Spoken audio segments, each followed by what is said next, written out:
Well, good morning everyone and welcome to the Marches Centurion Sevens. Started in 1977 and back for the first time since 2017. We are delighted to be here at Wyeside, the home of Hereford Rugby Club, for this fantastic tournament. It is really unique as well. Only able to enter the competition if your sixth form has less than 100 boys. It's an interesting category to put the schools into, and as such, you've got sides from all over the country. Duke of York's down Dover way all the way up to Lathallan in Scotland, and of course the host Hereford as well. There are some big hitters out there too. Newcastle School for Boys drawn in the same group as North of England Sevens champions Barnard Castle. They will both be hot prospects to qualify for the cup final today at the top of their pool.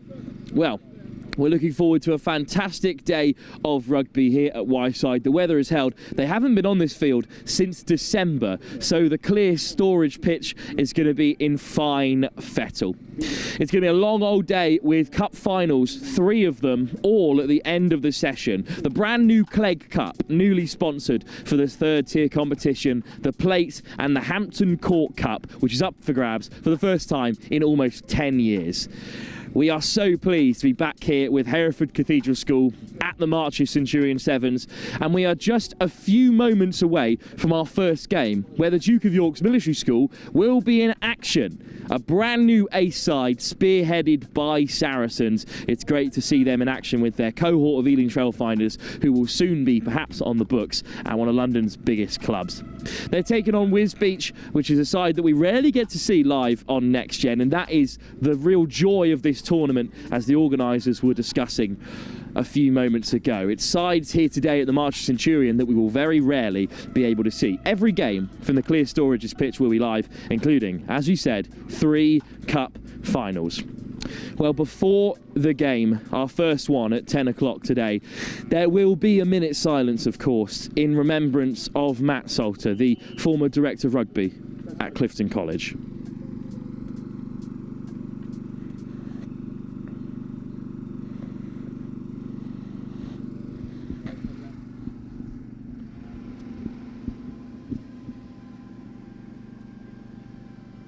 Wide, come left, come up. Wide. Yeah, come up, up.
So we're soon to get underway here at our opening game. It's the Duke of York's Military School in the maroon and yellow kicking off and playing right to left in this opener, up against Wisbech Grammar School, who will be in the Richmond Rugby Club colours, if you know it well, of black, yellow and red. 5 teams in each group, a competition on the line for each of the top 4. There's plenty to play for throughout the morning here at the Marches Centurion Sevens.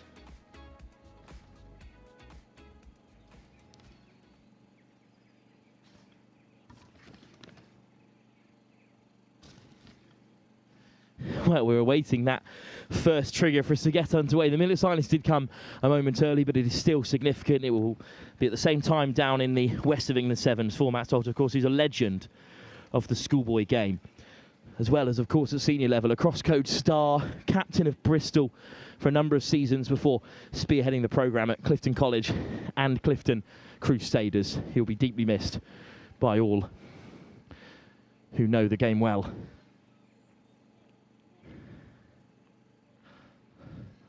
And now on to the Marches Centurion Sevens, hosted, of course, by Hereford Cathedral School here at Wyeside. It's the Duke of York's Military School to kick us off. And it's Owuru looking to get underneath it, and it's been regathered, driven into touch. Ems Aruja with the first take. Just take the line, just take the line. Duke of York's Military School, the newest Ace College. They've been taken under the wing of Saracens, but full of Ealing Trailfinders at the moment. It's a teasing kickoff. It's going to be difficult conditions today. It's not wet as such, but the fog has left a real dew on the turf and on the ball itself. It's a messy line out, but Wisbech just about get it away. Hailing from East Anglia and looking to break for the first time here. Bit of acceleration in the wide channels. Big fend, but a scrag tackle. Laid back by Dixon, but the pressure is on here.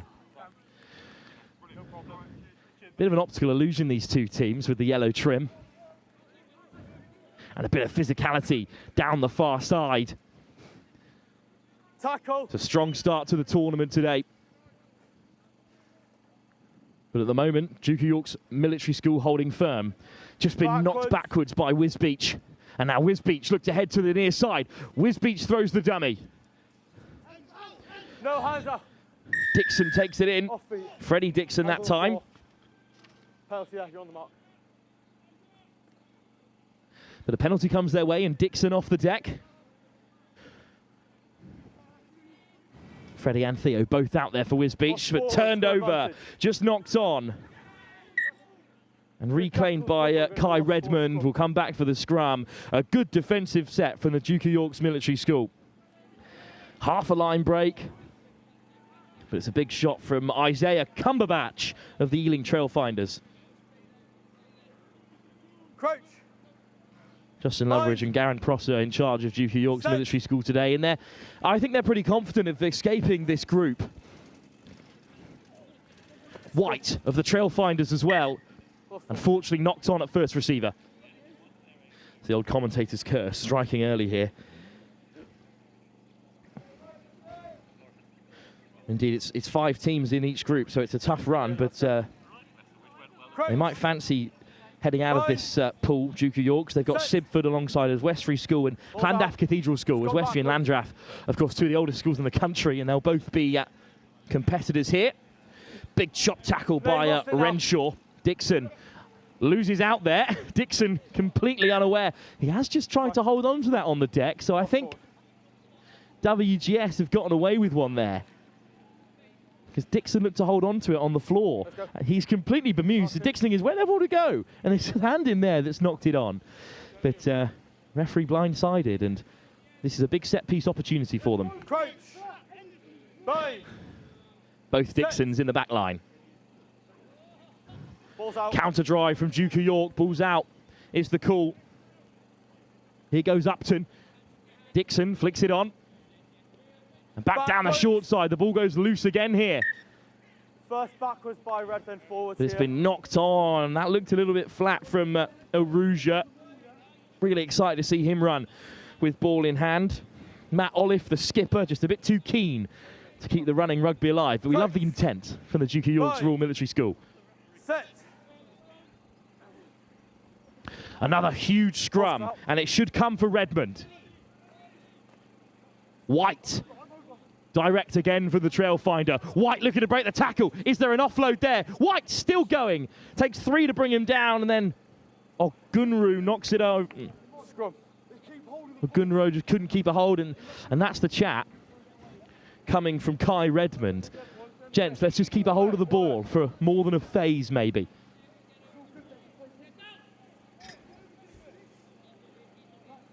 Crouch. Bind. Set. Ball's out. Backwards.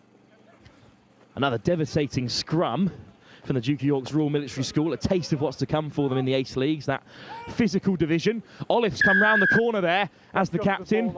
He wasn't offside, but he was playing the 9. Quick tap, and off go Wisbech. Again, it's knocked on. Well, they're trying to play with intent here, but it is very early for these players to get those offloads quite right. Ripley Mills just couldn't keep a hold of it. You're fine going for that ball, but make sure you go for the ball, not the Yeah, sorry, yeah. that was, yeah. Clear comms from the ref to the skipper, Olive. Yeah, as soon as the ball's last time. So scrum for Redmond defeat. He's looked bright so far. White has looked very direct at fly half so far. Let's see his options here. Well, it's just been left behind by Kai Wright. By Redmond, sorry, and now a chance for Wisbech, but Redmond has it back again. Jules White pops it over the top. Bit of open field for the Duke of York for the first time. Flung wide by Ogunro, and then offloaded by Renshaw. Ogunro still going here, Ogunro. Eventually wrapped up. Redmond. He's got the big boys outside him. Cumberbatch. Really direct from the row. Cumberbatch still going here. Battling through bodies and reaching out to score. 3 men in red and yellow couldn't contain him. And instead, Cumberbatch crashes over for the Duke of York's first try, and they do deserve to be in front. It's a big step from the big man. Battles through, and it's been knocked over to bring the first half to an end. Let's have another look at the score here. 2 men in Wisbech colours couldn't hold on, and then Ripley Mills needs to be a little braver there. But Isaiah Cumberbatch delighted, and the Duke of York's Royal Military School in front in our opening game of the Marches Centurion Sevens, the first game in this competition since 2017. It's the first try in a while for Isaiah Cumberbatch and for anyone in this competition. Bright start to the tournament. We'll be back for the second half in just a few moments' time.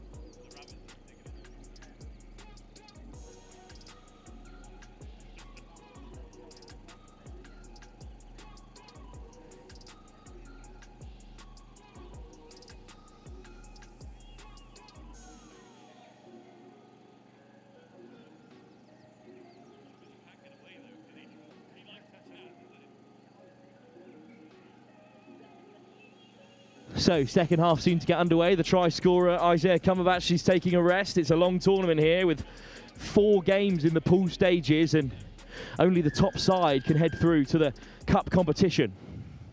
It's a brilliant kickoff, and it's been reclaimed by Wisbech.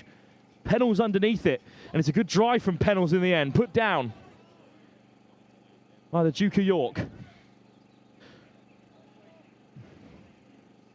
Upton. Switch of play here for Dixon, who goes direct again. They are making good ground here when they run with intent. Hancock.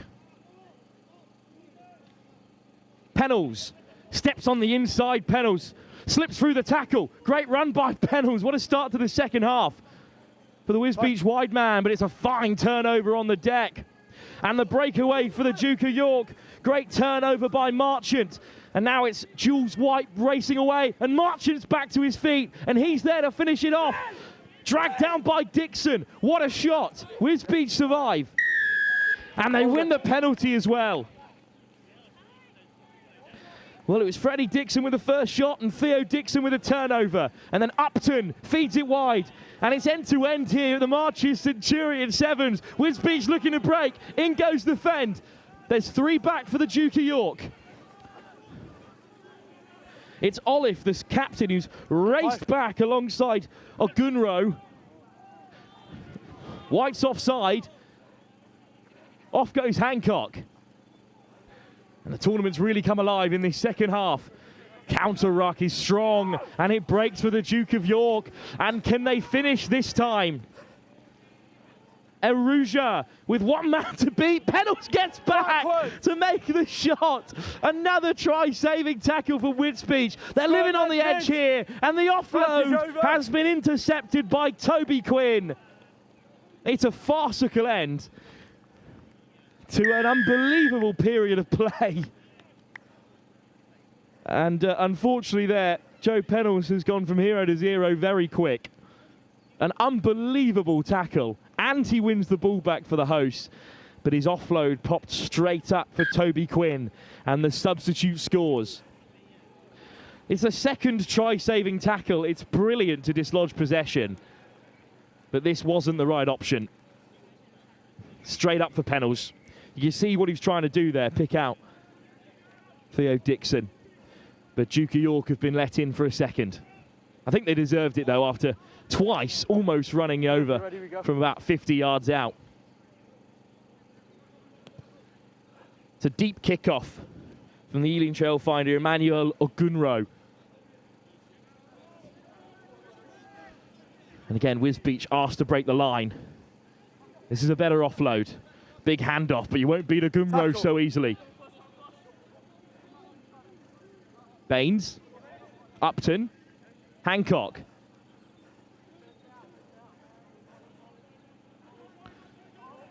Upton again. And a missed pass might open things up here for Wisbech. It's well marshalled by the Duke of York. Zach Upton and Tom Ryan both out there as well in shirtless, in numberless shirts, I should say. Chipped in behind by Upton. Billy Suksiri is back there, but it's loose, and down go Wisbech. It's anyone's ball here, and I think Wisbech have claimed it. Upton to the short side. Wisbech Grammar School are back in the game.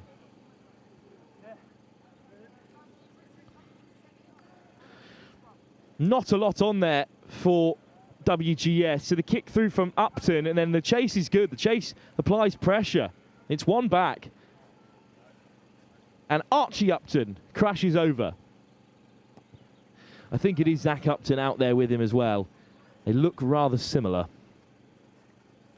I'm hoping they're also siblings alongside the Dixons, who had a good first half for Wisbech, who are back in the game.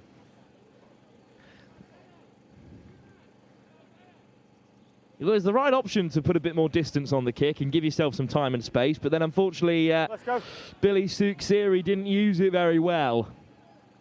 And another mistake has led to a score. No conversion this time, so they've got to hurry here. Knocked short and knocked on, advantage. And a chance for Wisbech. Advantage over. Upton dinks it over the top. Upton with great pace. He drops onto the ball. Might have been taken out there, but knock-on advantage is the call instead. It's Cumberbatch, the try scorer. Already seen how dangerous he is with broken field. Leathers it behind. It's a big boot here from Cumberbatch. Recollected in the backfield by Wisbech. A long way for Mills to go. Chopped down. Lyons knocks it on. First one by Blue. And that might bring an end to the fight back for Wisbech here. With little time remaining, Duke of York can run down the clock.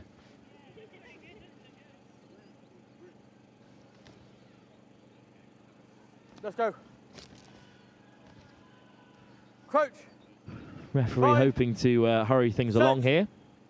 3 pitches in action here at the March Centurion Sevens, directly behind the clear storage pitch here, and one to the left of us.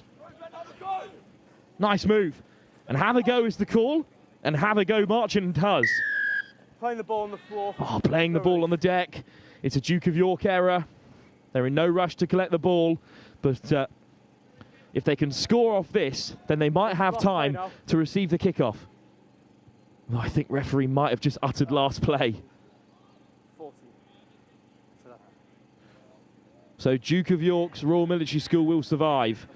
But points difference might come into play here as the secondary factor after points gathered in the pool stages. Certainly some pride at stake for Wisbech here. They've had a much better second half. Mills charging forward, but the ball is loose, and Cumberbatch clamours onto it. Is this another turnover? Duke of York have it, and they're going to finish the game with a flurry here, and it's an excellent break from Ecclebore. Ecclebore races through. Freddie Ecclebore, unstoppable. So quick off the mark from the tap penalty. Looks to have pulled up a little bit short, Ecclebore. He'll have a try to his name regardless. And Duke of York's Military School are going to win the first game at the Marches Centurion Sevens in almost 10 years. That's it. Not due to their record, of course, due to this being the first tournament in that time.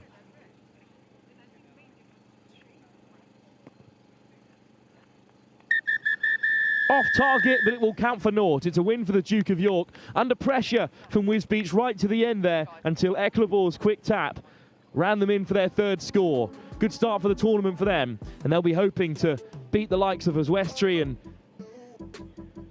Llandaff Cathedral School later in the day to top this pool. Bright start to the tournament, and up next it's the hosts, Hereford Cathedral School, in action for the first time, and they take on Westonbirt. We'll be back live here for the Marches Centurion Sevens in just a few moments.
Back then for the second game, it's the King's School Rochester kicking us off here in the bolder blue and white, while the blue, white and gold trim of Hill House from Doncaster will be receiving kickoff.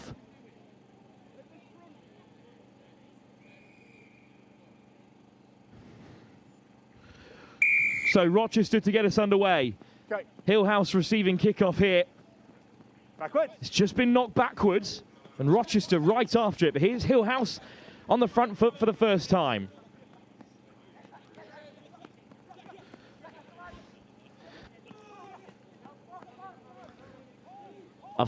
The leg. Ball is there. Hill House still driving on here, going from right to left in this first half. Going forward. But it's been stolen back by Rochester.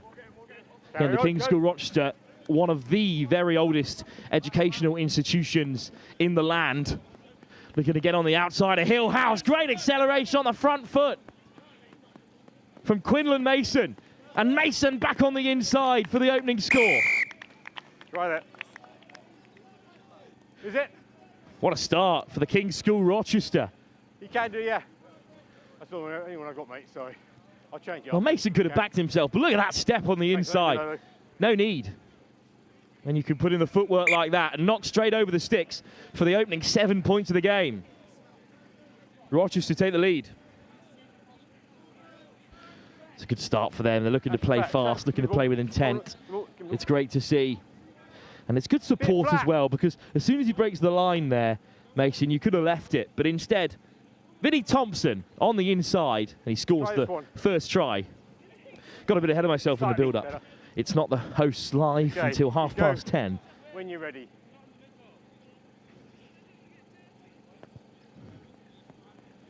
Hung up by Rochester. It's another deep kick-off, but it's well claimed. What a hit by Thompson. Tackle! But Will Tian managed to get the ball away. Stay on side. Tian digs it out. Hill House still playing inside their own half. But there's a man over if they can find him. And look at the acceleration, but it's a fine shot.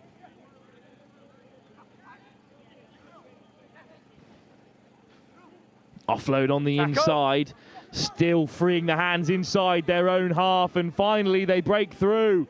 But Obo's on the chase. It's a good ball out wide for Corey Gray, who will slide in on the far side. You can kick in front, by the way. Kick this end. Well, he's an under-16, Corey Gray, playing up in the first team today. Rugby league background, plays for Castleford as well. Good multi-sports athlete, giving rugby sevens a try. 3 formats, and doing well in all of them at the moment.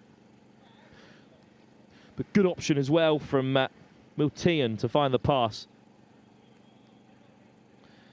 Kieran Davies can't add the extras, so Hill House will stay behind. Well, we'll get used to Hill House. We're off next weekend to Doncaster for their landmark girls rugby tournament. Be a full female crew as well, in honour of International Women's Day, which I believe is actually today. But next weekend the tournament will be the full female crew, like to Lauren Torley from Harlequins will be down. Okay, go when you're Shante ready. Williams from Counter Ruck heading up there to lead the commentary team. Be great to see. For now, it's the lads' side giving it a go.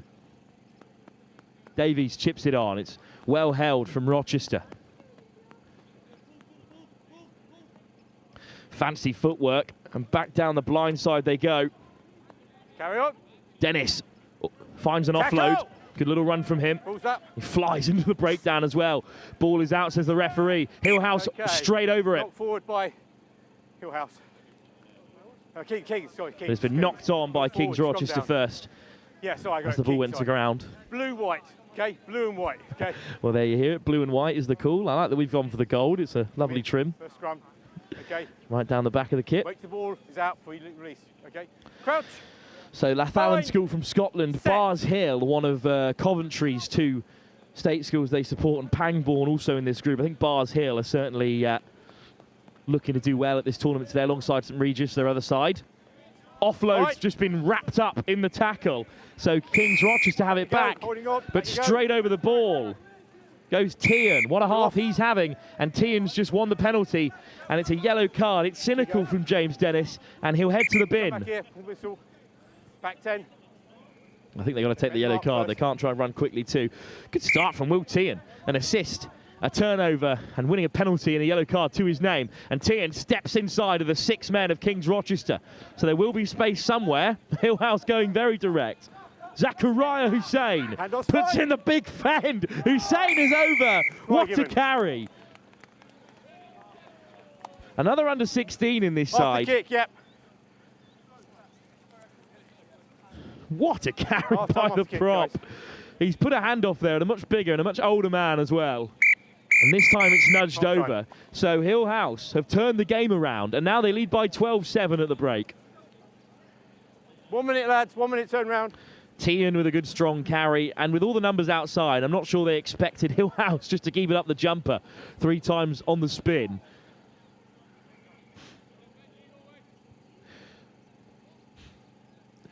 This is a strong carry by Zachariah Hussein.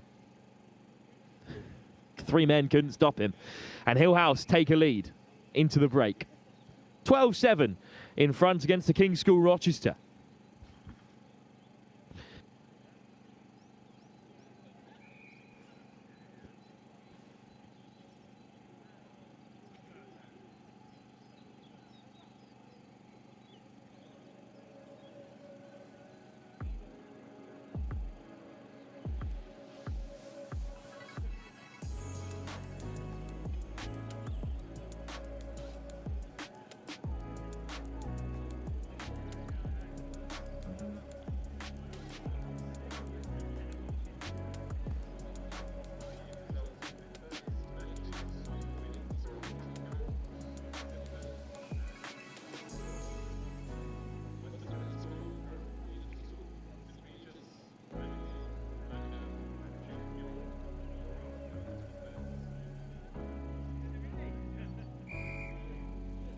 So Kings Rochester to receive kickoff.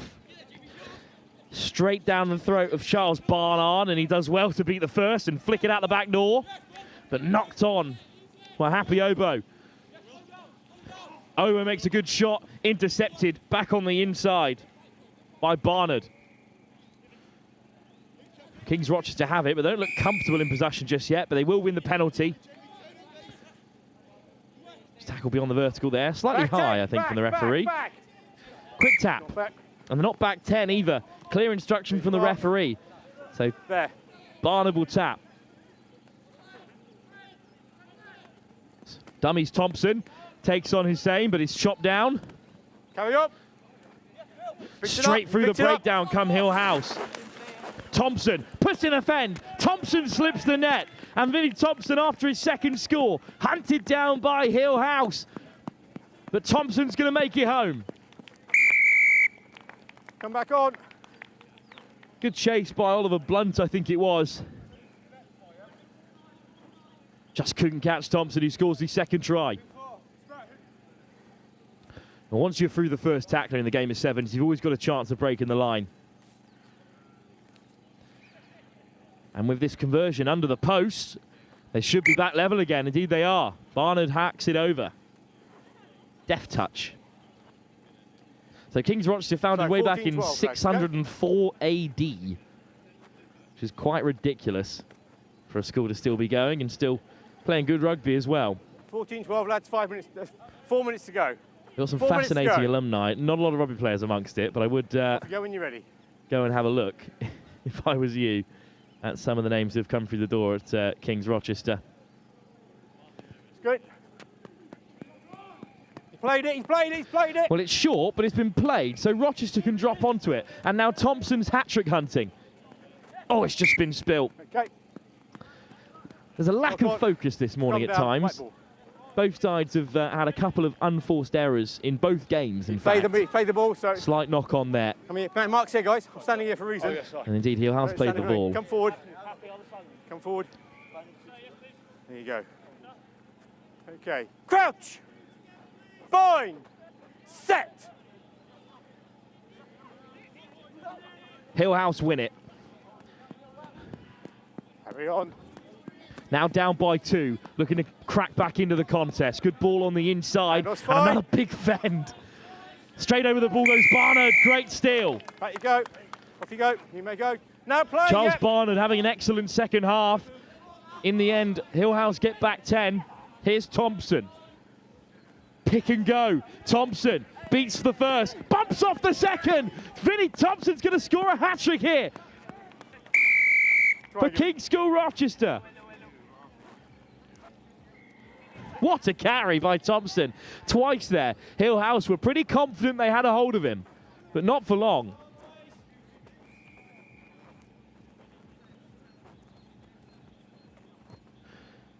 Really strong carry, and then had the leg drive to get over despite the pressure from Corey Gray, the Hill House try scorer.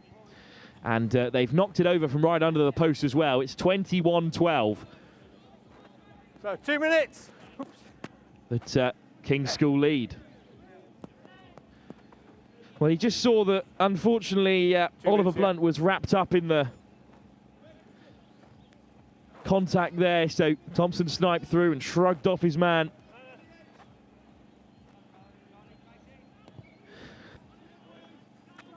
So Barnard can chip it off, and it's a commanding lead now with just a few moments to go. Use it, someone there. What can Hill House create? Chipped over the top, perfectly weighted. Will it bounce up for them here? Secondly, knocked on there. Is there a chance for Hill House? It's Rochester who come away with it. Tackle! Great effort from Davis. Another rugby league man as well, playing for the Sheffield Eagles. It's come back for Kings Rochester. Tackle! Who make it to ground in the end. Good. Stay on Pearson side, lays it back. Barnard. Backwards. Slips through the fingers of Obo, and there's real pressure on here by Hill House. Okay. Nudge forward by White on the ground. Come down, blue ball. Well, they're running out of time here, Hill House, but this is a great opportunity for them. Come down, blue ball. Nudge forward by White on the ground. Blue ball, yeah. Nudge forward by White on the ground. Bit of a mess on the deck. Back here, guys. Mark is here. First knock on by Right. There you go. Hill House in the referee's opinion. That's a big call for the King's School Rochester. Crouch. Bind. Set. Stay on side, White. James Dennis feeds it on for Thompson. Barnard throws the dummy. Checks back in play, tries to give the offload, but the ball goes to ground. Hill House all over it. Huge turnover. Back you go, lying on the ground. Here's your mark. You may go when you want to. Hearn. Davis. Free on the edge is Blunt, who goes over. And that's the score to bring them level. With a kick still to come. Well, it's on the referee, really, to update us on the correct score, because there's been a couple of kicks that were quite close to going over, and there's no ARs today. That's certainly a score by Blunt. Another under-16 in the side, all getting the job done, the fifth formers. Tough kick for Kieran Davis. Off target. And that's time.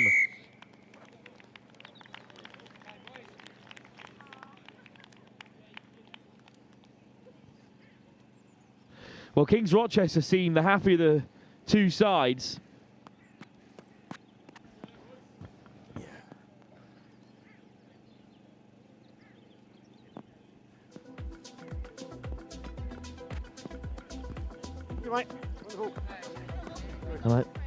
I think indeed the final score is King's Rochester 19, Hill House 17. Just needed the referee's assistance, but it is a win just about for King's School, although they did their best to try and lose it. But up next, it is the host in action, Hereford Cathedral, taking on Westonbirt.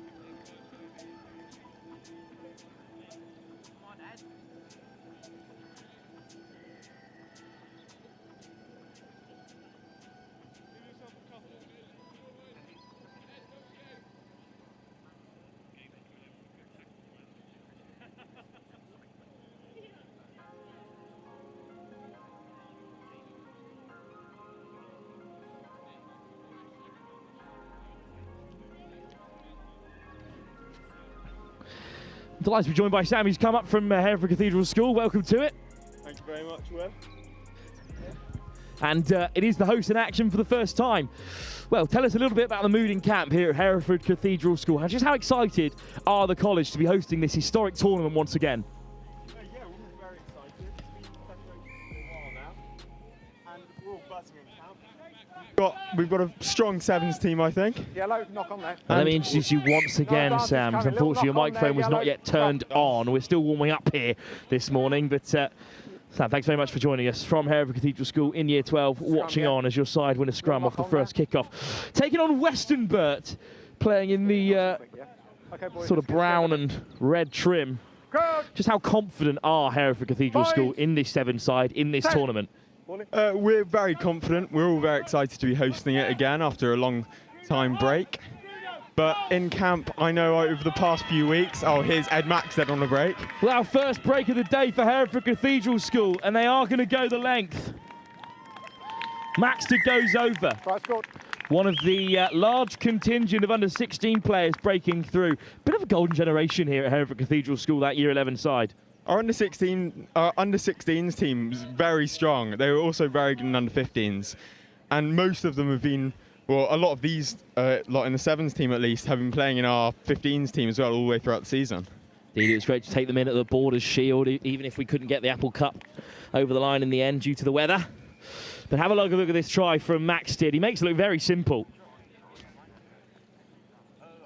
Try scorer's kick. Ed Maxted's got very good feet. He's quick as well. He showed that in the Border Shield, making many breaks against Malvern College. And it will be the hosts who kick us off now. The 5 chevrons, as they're known, of course. Our kick is retained by Benji. Ritchie, I mean. Well, it's a good win for Benji Ritchie, the captain. Gloucester under-17, and now some acceleration on the edge from Griffiths. Griffiths straight through. What a start to the tournament for Hereford Cathedral School. Indeed, it's Sam. A great finish on the edge. Needed some finishing, but he had the legs.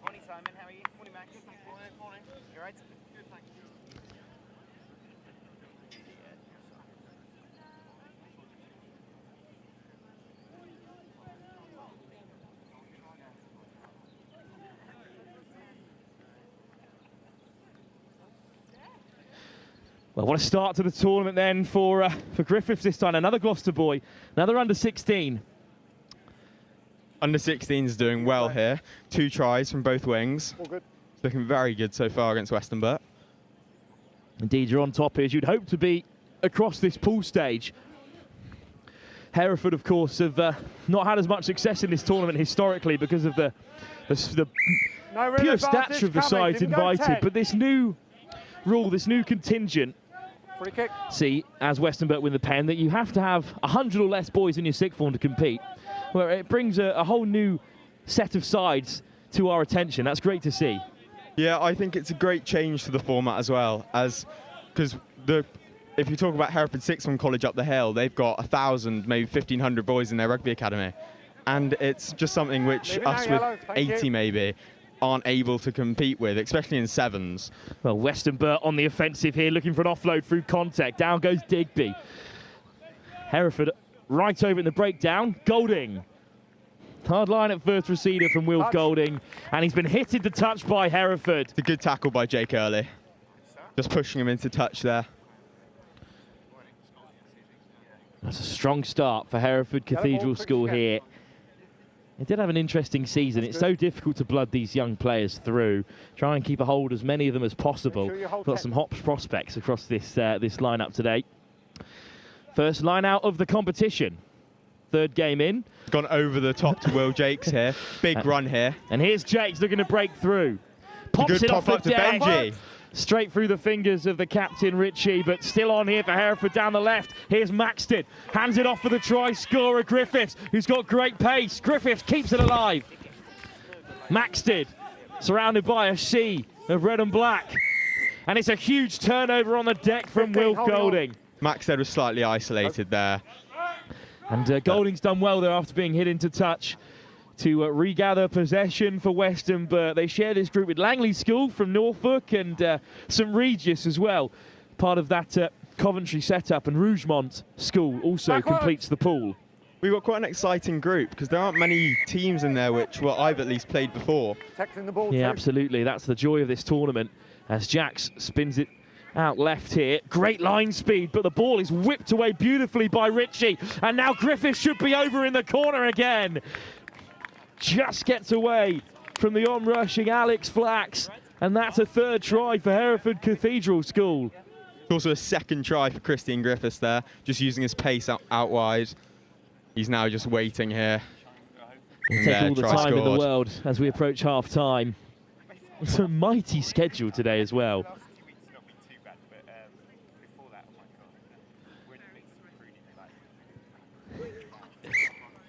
Nudged over as Sam marvels at my commentary notes. Indeed, we can redo our research here at Next Gen Live. Full 21 as well for Hereford Cathedral School. What a start to the tournament it is. Smart work just to dot it under the post as well. Westonbirt struggling in their opening game here. They just need a little bit more time with ball in hand. We know quite a bit about the Westonbirt team. We play them quite often in 15 season. So he did come into this fixture with a bit of knowledge. But obviously sevens can be so different. Indeed it is, and as Hereford Cathedral School will hopefully attest to. Big show and go from Wilf Golding, almost straight through the line. Good recovery tackle by Humphrey Lively. But the just penalty, stop the break. but it's still Westonbirt on the offensive here. Ed Max setting. Is that Kai Emery there? Bring him down and win the penalty. That's great by Kai Emery over the ball very quickly. And they'll look to break again here. And there's acres of space on the edge for Richie. It's just been knocked on in the tackle there. Off the hand, that was accidental. Good defence in the end from Flax to bring the first half to a close. What a start for Hereford Cathedral School. The hosts unbothered in this opening 7. They have yet to be challenged in their own half at all by Westonbirt. All the rugby played down the other end. 2 tries by one winger and the opening score by the other, all played in the 15 channels. We'll leave you with all the scores and be back in just a few moments' time for the second half.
So stand back with me for the second half here at Hereford Cathedral School's first game of the day, and they're in charge against Westonbirt.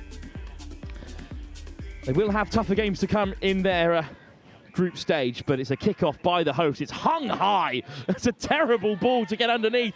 If you're in Westonbirt colours, it's been claimed by Maxted, and Maxted gets the offload away, and it's another tackle broken, this time by Humphrey Lively. Unlucky, Another Gloucester under 16.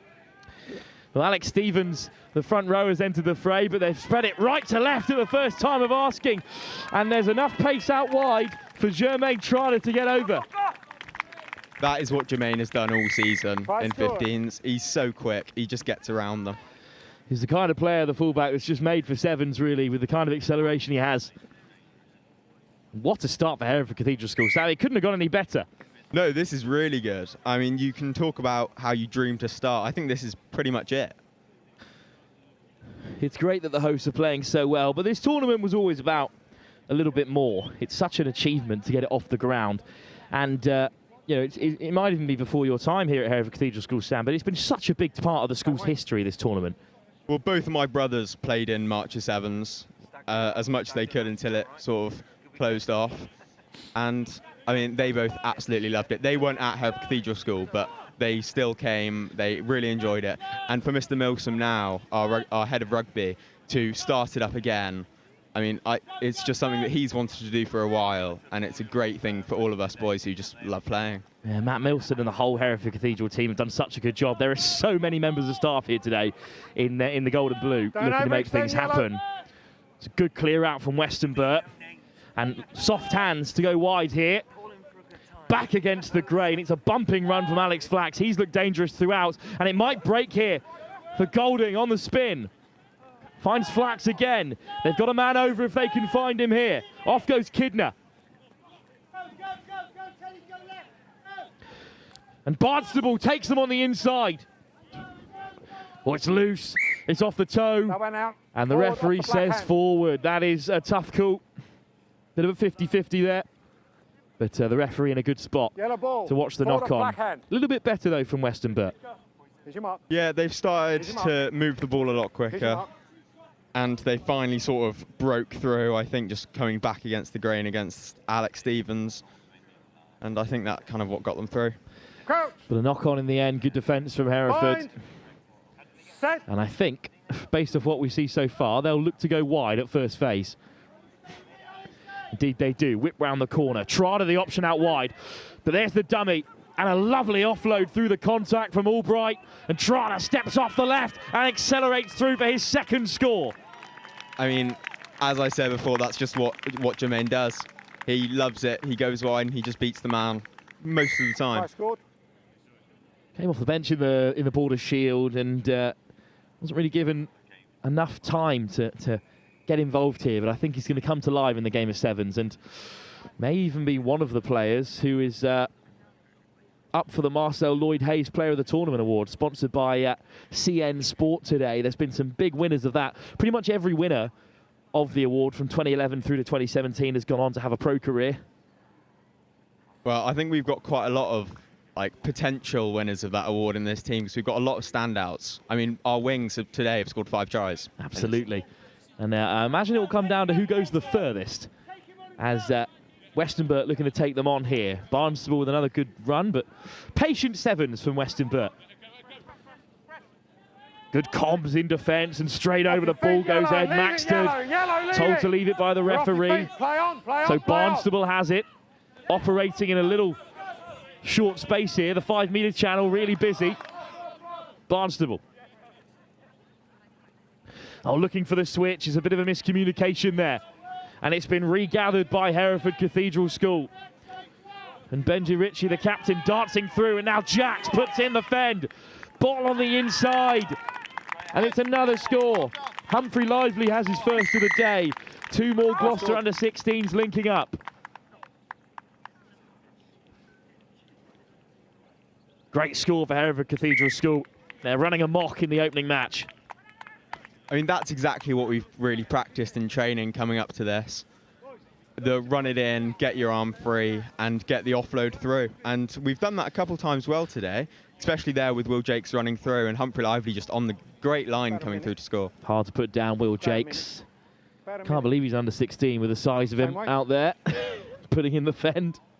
I mean, he's probably one of our biggest players in our 15s team, and he is huge compared to any team you'll play. Chipped in behind by Westonbirt, but Richie's back to collect. And the captain ducks under the first challenge. Here's Jax. Breaks the first contact. Puts in the fend. It's a brilliant chop tackle to slow down the attack. Lively. Offside, winger. Puts it over the top, but on a hat-trick. He's offside, Christian Griffiths. Offside, winger. So a chance for Westonbirt to get something from the game here with under 2 minutes on the clock. Be good to see them get on the board. I mean, this has been the best start we could have really hoped for, especially against Westonbirt, a team that we know, to back ourselves and complete what we wanted to do. It's the ideal way to start. Going into some teams which you don't know as well, this is a great confidence booster. Absolutely. Perfect start for the home team. Good break by Alex Flax, who's looked really dangerous today. Brooks stripped in the tackle. Hand, unlucky. Scrum. Just a slight knock on though in the attempted turnover. So a good set piece opportunity for Westonbirt. You mark. Last play. Last play, scrum, yeah? Good! Bind! Set! It's going to be fed by Westonbirt. Picked at the base by Digby. He's trying to dig it out. Digby goes himself. Digby breaks the tackle. Barnstable there in support, but he wanted to get over and secure the ball. Instead, it's lifted into his path and put down. And it's the perfect start for Hereford Cathedral School. They put 40 points on Westonbirt, and they'll head straight to the top of the pool. I'm sure we'll all be very proud of that. Mr. Milsom especially. What a start to the tournament, and he's worked so hard to put together. Indeed, it is great to see the hosts off the mark so quickly. Well, Sam, thank you so much for joining us for Hereford's opening game, and I hope you'll come back for their second. Perfect. See you again soon, because we are racing straight on to our next fixture, and Wisbech are back amongst it after a defeat to the Duke of York's Royal Military School in their opener, hoping to get back into the game.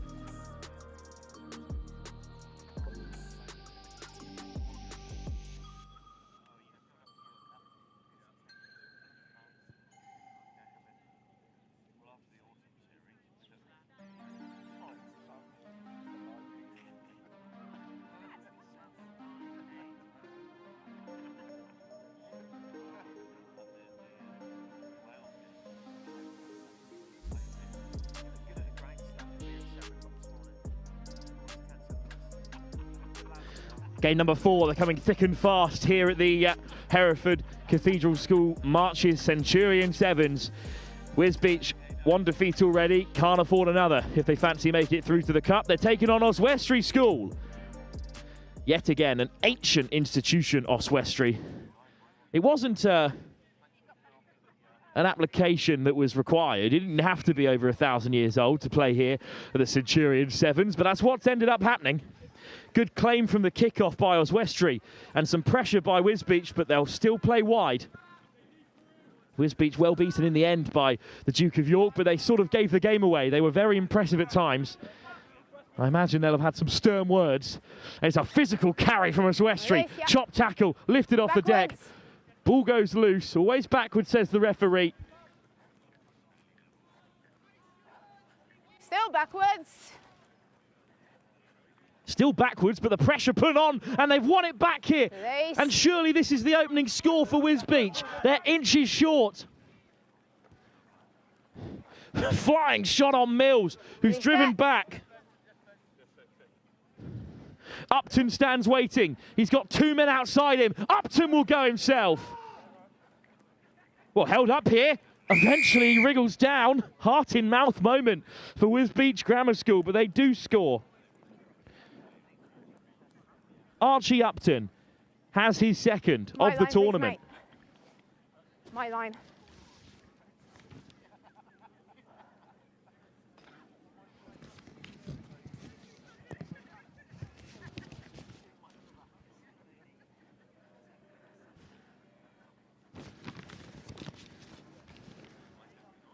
Did you come back with the ball? No. Okay. Just remember. I'm sorry to spoil the magic. You may be able to hear the mountain of paperwork that I'm piling through in order to find the Oswestry team sheet that has been produced. When you're ready. I do love a tournament that forces the teams to register for administrative reasons, because then they do send us the team sheets afterwards. So we know that Upton is the scorer, and the kickoff is retained by Artie Behrman. And Behrman with a strong carry. It's quite a physical Oswestry side, but it's been knocked on the deck, and Wisbech have it back again. Your mark.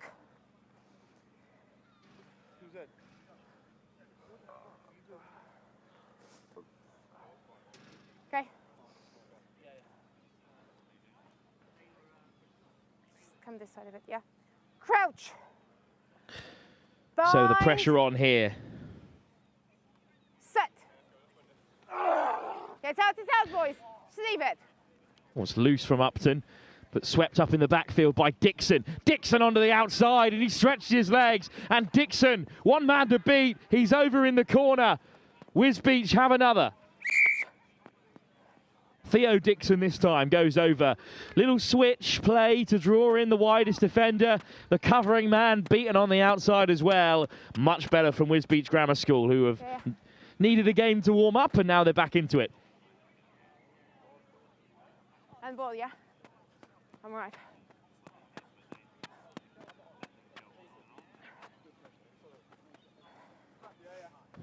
Well, Oswestry were well beaten by Sibford in the opening game. Nice, straight back, boys. Landaff Cathedral School also got off their campaign to a winning start. They beat the Duke of York's Royal Military School. So it looks like Landaff Cathedral are very much at the moment on form up there with Sibford. Oswestry looking for a reply. They're 2 tries down inside the opening 4. Spilled off the kickoff. And soft hands off the deck from Baines to open it up. Joe Pennells on the inside. Pennells is straight through. Well, he almost turned the game around for Wisbech in their opening fixture. He's earned himself a start, and that's a fine finish. Yeah, go from there. It looks like Pennells is going to try and add the extras as well. No nonsense. 7 points on the board. It's 17-0. Little stutter step on the turn as well. Puts in the fend. It's a brilliant score from Pennells.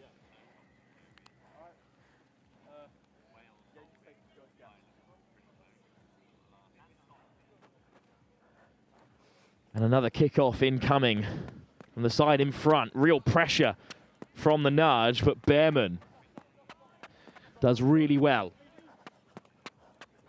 Off goes Looper. And release now and the assist. Flicked off the deck for Oswestry. Chance for them here. Release that one. Well, a direct carry, but a big turnover. It's Pennells again. Leave it. Stay. Now here's Pennells. Can't keep him out of the game at the moment. Good delay on the pass. Stepping back against the grain goes Tristan Roberts. Roberts gives the offload. Pennells battling for possession, and he makes it to ground. Upton, big dummy, straight through the centre for his second score of the game. Archie Upton, under no pressure, so we'll sit and wait. What a first half from Wisbech. And they lead by 22 and make that 24, knocked over. This is a fantastic dummy. It really is. Gave everyone the eyes. The big double pump as well. And Upton through. Let's go, lads. Ben Scully could be much happier with how Wisbech are getting on in this game. And have another kickoff here, which has been well contested so far. This time chip straight down the middle. Lewis Bebb gets the offload away. Well, that ball is behind from Barker, but he races over to regather for Oswestry. And there's a bit of space for Oswestry here. Another dummy might see them through. Bebb, the pass is behind him, always backwards. Now forward. And then knocks on. And that knock on It was knocked on. We'll bring an end to the first half. Let's go, switch sides. Well, we're running short of time here, so they're going to get underway as soon as possible. But at half-time, Oswestry down by 24. Big result for Wisbech.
Well, we're back underway and straight from kickoff. Wisbech have gone the length. We were too busy showing you all the tries they've already scored, but what a start for Wisbech. And they're in no hurry to put it down. In the end, finished off. I think it's Mackenzie Mills that's gone through there for Wisbech. And let's have another look at it then. Straight from kickoff, just head down, gunning for it. And then pulled the handbrake once he was through and away. And very demanding, Wisbech. He's back to take the kickoff as well. Good start to the second half. They have another. And in fact, the kickoff will be left to Freddie Dixon. Spilled off the kickoff again. Oswestry are just not up for this one, unfortunately. Big defeat in their first game, a big defeat in their second.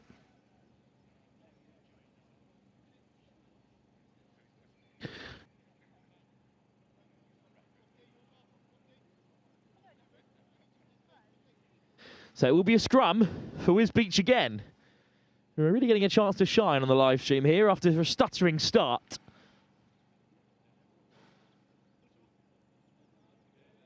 It's loose, and it's been won back by Oswestry. Good result for them. A bit lateral at the moment from Oswestry. Chop tackle, but they do get the offload away. This is a lot better from them. And they find the width. High press from Wisbech, but a good offload from Harry Tidderidge.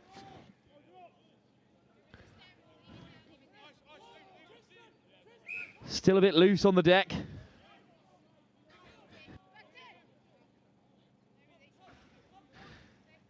And now it's a tap-and-go penalty. Chip through from Oswestry. Don't mind it at all from Barr, but it's been picked up again by Wisbech, who are under pressure. Pennells lays it back. Penalty. Quick tap. Off go Oswestry again, still looking for more. The chip in behind is charged down, and it's anyone's ball here. It's been stripped, and it's Bebb who comes away with it.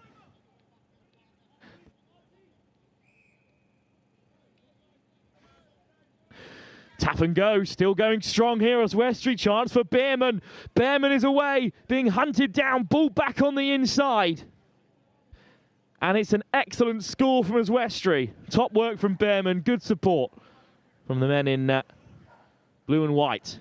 And a full set of 7 as well. The try scorer adds the extras.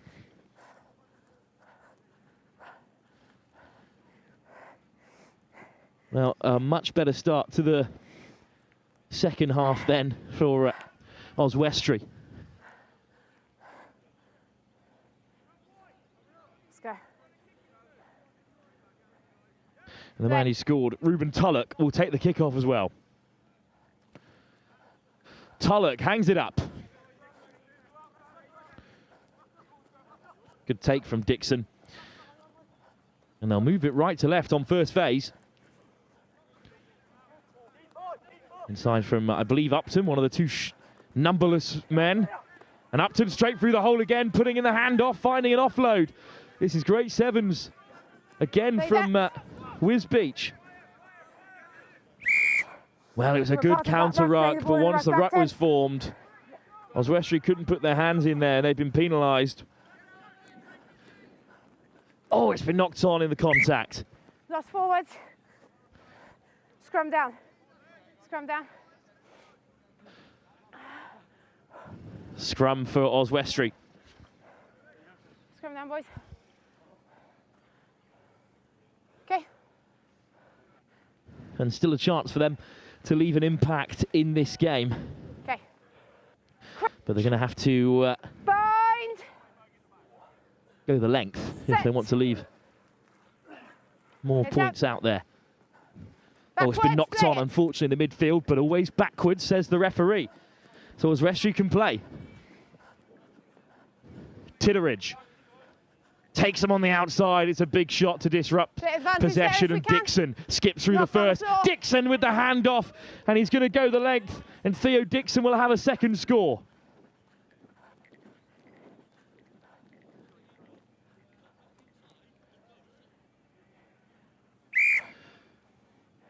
Good finish in the end. And the extras will be added to take them 38, 7 points clear. Great performance by Wisbech Grammar School, a much improved performance as well after their opening game. But we'll be straight on to our next, which is an absolute stunner. The Diamonds of Barnard Castle taking on Newcastle School for Boys, two of the top sides in this tournament, tipped to go far, and yet they meet in the group stages. We'll be back in just a few moments' time. Cheers. Cheers. Well done. Well done. Well done, boys. Okay.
So a colossal clash to come so early here at the Hereford Cathedral School Marches Centurion Sevens. And it's going to be Barnard Castle who get us underway. So the two captains involved. For Barnard Castle, it's Alex Fusco, who's also Yorkshire skipper.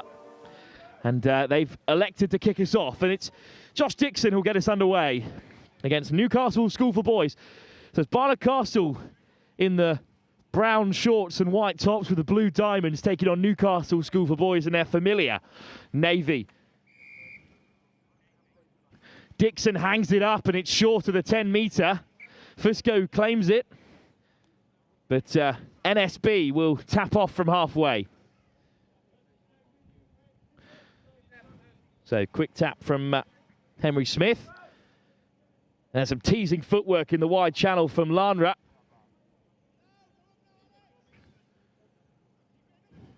Smith. Here's Hurst. Bit of space on the edge for Will Ainsley. Ainsley accelerates. Good tackle. And he's got a foot in touch there, but the referee's going to let play go on. It's a good spot. And it's the Newcastle coach who puts his hand up as well. Great gamesmanship, because his side would have been through there, but Will Ainsley plays at Tynedale RSC, but chop tackle there puts him out into touch. Barnard Castle escape. But a bright start. Newcastle School for Boys got their campaign underway with a win against Sutton Valence in this pool. It's a very difficult pool as well here at the Marches Centurion Sevens. First chance on the outside for the pace merchant of Barnard Castle to get going. It's Oscar Fluin again, racing away. What a tournament he had at the North of England Sevens, and he'll start brightly here. There is no substitute for raw pace, and Barnard Castle get on the outside at the first time of asking, and Fluin flies away. This is the group of death, certainly. Sutton Valence and Monkton Combe are both well-established schools, but they were put to sleep by Giggleswick and Newcastle School for Boys, respectfully. Barnard Castle, this is their opening game of the tournament, a bye in the first round. And Oscar Fluin is fresh and dots down to score. Off target from the conversion attempt.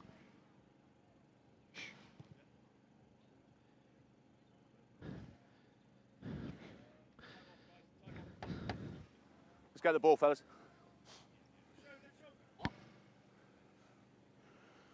So Fluin slides in for Barnard Castle's first. Okay, time back on. When you're ready, sir. Behind the kicker, lads, make sure, yep. Dixon to get us back underway.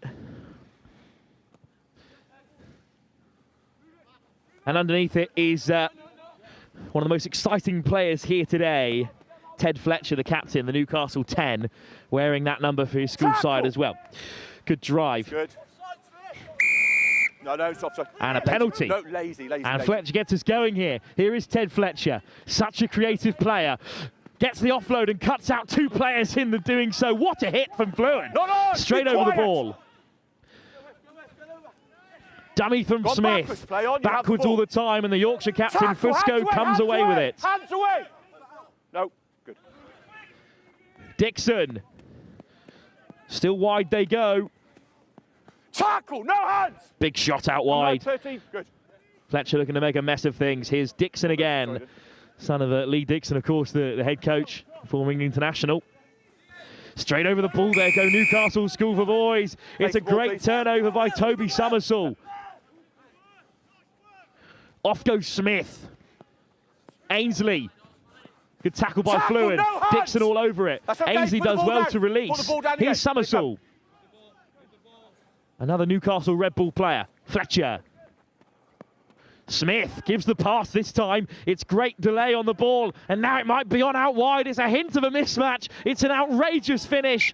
But up goes the coach on the far side, and twice Newcastle School for Boys have been denied by just an inch or so.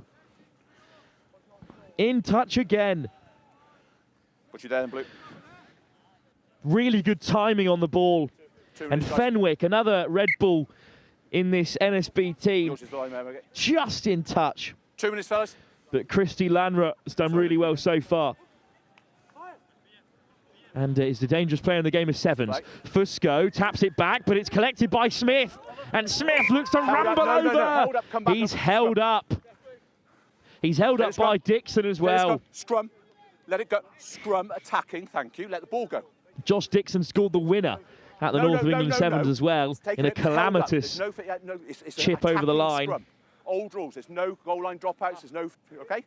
Thank you. Very clear from the referee. There's no goal line dropouts here. It's a scrum 5 to be fed by Toby Summersall. Yes, it is. Thank you. Right. No, it's a dangerous looking back line. Right. Crouch. With Fenwick. Bind. And Lanra outside. A good-natured debate with the referee there. But Summersall comes away with it. Fletcher steps off the right boot. Beautiful score by Ted Fletcher. And right under the sticks, Newcastle School for Boys have scored. Well, there was a proper conversation between the referee and Barnard Castle about whether or not that should have been a scrum 5. In the game of sevens, I believe the referee's right. You don't see held up very often. 50 seconds, guys. But Fletcher adds the extras as well. He got 2 men outside him, so I think Ted Fletcher had to score from here. But it's great feat to get on the outside of Oscar Rake. which is much easier said than done. This will be the angle for it. Look at this step. Oh, it's outstanding from Fletcher. Last 20 seconds, guys. This is a huge game in the group. These are certainly the two top sides in the group, although Giggleswick will have something to say about that, of course, after their great start. Fletcher hangs it up. Big chase from Hurst. Play on, Straight through everyone there. It's a big hit from Ainsley on the wing. Stay there, 8, 9. Good luck. Fusco, pick and go from the skipper. No, it is now. Big clear out. Here's Dixon. Rowe. Straight down the channel of Ben Smith. Tackle, release, hands away, hands away. Or Henry Smith, I should say, the Tyndale man. Good work, let him go, off you come, you two. Thank you, folks. Fluhan. What a weapon he is in the game of sevens. Fletcher leaves it alone. Quiet. But it's a good clear out, and there might be space now for Dixon, who gives the pass. Hint of a 2-on-1. Soft hands out wide, and there's the hitch kick, and Oscar Rake is away. Fantastic defence. Let it go! NSB comes scrambling back. Fusco secures the ball. Dixon. Dummy switch. Goes back to the short side. Rake. Chopped down, but he slips the tackle. Rake still going. Hurst looks to wrap him up. Stay. It's a hard line again from Barnard Castle. 1, 2. And that will bring the first half to an end. It's a move we will see a few times from Barney today. They love to run a hard line just outside the scrum half. Fusco scored against Sibford doing the same a week ago at the North of England Sevens. That's the problem with us on the live stream. We know all your tricks after a couple of tournaments. But what a game it is. Newcastle School for Boys, with that late score through the captain, Ted Fletcher, are back in the game.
Kick-off from Newcastle School for Boys. It's an excellent take by the substitute for Barnard Castle.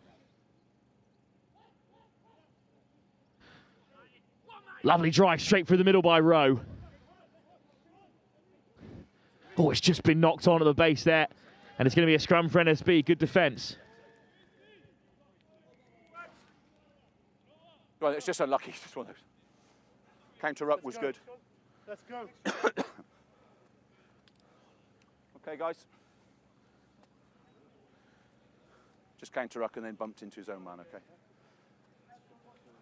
Sorry, sir. Okay, lads, remember, no pushing till that ball's in, then we go, yeah? Nice and safe, yeah? Right. So it's Casey Ward who's come on for Barney Castle in the meantime. Left off the list by his own teammates. Can you believe it? Here's Summersall, lovely pick. Fletcher, big connection between the 9s and 10s of Red Bull. And there's a bit of space on this edge. Fenwick chopped down. Fletcher, really good clear out, but not good enough. Dixon has it.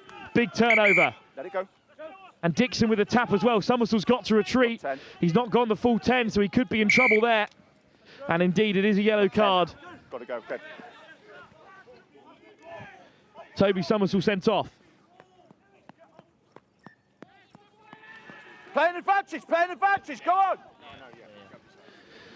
Well, they've won it back again. Big turnover for NSB in the meantime. Fletcher lays it back. Fusco trying to hold up his man. Got to release. He'll go straight over the ball. Put the ball down. Let's release. And hands in the ruck there because Smith didn't release. Fletcher unhappy with it.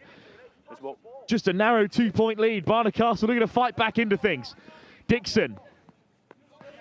Fluhan. On the edge again, Fluhan, but he is well marshalled by Edwin Fenwick. Rake, another tough runner here for Barnard Castle. They've got a couple of options out there. Okay, Smith looking to hold up his man. Well, nothing wrong with that. The ball was out. Slight knock on from NSB. Round the corner comes Blake. No hands, no hands. Advantage is over. Fusco. Throws the dummy! Fusco, great acceleration. Smith has a hold of him. Fusco gets the offload away. Fluhan on the outside. Fenwick gets across. What a tackle! An unbelievable shot by Edwin Fenwick. It's denied Oscar Fluhan. No. And saves Newcastle School for Boys. What a shot this is! Drags his man into touch. Almost released it in time. Blue. That's outstanding defence. You set the gap, okay, dude. It's not a task I would want, man marking Oscar Fluhan, but that's twice Edwin Fenwick has quietened him in this crucial period of the game. Captain Fletcher over to take the line out. Okay, fella, let's go. And a great finals day for Newcastle Red Bulls in their eventual win over the Leicester Tigers. Fletcher is caught. Fusco straight over the ball. Textbook turnover. What a place to win it. Fusco, he'll go direct. Alex Fusco, the Yorkshire captain, crashes over from close range. Played his way into county selection after a couple of injuries opened the door for him. Had a great season for Barnard Castle as they made the final of Merchiston Castle Festival amongst other great achievements, including a league win over their old rivals Durham, who they then beat last week in the final of the North of England Sevens. It's been a big year for Barnard Castle and Lee Dixon's side. Here's Dixon the younger, looking to add the extras off target. But NSB down to 6, now returned to a full complement, but down by 3 points. 10-7, guys, let's go. Barnard Castle have used the yellow card period well. 150. Yep, back on now, Ted. Behind the kicker, lads, behind the kicker. You go when you're ready. What a game. Exactly the kind of contest we were after here at the Marches Centurion Sevens. Dixon hangs it up. He's offside on the far side by a mile, unfortunately, Oscar Fluhan. Comfortable spot for the referee. Guys, I told you, behind the kicker, winger, 2 yards in front. It's twice he's been caught. So penalty for NSB, down by 3. Off goes Ted Fletcher. Fletcher straight through the hole! He's through to score! What must be the winner? What a moment for Ted Fletcher! Second try. 1 minute to go, boys. Plenty of time. There was a chat going on between the two men in midfield, but a miscommunication in the centre of the park for Barnard Castle has opened the door for the captain, Ted Fletcher.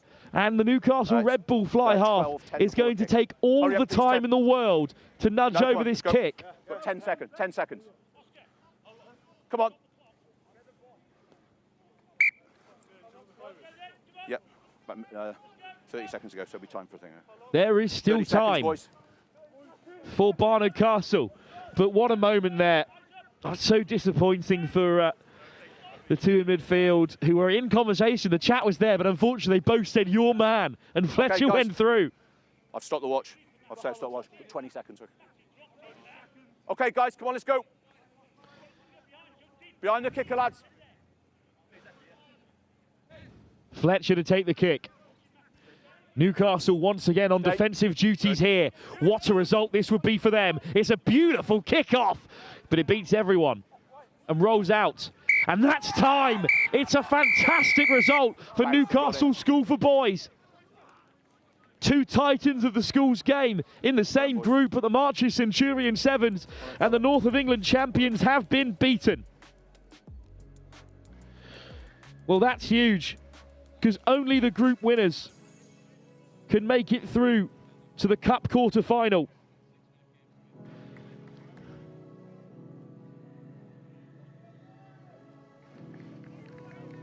Well, indeed, because of the 3 tiers competition, in fact, you can just about sneak through in second place. And I think that's what Barnard Castle are going to have to settle for, because Giggleswick are no mugs as well after their big win in the opening game. What a tournament we're on for here. Barnard Castle beaten. A good performance by them. But Newcastle School for Boys crash over in the end. A Ted Fletcher double as he leads his side on. Straight back into the action. Duke of York's Royal Military School looking for another win. They're taking on Oswestry in our next game.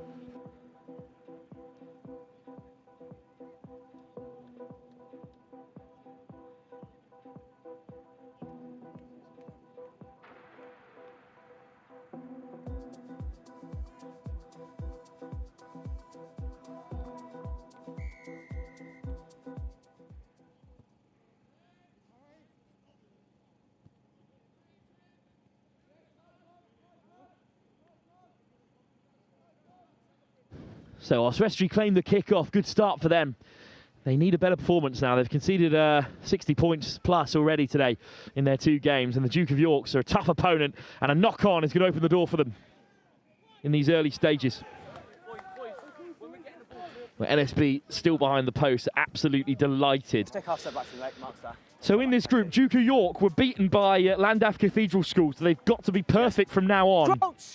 Big game for them against Sibford later on. Wisbech, of course, grabbed a win in their second game. Landaff take on Sibford elsewhere in a huge match. Balls out! Here's Jules White, the skipper. Nice switch on the inside. The vice-captain, I should say, Jules White at fly half. Does well to pick out Renshaw. But the penalty goes Oswestry's way. Good defence from them. 14, play it on the floor.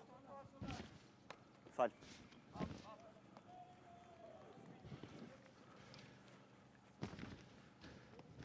Little dink over the top. Backwards, off red. And a hack through as well. This might work out for Oswestry. It's audacious, but it's got legs, and they're still going here. Real pace from the Duke of York to overtake his man and win it back. Top work from Emza Rouja, who was a try scorer already today. And then a little snipe down the blind side from Jules White. Still going White. Great leg drive. Flicked it through the cat flap for his captain, Matt Olive. Hands should do it. It's Rouja again who's through. Rouja brought down. And Oswestry win the turnover. Great defence. What a start to this game. Back 10. 4, hold on. Let's go. Let's go, mate.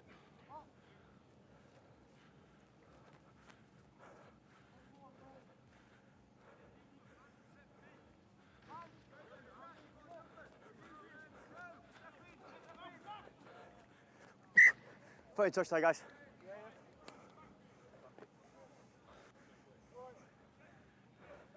See you, thanks, guys.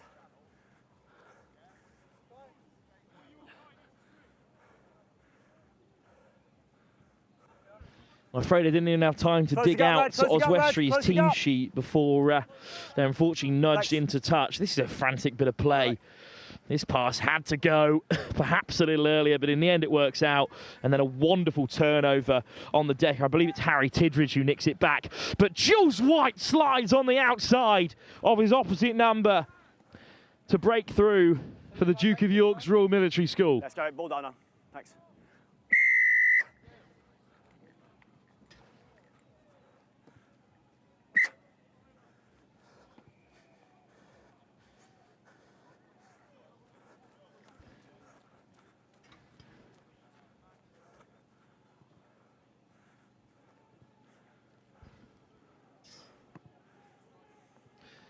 Well, great school for Jules White, the vice-captain, the Ealing trail finder. Let's go, guys. Well, if you're tuning in for Lathallan against Pangbourne here on the Clear Storage Pitch 1, we're a touch behind. Still plenty of time left in this game between the Duke of York and Oswestry. That's a good pick-off there. And suddenly it's broken through for Oswestry. A chance for them to show us what they can do with ball in hand. They've had an interesting start to the tournament so far. It hasn't all gone their way. I'm delighted to be joined for this fixture by Theo Tomlinson. Theo, back with us after your stint in the West Country. Come a little further north now for Hereford. Welcome to it. Yes, no, very lucky to be here. Thank you for having me, Wilf. How's the day gone so far? Any picks, any favourites? What's the form look like? Yeah, it's been frantic so far. We just saw Newcastle School for Boys beat the North of England champions Barnard Castle in the last game, which was a huge fixture. The hosts put 40 points on their opponents Westonbirt in the first game. So it's going to be a long old day with the top two sides from each pool making it through to the Cup quarter-finals, while the rest will compete for the plates and for the newly formed Clegg Cup. But Duke of York have looked strong, but they were beaten by Landaff Cathedral School in their game that was off camera, so exciting to see Llandaff a little later. As once again it's Jules White who sneaks on the outside, this time beating two men, and the Ealing Trailfinder will dot down for his second score. And Duke of York's military school take control. Christ, well, thank you for the roundup, Wilf. That is definitely a hot start. That's definitely the nature of rugby sevens. Just over at Bristol Grammar a couple of weeks ago, I saw Millfield just quietly in the background on pitch 2 get knocked out themselves by Bristol. It really is the nature of this kind of sport, especially on a greasy, murky, grey day like this. Few upsets, few problems to solve here and there for big teams and small ones. Driving out of the big smoke this morning, could barely see 4 feet in front of me. So good to see it's cleared up here, right on the banks of the River Wye. Beautiful here at Hereford, even if the sun isn't shining. Good take from Oswestry and whipped out by Bierman. He's looked bright so far for Oswestry School. They move it left to right, but it's just been knocked on. I think it might have come off the toe, but regardless, it's dinked over the top by the skipper, Matt Olive. Big shot in recovery to cause some problems there. Nice footwork from Ogunro, but he's driven into touch. And Oswestry School take it quick. Good to see. Some real intent from them. Big hit in midfield. Body up the ball, leave it. Well, they're another Marches School, coming a little bit further north towards Chester Way, Oswestry. And they're on the offensive here. It's a massive shot from Ogunro. Duke of York's putting in the physicality that's required to win back possession. Red ball. What a hit that was by the Ealing Trailfinder, Emmanuel Ogunro. No, yeah, we've got time. Well, for all these players coming out today, I'm sure they were sat watching the Six Nations yesterday. I was seeing all those thrills and all those spills, and just some of that physicality being replicated in fine fashion out here in the west of England. And much like the RFU, the average age of this competition is around 600 years old. And Oswestry adds to that list. They were formed 619 years ago. Another ancient establishment here at the Marches Centurion Sevens, which is a coincidence, but it's amazing to see these old names in action. Still wheeling away.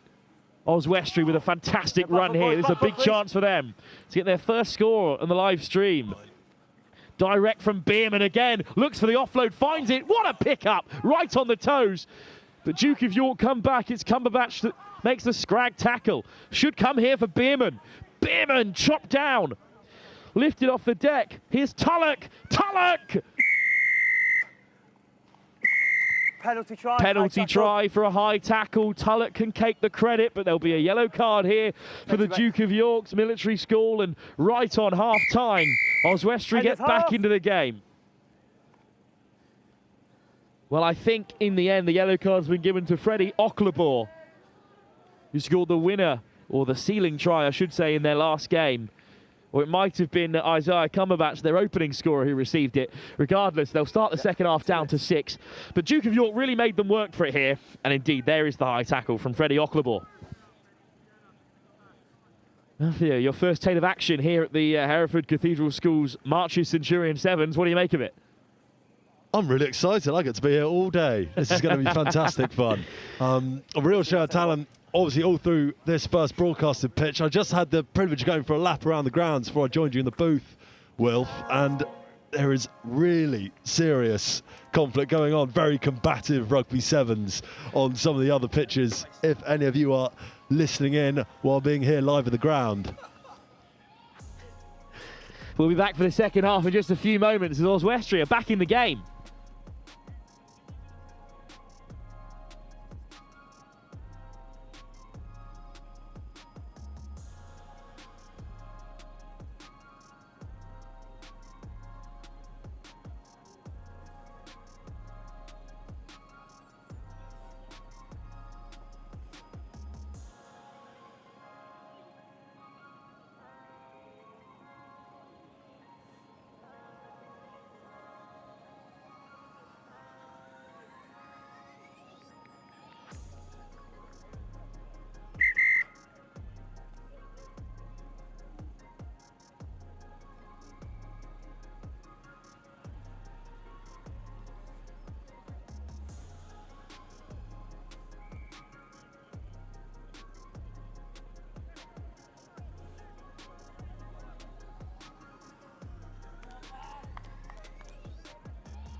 Yeah, ready, guys?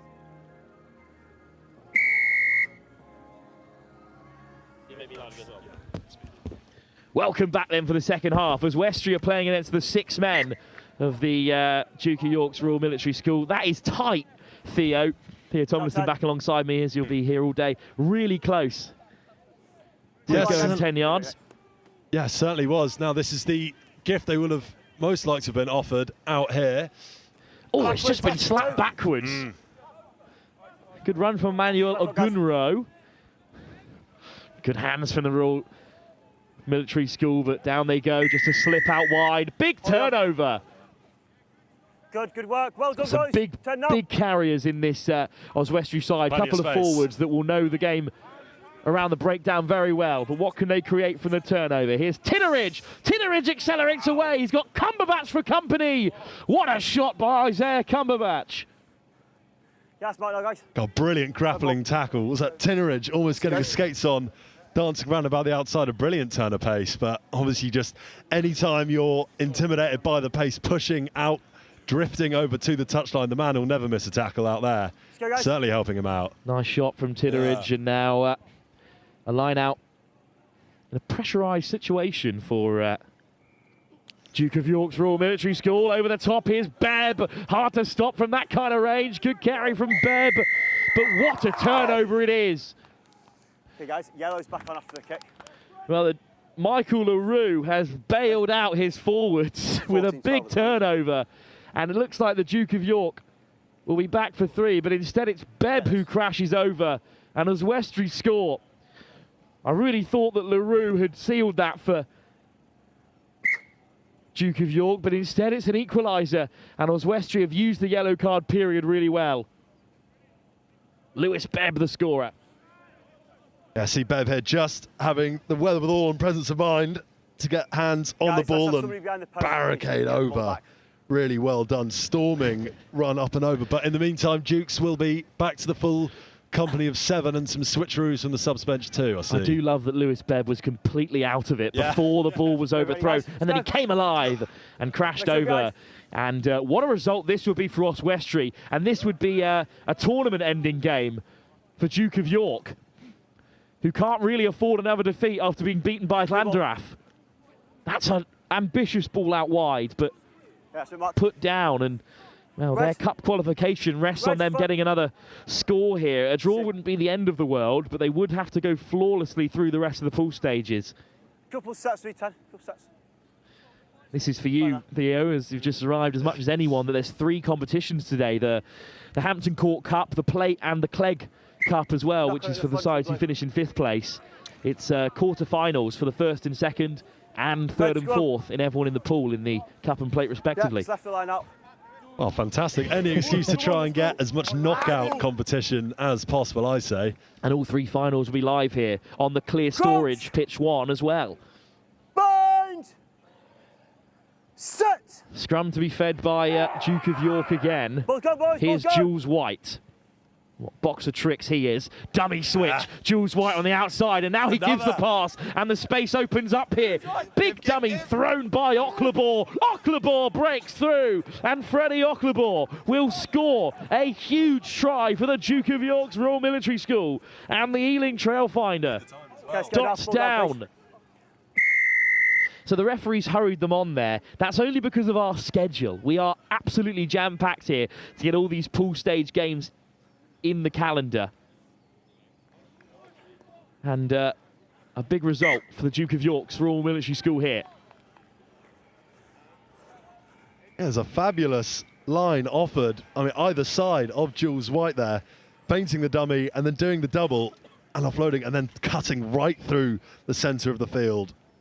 Bolting up to the trial, and Tickeridge pulls up, it's no use. Whenever you're ready, mate. And that's a brilliant way to earn space, especially when you have the flat 7 in defence, backing their man-on-man tackling when these moves come through, and then obviously no coverage in the back. In the meantime, the restart comes back up and over. And knocks on, unfortunately, by Oswestry School. Almost a great take under real pressure. But the Duke of York's Royal Military School will be sensing an opportunity here to kill this game. Ready? Crouch! This time with a big right open side off of the right-hand spin pass if they wish to utilise it. Big drive. Duke of York have been powerful in the scrum, but Oswestry's big hitters have won it back. What a moment for them here. So they trail by 7. Round the corner they come. It's a 2-on-1 if they want to use it, but instead drifting into the space and putting in the fend. Oswestry are through. Barker whips it away. It's beyond Bebb. But he regathers here, Bebb. There's so much space out wide. Bebb, he draws in 2 players, and the hole opens up straight through the centre for Bierman. Bierman gets it away. Here's Osman. Basil Osman brought down. There's a player in the backfield here for Oswestry. They're down to 6, but they're so close to the line as Bierman over. Short is called. It pops out for Duke of York, but a penalty there. Round the side, unfortunately. Clock's gone. Look at Bab. Clock's gone. Well, with him eating 2 of those shots in fine fashion. Some of the medical team always coming back on, but they've started again immediately here up to the try line. Bebb limping, but still trying to get the job done here. Bebb on the edge, battling here, but tossing down to score. It was a great effort from Billy Suksiri, looking to make the tackle. But instead it's Bebb who does score. He was injured, Bebb, but he still managed to get back to his feet and pop up on the wing to score his second try. This is a tough kick though, Theo, to equalise. Yeah, it certainly is. You've got 15 seconds. Wilf, and that is 2 for the number 2, Bebb. A real nightmare to play against. A real physical build for the 7s game as the... Oh, the kick is short, and Oswestry will miss out. Such a shame. But the Duke of York, with 3 kicks from 3, will sneak through as winners. Oswestry came so close. 2 tries for Bebb, but it wasn't enough. But Oswestry's best performance of the tournament so far will leave them with a pleasant taste in their mouths, even if they are tasting defeat. Well, we're straight on to our next fixture here. It's Pangbourne in action against Lathallan of Scotland for the first time.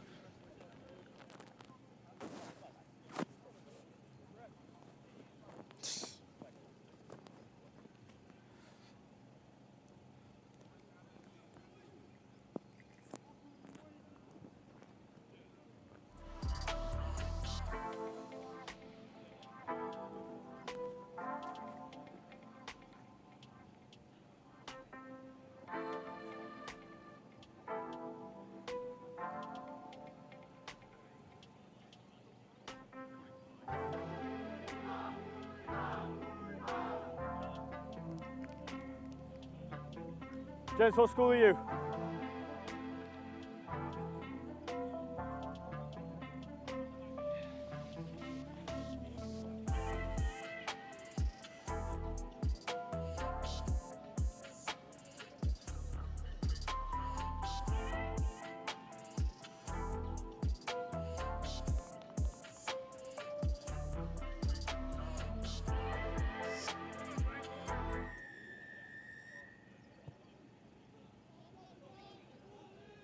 Michael, thanks, mate.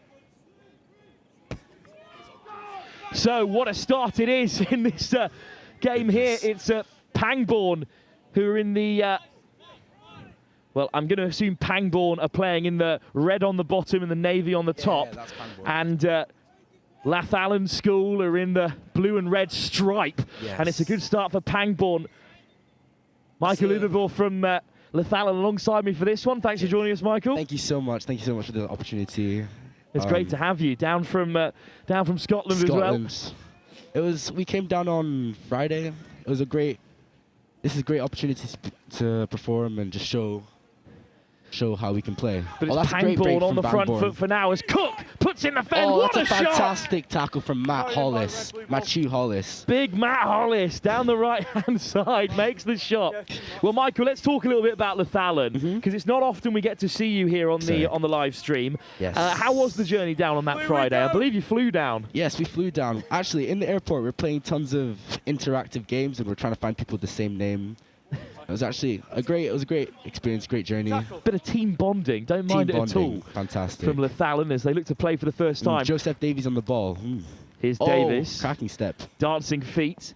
And out wide go Lathallan. It's a big shot, unfortunately, there on Waddle, which might put them under pressure. Tackle. Pangbourne over the ball. Okay. Waddle comes into play 9. Counter-up by Pangbourne. Penalty goes their way.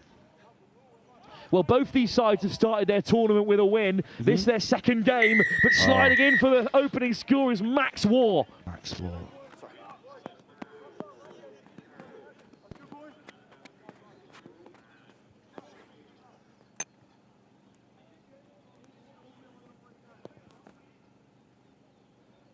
Yes or no?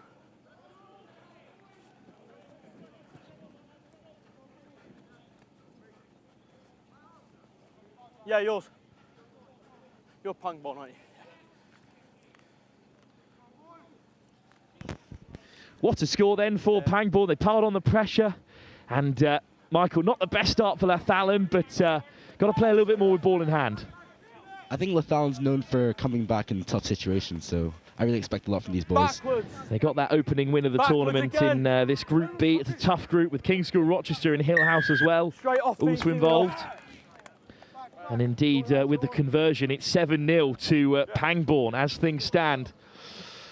With a penalty now for Lathallan. Chance to see them play in Pangbourne's half for the first time, Michael. What kind of style of rugby does Lathallan School want to play? Lathallan's known for shifting the ball to the edges and using their really fast players and good feet to really make breaks.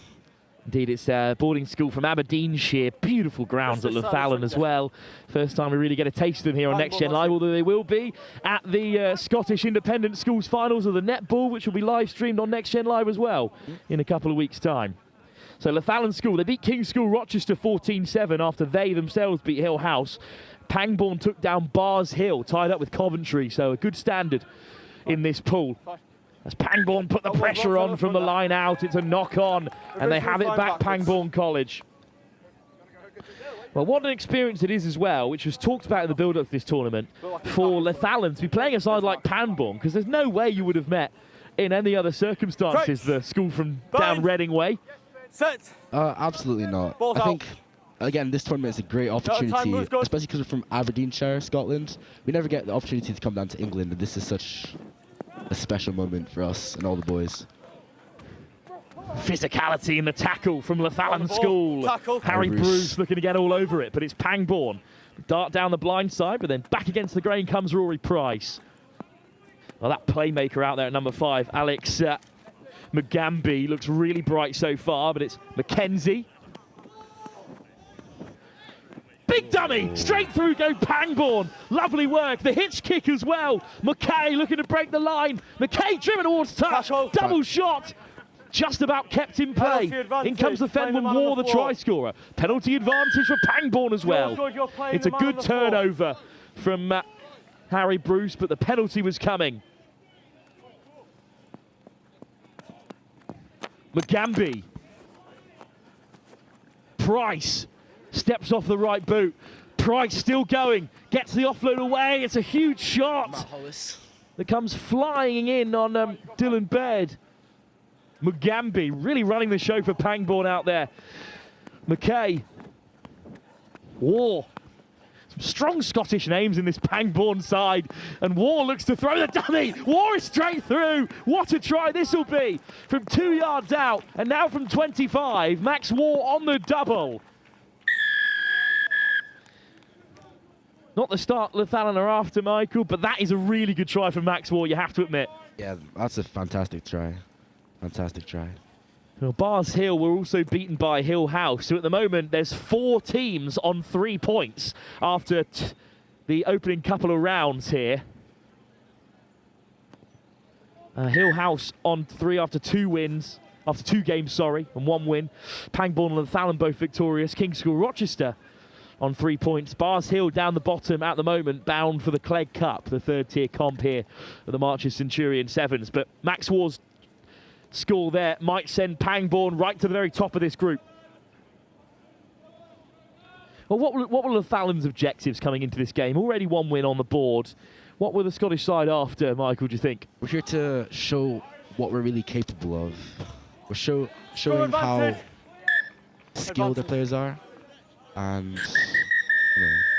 unfortunately, just a knock on there from Harry Bruce, but the referee's whistle will spare their blushes because we're into half time here.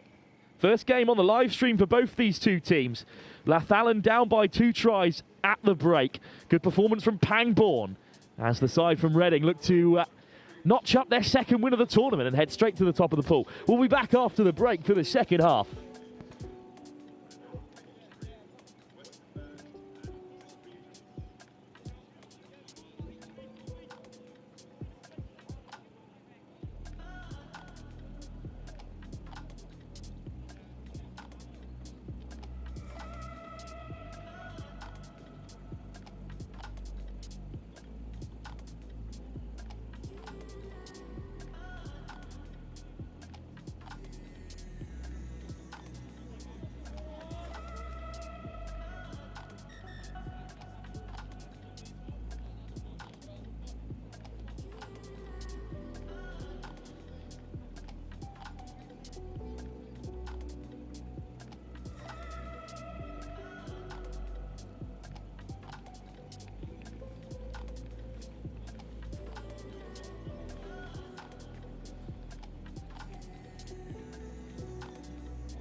Really isn't.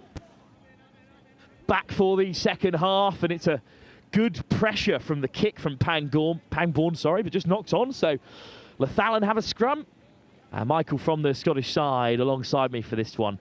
What do you think the message was at half time? 12 down, certainly not out of the game. What do you think the coach, James Sadio, would have been saying? Mr. Sadio, he's a fantastic coach. He's definitely getting the boys pumped up for this next half. He's telling the boys to play like themselves, be creative. Oh, that's a fantastic break from Joseph Davies. No one freezing his feet. Oh, that's so unlucky. Oh, Davies has looked really bright so far. He's got a great set of footwork on in the fly half. He's most certainly one to watch, most certainly. Scored in their opening game as well, Joe Davies, and almost breaking through there. Good covering tackle. And onto the field as well for Pangbourne is the man mountain, Harry Busby, one of the biggest players here today. And he'll be securing this scrum for Pangbourne. Go on, 9. Crouch. Bind. Set. So the action coming thick and fast as we've discussed here. It's if you're tuning in for the Newcastle Monkton Combe game, that will kick off after this one as Pangbourne go to the edge and there's a man over. And it's a score for Pangbourne. That's quite an impressive try. Alexei Mihalukic scores in the corner and then races round to dot it under the sticks. Good game management for Mihalukic. And Pangbourne, 9, you can a take good it from start. It's behind if really you want, physical then it goes from the onto back rower, but great footwork, Alexei Mihalukic as well. And a change in the offing for Pangbourne. Maybe Langusen coming in. The maybe Langusen is a physical character of his own. There's some big boys out there, despite the game of sevens being played. So let's see what kind of changes the substitutes for Lathallan can introduce. The Megan's only been playing rugby for a few months, but in those few months, he's become one of the most talented players I've ever seen, ever watched play. Great to see a late bloomer, Michael. I hope he brings his best to this game. Good take off the kickoff. Pangbourne straight under the pressure. Tackle! No hands! No, no! It's a big clear out from Lagoonson, and they win the penalty. Lathallan really physical in the carry. Lovely offload. It is Pratt for the break. Oh, it's Parry just about stays in field. Still here for Lathallan School. It's Saunders. No. Down he goes. Another penalty. Hands on the floor. Hands on the deck this time. Jude Ramsden penalised. Quick tap from the big man, Saunders. Dummy in the midfield. And it's a little dink over the top from Davies. No. But it's been reclaimed by Pangbourne. Oh, beautiful footwork to get away. That's a good shot. Now Pangbourne might be under pressure. Bit of a mismatch in midfield. And skipping through the contact goes Rory Price. Price is on the edge, one to beat, steps on the inside. It's a fantastic chop tackle. It's a tap tackle, if anything. And Price goes down. It's knocked on by Pangbourne. Good defence from Lathallan. Well, he's not very comfortable after making that tap tackle, but it was great defence. Have another look at this step, though, in the meantime, from the try scorer.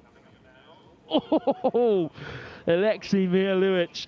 So great to see people with such fantastic feet in this competition. Such an amazing talent. Much quicker, please. Really good step from Mihaluich. Crouch! But in the meantime, a scrum for Lathallan. Chance for them to get on the board for the first time. Down by 19 with a few minutes left here, but it's come Price's way at scrum time. There's a man over. It's Alexei Mihaluich again on the outside. Mihaluich, he's going to go the length.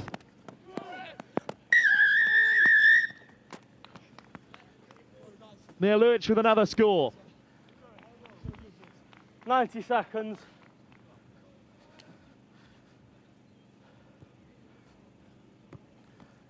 On the 5-2. Well, it's a great moment there for Mihaluich, and it's a great conversion as well from Rory Price, off the bar and over.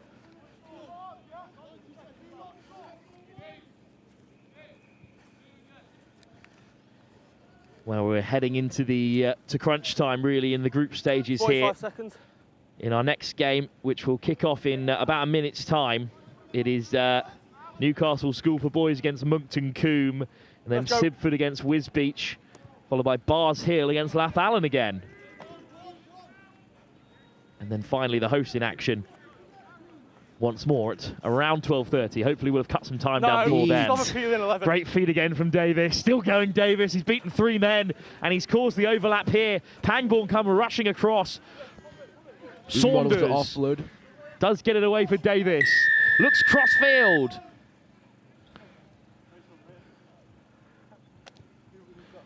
Number 9. Off the ball and then late shot after the whistle's gone. Well, a bit of off the ball from Pangbourne. We'll see them down to 6. Nico Hartright with a late shot and a bit of off the ball in the meantime. Left the referee with no other decision to make. Off goes Reuben Saunders. Davis. Matt Hollis. Hollis. Oh, that's a big bump from Hollis. What a carry. Tackle! Takes 2 men to bring him down in the end. It spits out unkindly for Lathallan. Waddle. Crossfield. Into the backfield. Parrott on the...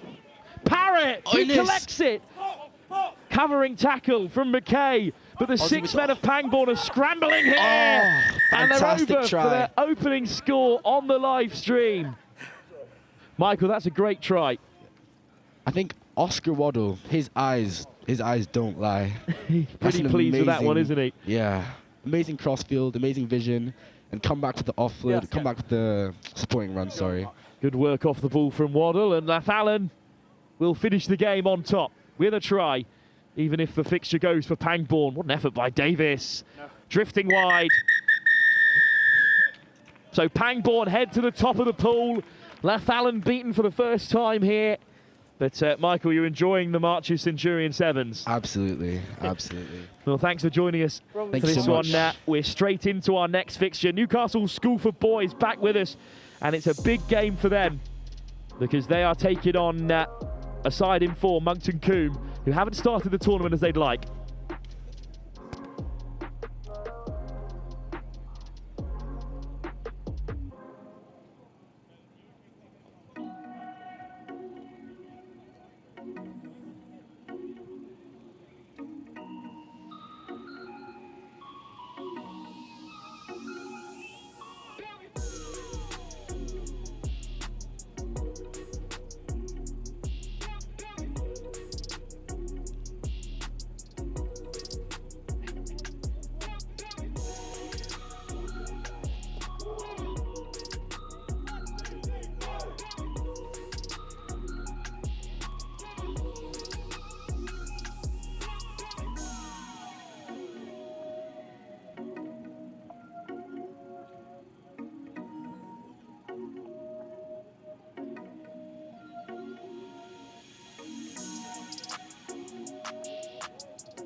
Welcome back then to another game here. Live at the Marches Centurion Sevens. It's a slight knock-on from Monkton Combe off the kick-off against Newcastle School for Boys. Well, apologies there, we're back to it. Monkton Combe taking on Newcastle School for Boys here. And I'm delighted to be joined by JJ from the Monkton Combe camp. JJ, how are you enjoying the Marches Centurion Sevens so far? Yeah, it's pretty good, yeah. We haven't had the best start, but we're having fun. Good stuff, JJ, that's what matters really. And it is Newcastle School for Boys. We have Charlie Hill feeding the scrum right now. They're on defensive duties. Hill whips it away. Oh, just put down at first receiver. Bit of a gift for NSB, who started the tournament with a win over Barnard Castle. JJ, it's fair to say that you've been handed a pretty difficult group. Monkton Combe are in the group of death here at the Marches Centurion Sevens. Yeah, watch out. I mean, we've done our best, yeah. Okay. We've played like 2 really good matches, but it just hasn't gone our way. 2 really good teams you've come up against in the early stages. Yeah. Unfortunately, here as NSB goes sniping through, it's Somersault. Try giving. Toby Somersault, the Newcastle Red Bull, dots down, and Fletcher adds the extras in double quick time, and that is a fantastic opening score. Well, look at the footwork from Somersault to get on the outside of his opposite man. Well, indeed, Monkton Combe beaten by Giggleswick, and then Sutton Valance, who we know well here at Next Gen, with one of their players coming to represent us at the Global Schools Challenge in Barcelona. Tough games. This is NSB's second appearance of the tournament. Well, in fact, this is their 3rd game after beating Sutton Valance in their opener. Oh, big bump and a bright start off the kick-off for Will Ainsley. Ainsley still going, not held is the call. Monkton Combe all over it. Feet, number 6, off your feet. But straight off their feet there in the breakdown. Unfortunately, it's Lewis Hurst, so chance for Monkton Combe here, JJ. Yeah, that's Amonya Mashambi. Yeah, Mashambi puts boot to ball. We wrapped up by Somersault. It's a good double shot. Now Fletcher, a real star, steps away from 2 and feeds Hurst, who might be through here. Fletcher on the supporting line will score. Well, JJ, it was a good option from Mashambi to put boot to ball, but unfortunately couldn't regather. But Ted Fletcher, the Newcastle Red Bull starting fly half, is probably one of the best players present here at the Marches Centurion Sevens. He is a future star, and it's his 3rd score of the tournament after his double saw them through against Barnard Castle. He may well have scored against Sutton Valence as well in their opening win, and it's a beautiful kick as well. Oh, JJ, have you seen a better kick than that here at the Marches Centurion Sevens? What a nudge. Yeah. We're actually missing like half our team right now due to a hockey tour. Yeah. Oh, those pesky international tours, eh? Monkton Combe get amongst them. They've got a good link with Chelsea as well in the football and especially in the women's team. But the hockey tour robbing the rugby players. Can you believe it? Of course, with the tournament's guidelines, you have to have under 100 boys in your sixth form to make it to the tournament. So that's doubly disappointing for Monkton Combe because they haven't got loads of athletes to spread around. Yeah, we actually have 2 Year 11s playing right now. Well, that's great to see some of the youngsters coming through. Front the line, front the line. Offside from the kickoff. Free kick. Disappointing for Newcastle. Monkton Combe now maybe with a chance. There, must be here. 10 metres, yeah. Tap and go, good, off he goes. Shambi with the tap and go. Ali Peel. Peel. He's one of our Year 11s. Comes round the corner as well. Young Ali Peel, and then Mashambi regathers, looking a little bit short of options here. Hill for Monkton Combe. Peel, big ball over the top, but it's just been put down. That's unlucky. That's Monty Greatrix. He's been one of like the best players we've had today. He's having a great day. Unfortunately unable to hold on to that, and here come the bomb squad. It's a whole host of changes, 4 in total for Monkton Combe. JJ, talk us through some of those swaps that have come in. So we have Toby Humphreys, Tambi and Ivan Au who have just come in the forwards. See what kind of impact they can make at scrum time. Summersall off to the races again down the short side. Absolutely lightning. Summersall. Well, they say Red Bull gives you wings, and it's the Red Bull scrum half who's flown through on that far side. And NSB go 3 tries up here. What a tournament for Newcastle School for Boys. Their undefeated run looks set to continue as we approach half-time. Okay. Got about 40 seconds left. Well, JJ, you've got to respect the whereabouts there, the Sevens knowledge, just to snipe down the blind side, and he's really quick. Yeah, that was a really good try from him. Fletcher with the kickoff as we approach the break. Big chase from Dan Jonk. And it's been won back by Austin, who's underneath it again. Smith with the carry. It's Danjou of Bladen over in support.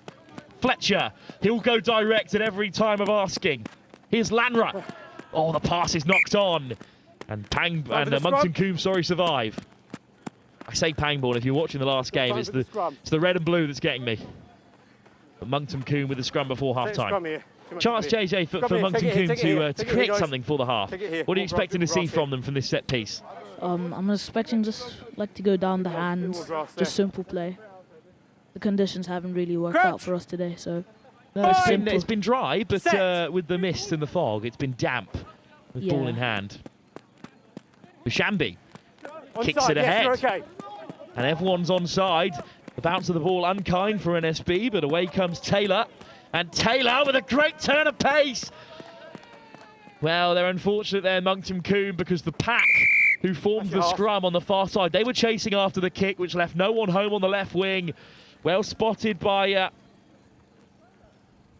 Oliver Taylor in the end, who waltzes home. And before the break, Newcastle have a fourth.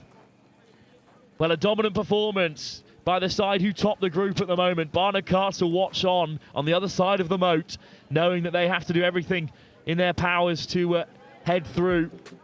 With Newcastle on hot form like this, they're up by 28 at half-time.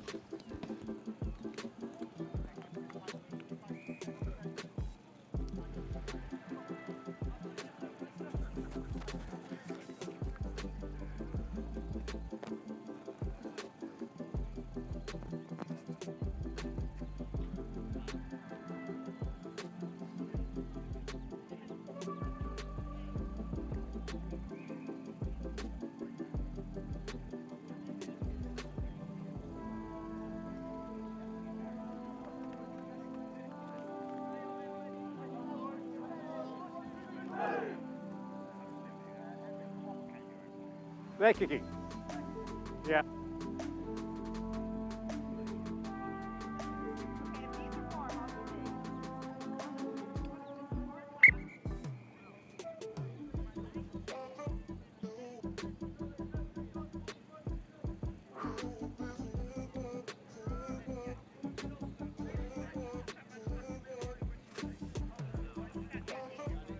You kicking, mate?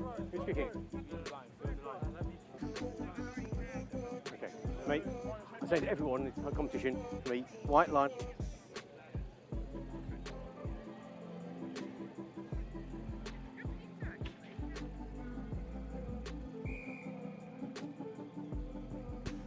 Well, we apologise for the slight shaking. It's the camera crew's climbing back up, rotating here, hard working at the top deck here at the Marches Centurion Sevens. And tracking the play well as we're back underway for the second half. Newcastle School for Boys up by 28 points against Monkton Combe. And JJ for the Monkton Combe camp alongside me with the Kenya Rugby Union cap on as well. JJ, what's the story there? Yes, I played for the Kenya under-13s last year. Hold push. And we're hoping to see some more Kenyan rugby players when the IAP side returns to the Caldecott under-13s, which was a great tournament that we live stream every year towards the back end of the month. But at the moment, it's Newcastle being put under pressure here. It's come loose at the tail. Monkton Combe all over it. Ow, with a big shot, the number 6, and the penalty as well. Yeah, He's good. Toby Humphries had a really good kick to get that. Yeah, he was good on his feet. Big moment for Monkton Combe here. In goes Humphries. Ow, over in support. Use it. Offside. Shambi dances back towards the inside. Mashambi finds the pass. Oh, it's been put down. But a penalty advantage was coming for offside. Oh, JJ, they've really got to score from here. 5 yards out in sevens. Yeah, this is a really, really good scoring opportunity. On the line, on the line. Hopefully we can capitalise. That's 2 penalties, guys. Yes, you're good there. Wait, tap. There you go. Quick tap from Mozambi. It's Humphries looking to dart over. Tackle! On the roll. He can't get it down.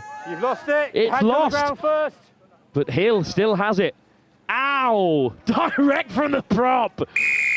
And he scores. Yellow card. Oh, in fact, it's going to be a penalty for a high tackle. Hold it. And a yellow card for NSB. I'm really surprised that hasn't been given as a penalty try. But regardless, Johnson leaves the field. And this time... That's 3 quick penalties in that 22. Humphries. Humphries goes over, Monkton Combe on the board. Holding on down there. He's offside a there, top high try tackle scorer there. for us today. I gave the warning too, 10. And Monkton Combe are on the board. The side from Bath take on the side from Newcastle. I think this might be the longest journey between any two sides in the pool stages. Maybe Lathallans and Barr Hill from the Midlands, perhaps, but I think this is the longest distance between any two sides. You may go when you're ready, Red. Keep behind that kicker, please. Well, after Newcastle, long old wait. Good hands in the end, and then just so direct. Played it. Carry on.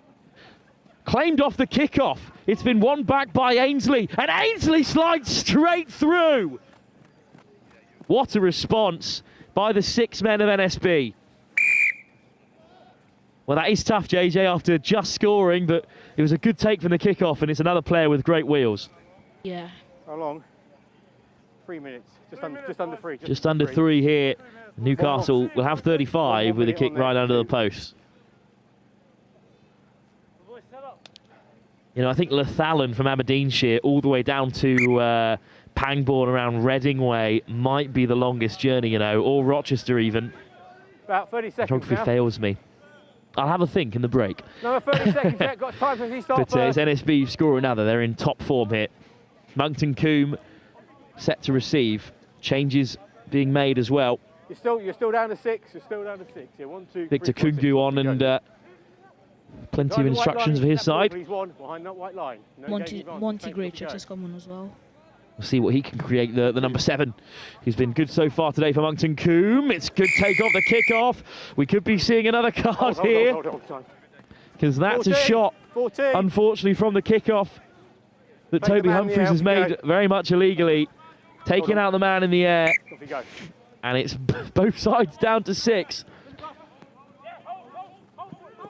Good touch from Smith, who steps away from one. Smith with a dummy. Straight through he goes, and NSB are going to score another.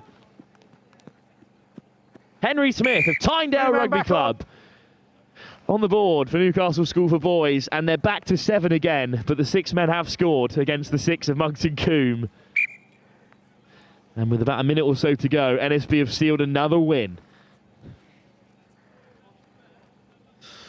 It's another tough game for Monkton Combe, JJ, but they've got to keep their heads up here. Plenty of rugby to be played today with 3 competitions all on the line. Yeah, I agree. About a minute, just over. So they'll play with 6 till the end. About a minute or so left here. Oh, what a touch by Smith as well. Great footballing skills from That's good. the Newcastle number 1. That's fine. Tapped back by Monkton Combe and recollected brilliantly well. And straight through they go. Jack Yolton. Yolton taken down on the far side, trying to drag their man before touch. And indeed, the Wisbech men on the far side have got their hand up. Quick line out. Somersault steps off the left. Big hit. Shot by Ali Peel. Peel with the big shot. Somersault back to his feet though. Chopped down by just forward. Pangbourne via Monkton Combe again. And Yolton brings an end to it with a good tackle. It's a victory though for Newcastle School for Boys by 42-5. They remain the front runners in this pool. Well, JJ, thanks for joining us and best of luck with Monkton Combe for the rest of the tournament. Yeah, thank you. We'll be back in just a few moments for yet another game here at the Marches Centurion Sevens.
Hello and welcome back to Next Gen's coverage here of the Centurion Marches 7. You're joining me, Theo Tomlinson, here up in an immediately fierce and feisty fixture between the green of Sibford School and Wisbech Grammar School.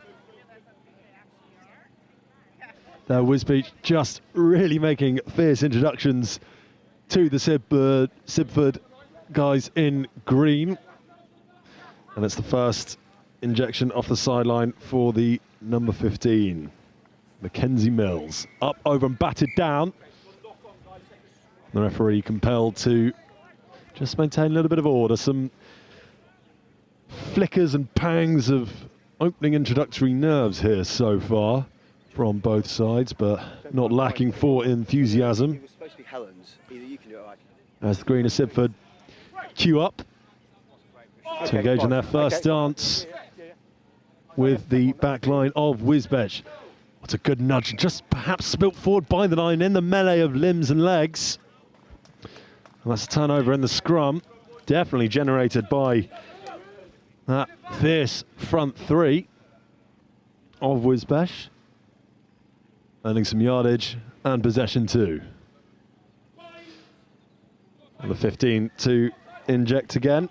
Mills in, now really keen to just pour out the ball, and as the scrum has wheeled round, it's the quick thinking Mills who is just going to race away from the Sibford desperate diving efforts of Sebastian Coleman in the number 10 jersey, coming with all sorts of effort and yet to no avail. And just look how that scrum there, it's gone quite high quite early, and these 3-on-3 scrums are not to be underestimated. They're really hot buttons of contention and great grounds for combat in the sevens game. And all that mess has just been scooped up and converted into, I believe that's the full company of points, 7 going to the WGS. You can see he's just checking his surroundings, eyes on the ball every other moment. And it's the faster mind and the faster feet this time. Wisbech again to start us underway, overloading the left-hand side of the field. No guesses where they'll be going. Oh, he's accidentally played it, that number 15 Mills, again hot off of his opening try. The ball has been turned over, and it's the number 9 Sibford getting involved in the game. That's Nick Maher. Up into the far left-hand side of the pitch. And immediately just isolated. Wisbech not taking any prisoners in their defence, really shutting down that first visit from the Sibford Green early. And this is now popped off of the deck by the number 12. That's Theo Dixon. They'll all be cleared out. Offside line now set. Split back line either side. Options are available here. Picked up number 5 in the dappled red and black scrum cap. Over to the number 11, Joe Penwells. Running to Penwells? All right. Okay. Sorry, Penwells. I've got a small doodle over some of the lettering. I'm not entirely sure what your surname is. We'll sort that out in a moment. Well done, though. That's another 5 points to the good in the Technicolor strip of Wisbech.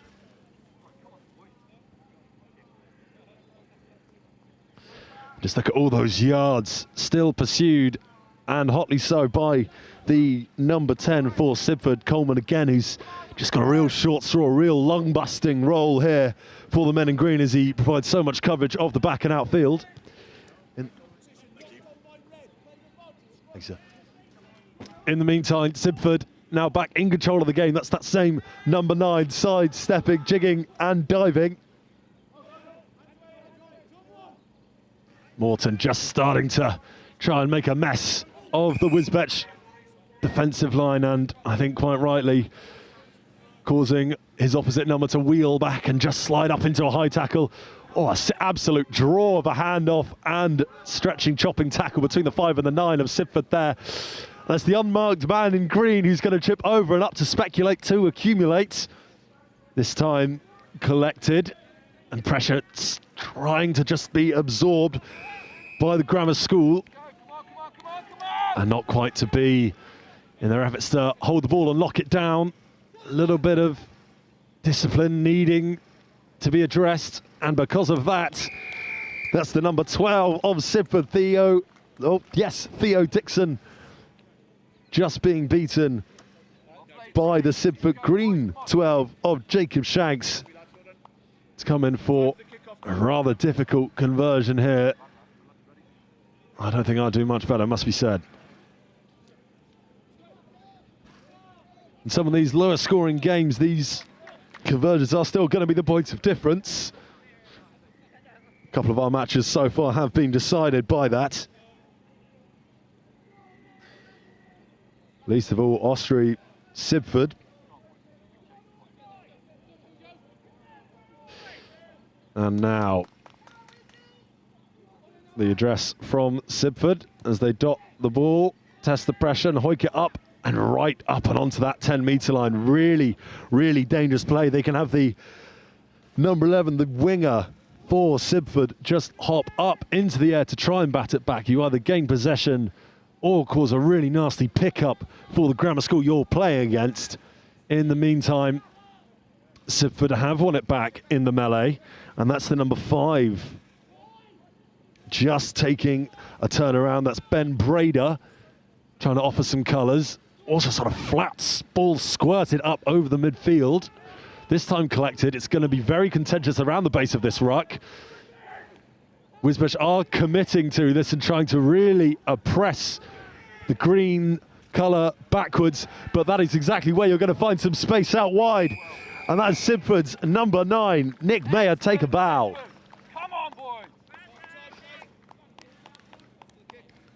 And try-wise, we're all square here at the 8-minute mark. And that number 10 will be keen to have another bite of the cherry. That's Seb Coleman. Oh, just ever so close. Always the toughest discipline in rugby. Really the drop kick, let alone when your lungs are burning and legs are aching. And so we'll leave you at 12-10. Sibford starting on the back foot, but responsible for the last 2 changes of score. And while the momentum is with them, now a few points adrift. 2 points separate the 2 sides as we enter into the second half.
Good afternoon, everybody. Welcome back to the Centurion Marches Westonbirt Rugby Sevens competition.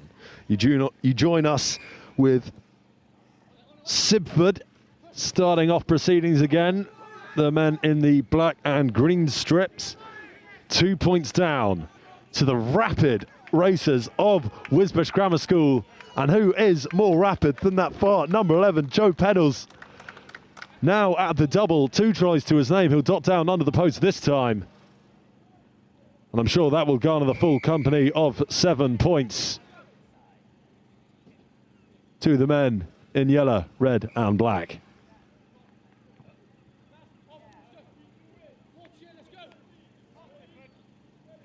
And here it is again, just always going to be a threat as the open side winger off of that right-hand spin pass. And that is just foot to the floor, blink and you'll miss it behaviour. And no wonder his lungs are burning now as he hobbles back for another restart. The Grammar School wasting no time in hoiking the ball up again onto that far 10-metre line and winning it back in the mess. There's a knock-on advantage here for the Grammar School, looking to double down on their early advantage in this, the start of the second half. And that's the unmarked player, Tom Ryan, just being shoved aside by the referee and brought back for a scrum.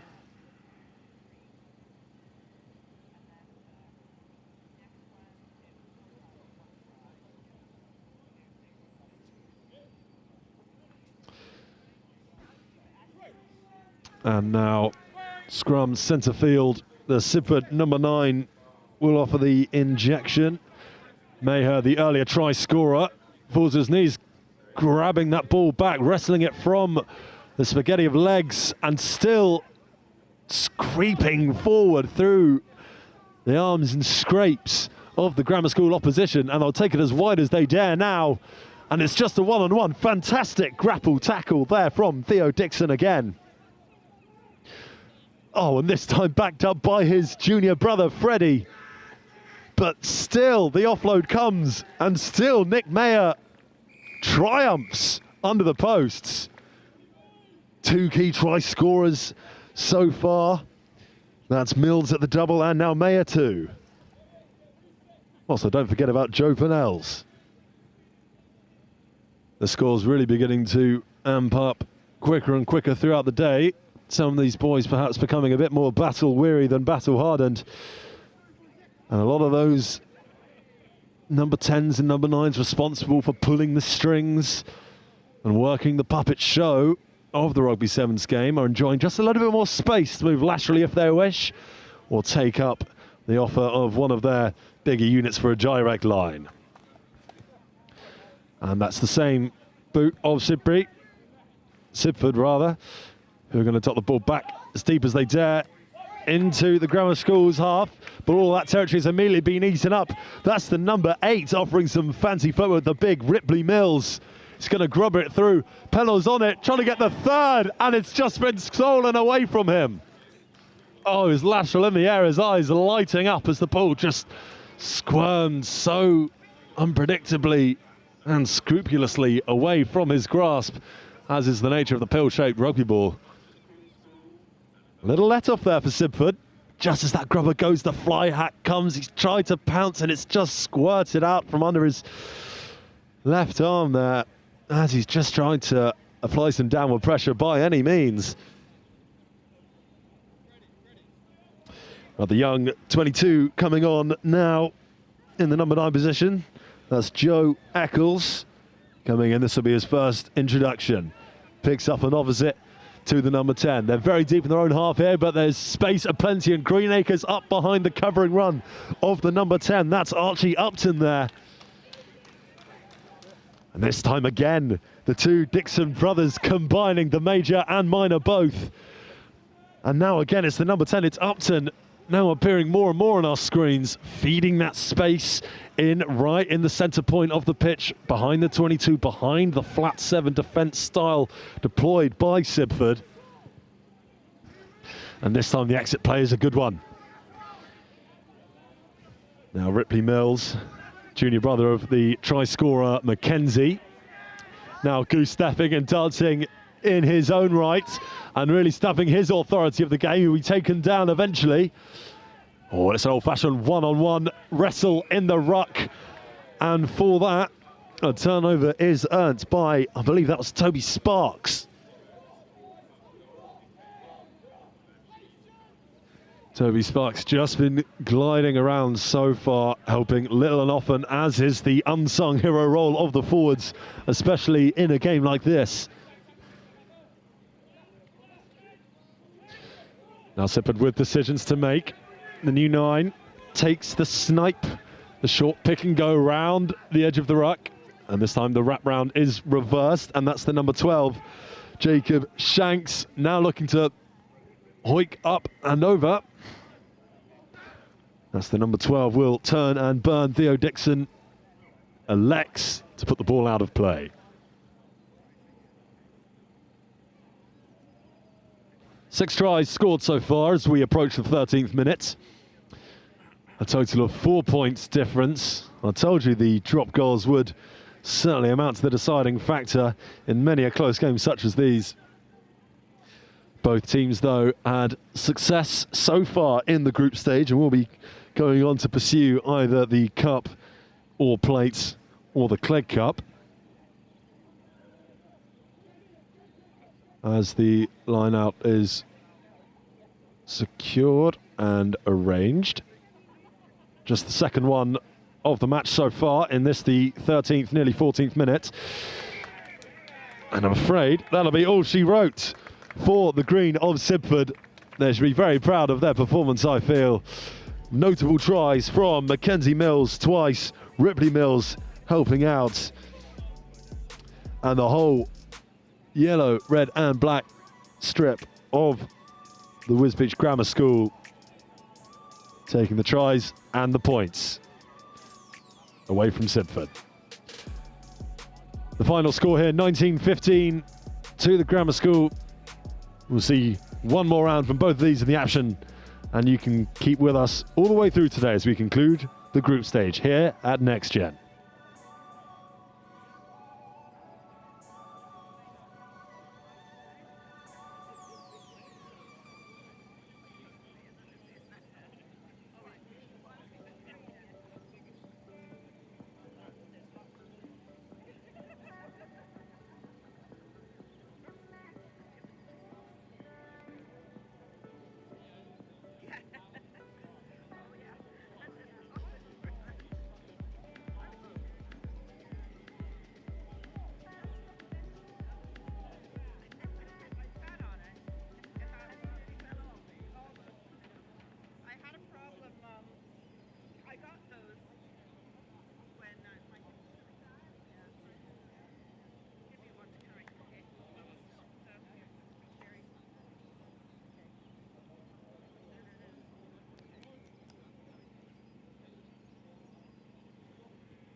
So we can just chat, feel free to jump in as and when.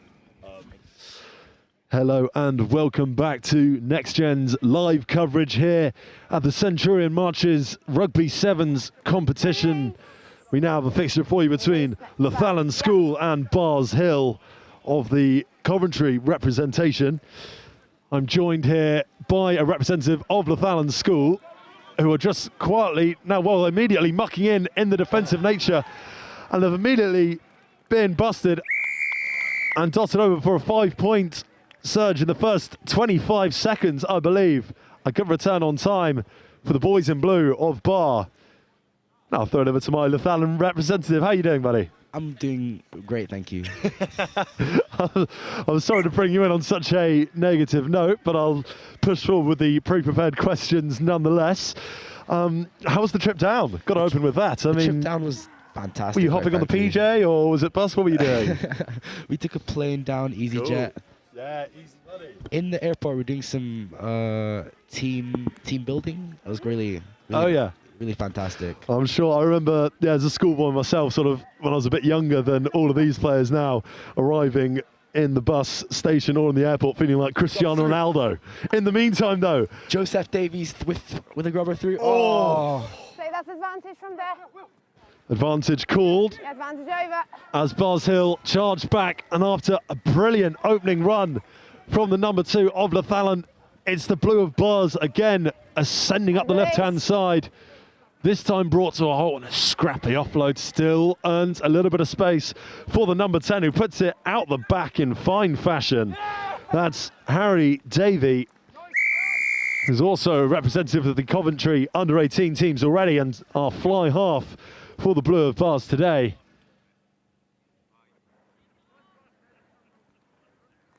Endless me, a pressurised start for the Lathallan side, but showing plenty of character and still marching up and into the blue half. That's the same offload there, just shown again, and finally Lathallan capitulating. I sense we'll see plenty more from the striped kit of Lathallan, though. Who are the sort of notable players we're going to be seeing with some real athletes at Barr's who are going to be the ones matching them? So Matt Hollis, the big number 20, he's known for his strong carries and strong tackles. Yeah, the big unit. Oh, on there as well. Oh, Harry Bruce, another one for the tackles, amazing. Oscar Waddle, he's great eyes. Play on. Oh, brutal gladiatorial combat opening up here, and one of the Lathallan boys has taken a knock in his pursuit of the ball. Barr's in the end will triumph and will have the penalty. I don't think the referee will allow him to take it quickly, with the poor Lathallan boy just needing the quick patch up before we get underway again.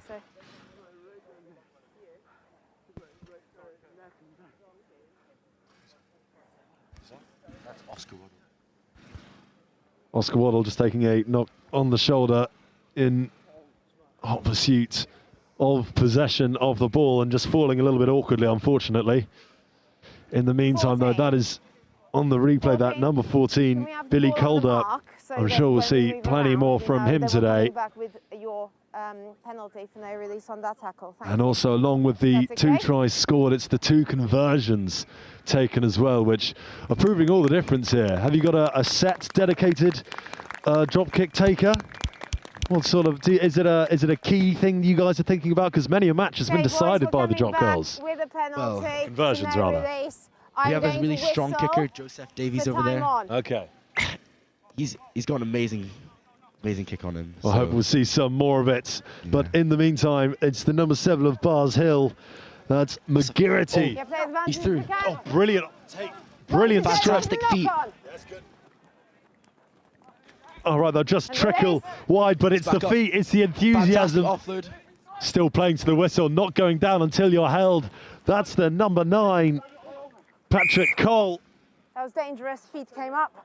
Lathallan's known for quick ball play and keeping the ball alive. So that's what we thrive on. Yes, and that is 7-on-7 contact. That's Harry Bruce up against McGarity as they take the quick ball, and it looks like Boys, that ball went forward. Oh, just a forward pass. Bars will count themselves lucky though, failing to place the whistle and letting that space just immediately open up, demonstrating just how there is no place to hide in a game like this, as you just have that crunching tackle on Bruce there as he adopts the trademark Lathallan play style of the quickest ball possible. Let's set up. This time we've got a scrum here, relatively central. Crouch. Bars Hill in possession. Bind. As the injection comes from the number 10, that is, David Doyle. Okay. Penalty to Bars. Not going straight. Count of the scrum wheeling after a lack of a straight drive. That's the number 14, Bill Calder, taking it quickly. Fantastic feet. Brilliant feet, and he's still got his head up. He's checking over his shoulder. Joseph Davies chasing down. Brilliant, that's the number 10, still on his feet, still driving, still offloading and offending through to the try line. That's the number 10, Harry Davey. That's the Coventry man, starting at 10 again for you. And Lathallan, who have had good success so far in this group stage, looking to just be slightly overrun in these, the wider channels, really. And just so brutally, so quickly after a visit into the opposition 22. It's a real gut buster. Harry Davies taking the ball from his own 22 and weaved and writhed all the way through to the Scottish try line. The Lathallan boys unable to replicate the fine form of their international counterparts in the Six Nations yesterday. Were any of the boys tuning in, do you think? Getting inspiration for today? Well, all of our boys were watching that. We actually went to the... Don't say that. Wherever you're watching, I'm sure it was good fun. Line out. In the meantime, Bars Hill look to be prepared to take this line out. Obviously, much like the scrums, the line outs are reduced to 3 men, mostly in the foray. Of course, they have the option to add more, but this is usually the minimum requirement. And a scrum half-style pass from the 9, acting as hooker and then acting as 9 again. Who takes the ball off the switch and recycles it back. That's quick hands again from that number 12, Jack Good tackle Matterty. from Harry Bruce. Excellent tackle as the ball just pops up and over. And that's the number 6 who'll have to really sling himself around. Maybe with a fantastic cover tackle. Maybe just having back those long limbs, proving useful to wrapping up the opposition. Oh, and unfortunately a penalty has just been called somewhere in the contact. I'm not entirely sure, but it's a high tackle is the ruling. As Harry Bruce now starts to spin it out wider, they're not taking any prisoners with the width they're trying to demand of the Lathallan defence.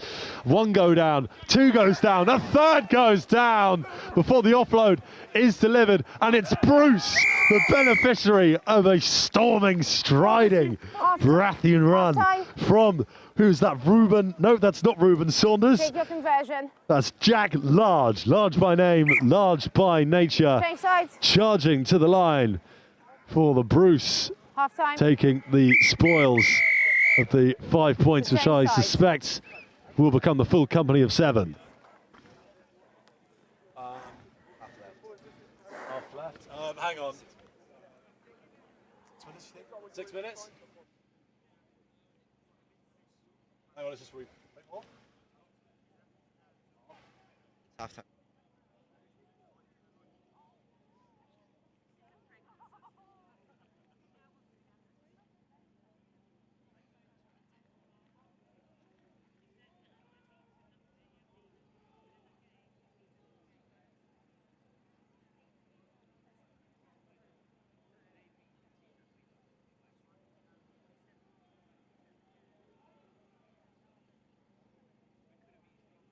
Yeah. Can you get up and just make some...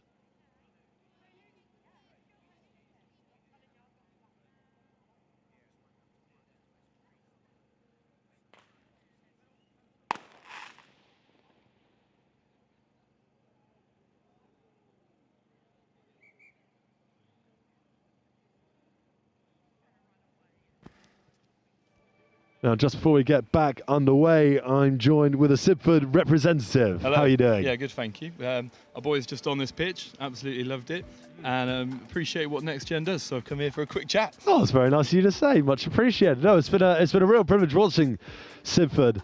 Obviously had a little bit of tough luck in the last fixture, but some progress in the group stage regardless. What are your sort of aims and objectives for the tournament here for your boys? So following the outcome of that game, we're targeting the plate now. The potential of going up to the cup with some of the other schools in the group round.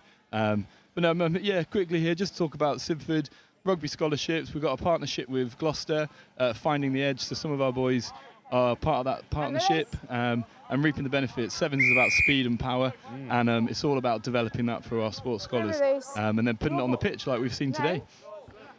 And talent aplenty here from Sibford and from many of the competitors here at the Marches Centurion Sevens.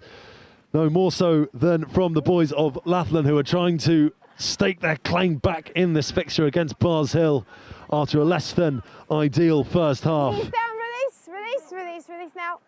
28 points, the difference to make up.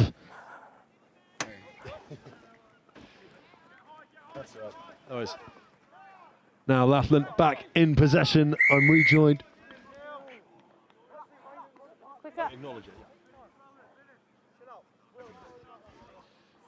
And I'm just being reminded by my senior colleague Wilf that we are just a little bit behind schedule at the moment. And Hereford will be playing in our next fixture. In the meantime, it's Barrs back in their blue strip. The ball going backwards, and now the left blindside winger starting to dance, but muscled back into the midfield by that number 7. Oh, excuse me. In the meantime, while I've been spluttering and smoking, the number 6 of Barrs Hill, Jack Large, at the opposite end this time, will take the conversion himself and just say hello. He's not overly pleased, but I'm sure it won't really matter by this point. Immediately after a stampeding charge out of the Lathallan defence, takes some of the fancy footwork as well with him to dot the ball over. And now 5 tries to the good. Now this position, Lathallan obviously will not be satisfied with their position in this game. And what do you think they'll be looking to do with the rest of this game? Will it just be damage limitation, pride of the badge, or will they start to use this as an exercise to best prepare themselves for the next one? Honestly, knowing Lathallan, we're never going to give up. I think we're going to keep going. I want to just try our best. It ain't over till it's over, especially with the group stage and all the rest of the cups and trophies and awards on offer. Obviously, 3 tiers of the trophy, the plate, and the Clegg Cup. That's the one. So you'll still be gunning, certainly for the plate, if not the Clegg. Yes. In the meantime, it's another line just scrapped from Paddy Cole. Yes, brilliantly done. And this time, oh, that's unfortunate. What I thought at first glance was a dominant Lathallan scrum ruled illegal or unwise by the referee, and this time it's the grubber through. A different option taken for Jack Mafferty to try and hurry onto. Put down by Matt Hollis. Okay. Boys, we'll come back here with mopping up Matt Hollis there. Just clearing the ball up and restoring a breath to the game before it continues. The scrum called just over 5 metres out of the Lathallan territory. Okay, I'm here, I'm this side. Okay. Lathallan's Crouch. Patrick Cole Bind. queuing up to restart the game. Set. In and out quickly from the Lathallan scrum, and this time options deep in their own half, but with space to move laterally. And this time a pop over the top. Through. Go, Harry, go, Harry. Harry's going to boot it. It's going to spill into the try zone. It's an old-fashioned foot race. Oh, it's just gone wide. It's just gone out of the back of the zone. So no dropouts offered. No dropouts in sevens. So we'll go. Oh, sorry, I couldn't contain my colleague there. Okay. Go, Harry, go. This time beaten by the ball. This time only. It is your ball because they kicked it through. And it looks like the judgment by the referee is the got a line out here from the line point out of the kick. Remember, there are no dropouts. from the point of the kick. Dropouts in sevens. No dropouts in sevens, the referee reminding, despite the protests of Lathallan. Okay. And is the 14 to start us off again. Oh, I can finally catch up breaths briefly. Backwards. Ball Big goes hit. backwards in the Barrs Hill back line. And this Big hit from Matt Hollis. Yeah, they've run into the traffic of the Lathallan forwards. And now a lot more space to open up with, oh, the outside line is just committed in. The ball has been spilt, but only sideways, according to the referee. Oh, the tackle's not quite been made. But look who's charging across. Paddy Cole. That's the number 9, Patrick Cole. And still he'll dive in and out, charge down, fending off and tumbling over the line. That's so unfortunate from... Oh, absolute desperation. Desperate measures from Lathallan, all as a pack hunting down. But the indomitable will of Barrs Hill just carrying them over the white paint. And for, well, I must say, one of the most lung-bursting tries a young man is ever likely to score in this game. Conversion made to boot. And see, look, it's picked up again just outside of the 22. And you see on your frame all 3 players coming in. The big fat step in, gripping of the turf. See you later. Get off of me. In that handoff. Well done indeed to the Barrs boy. Okay. That ball, though, went out off blue, so we're going to have a line out there. We're going to have a line out there. He was retreating, did not affect play, it was not material. Okay? Your line out, please, here.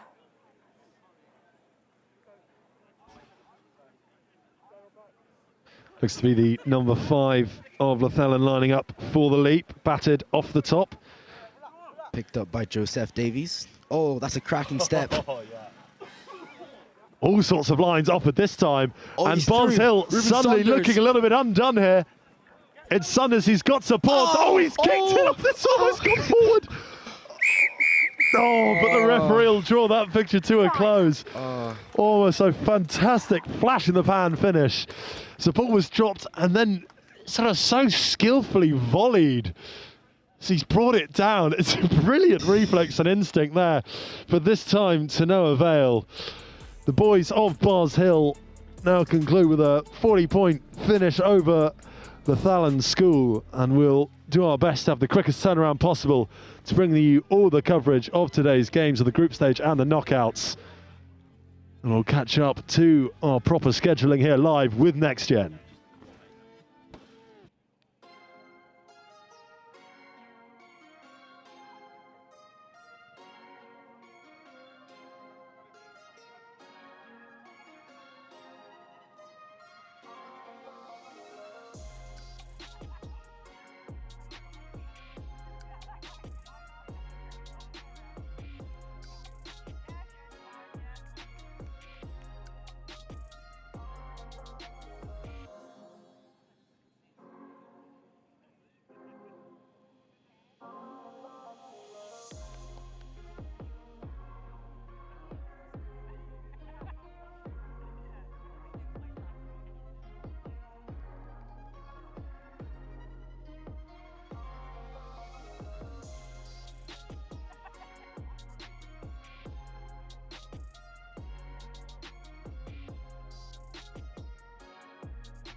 Welcome back then to the Marches Centurion Sevens, live here from Wyeside, the home of Hereford Rugby Club, where Langley from Norfolk are taking on the hosts and are opening up the scoring.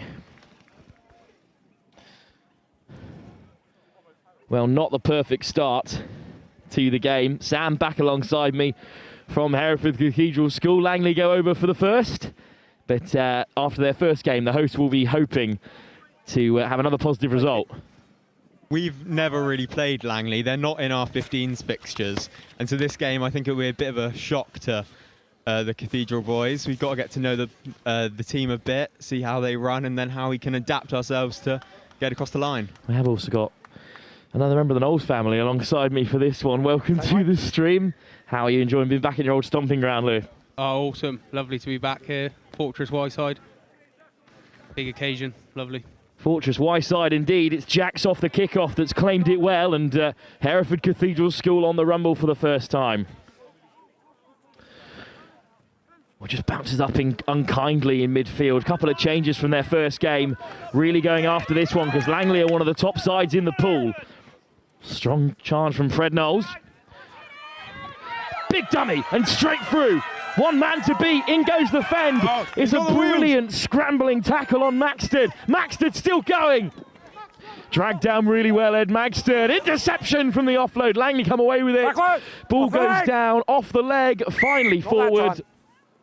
Exciting start for the hosts.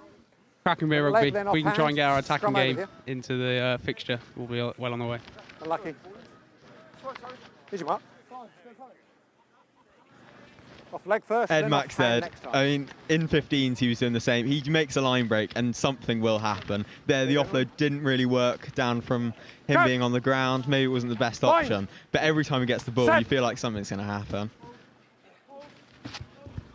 Host with the scrum, shooting down a blind side, goes the captain, Benji Ritchie. Ritchie swings it over the top, Knowles there in support, but it pops up for the green and white of Langley.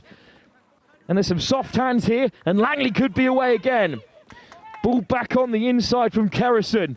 Wide over the top, it's a beautiful pass, and off go Langley again. Great acceleration from Foster, covering tackle, and Maxted has it back in the end. Release, release, release! You hear the rustling of my many papers as Langley's team sheet is finally nailed down. Swung back on the inside by Griffith. He's had a great tournament so far. Jax, chopped down. Good shot from Lockwood. Swung back on the inside, and Langley are going to score a second. Good rugby, good rugby. It's Kerrison that goes over, the captain, the Northampton Saint. I think Hereford Cathedral School's had a bit of a shock in this first couple minutes here. And I don't know how they're going to have to adapt at half-time, but something's going to have to change. And racing towards the break, it's 2 already for Langley. This time they knock it over from right under the sticks. Kingsley Lockwood, the vice-captain, with the little chip over the fences.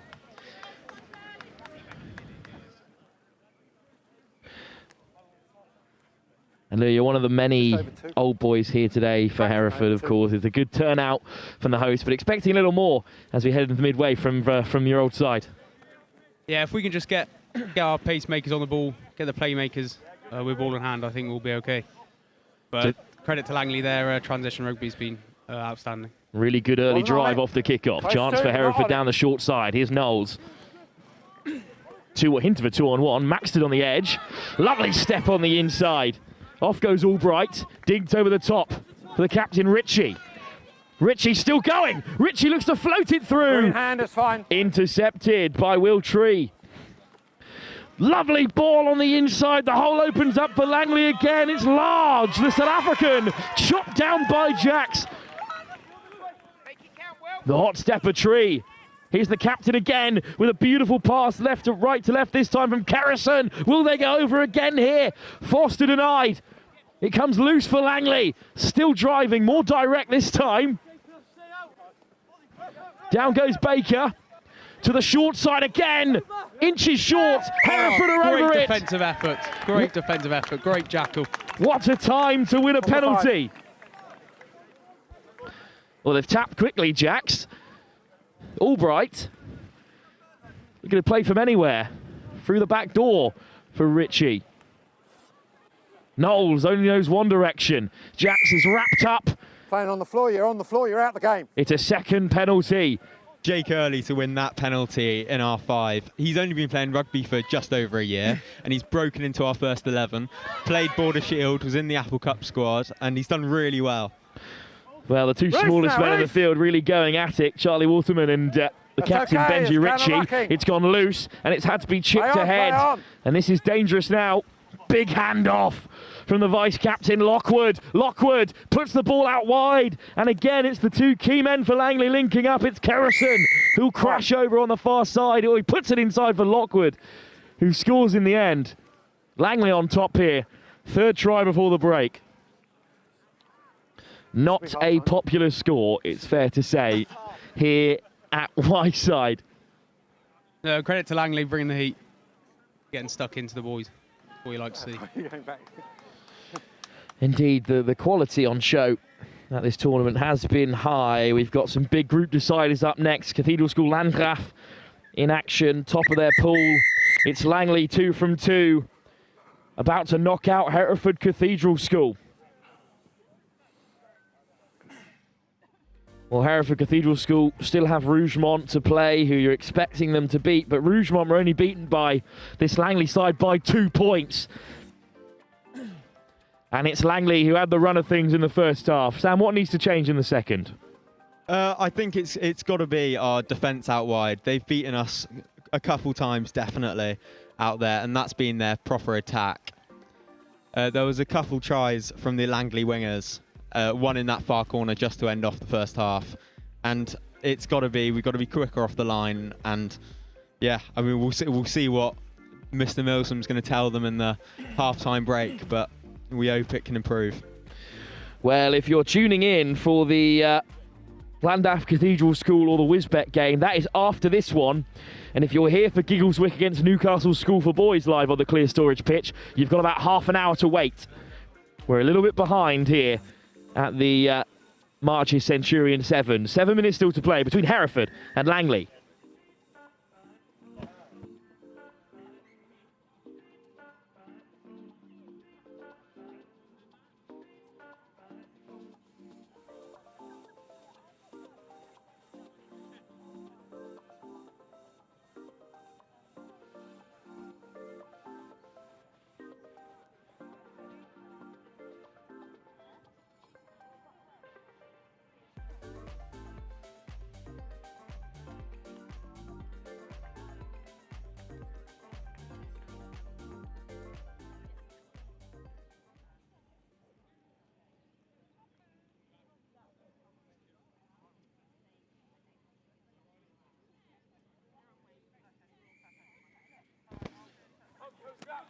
We're back then for the second half. It's Langley straight off the kickoff, who've taken it well and found an offload into the path of Woodrow. Woodrow's away. What a start for the visitors. Covering tackle from Jacks. And that should be a penalty. No real advantage came for... Well, just a knock on. I think he was in front when the ball was knocked on. But the referee happy for the set piece. A bit better from Hereford Cathedral School. It's a really good recovery tackle by Will Jakes there. I mean, he's one of our biggest players. He trains with the Gloucester under-17s, and he's a unit, basically. He's very good defensively, and he's also very quick, and he's a good use in attack. And he'll spearhead this scrum as well. Go. Plenty of changes at the break for Hereford. They were needed to. Down by 17. Whipped in midfield by Jones. It's usual fly half for them. Big handoff. Strong carry. Much better from Hereford, but they've lost out. The offload straight off the knee of Jones, who gets right back to his feet. What a line by Kerrison. Langley pounced on the error. Slicing through the Hereford defence there. Great reactions.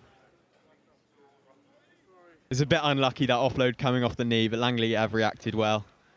Griffin Jones come on. He was our fly half all the way throughout the 15 season. But unfortunately, as he was coming around the corner there, he's there to secure the breakdown, but the offload comes in instead. He's not ready for it. It didn't take Langley long, and it's those two again who capitalise. Lockwood, ball on the inside for Kerrison. And the skipper and the vice-captain running the show. Lockwood to take this kick-off. Langley up by 4. It's 24 unanswered points in their favour. And the Norfolk men are in charge. We've had a few more changes. Kai Emery and Jermaine have come on. But it's always backwards off the kickoff for Humphrey Lively. Puts in another fend. Langley off their feet there.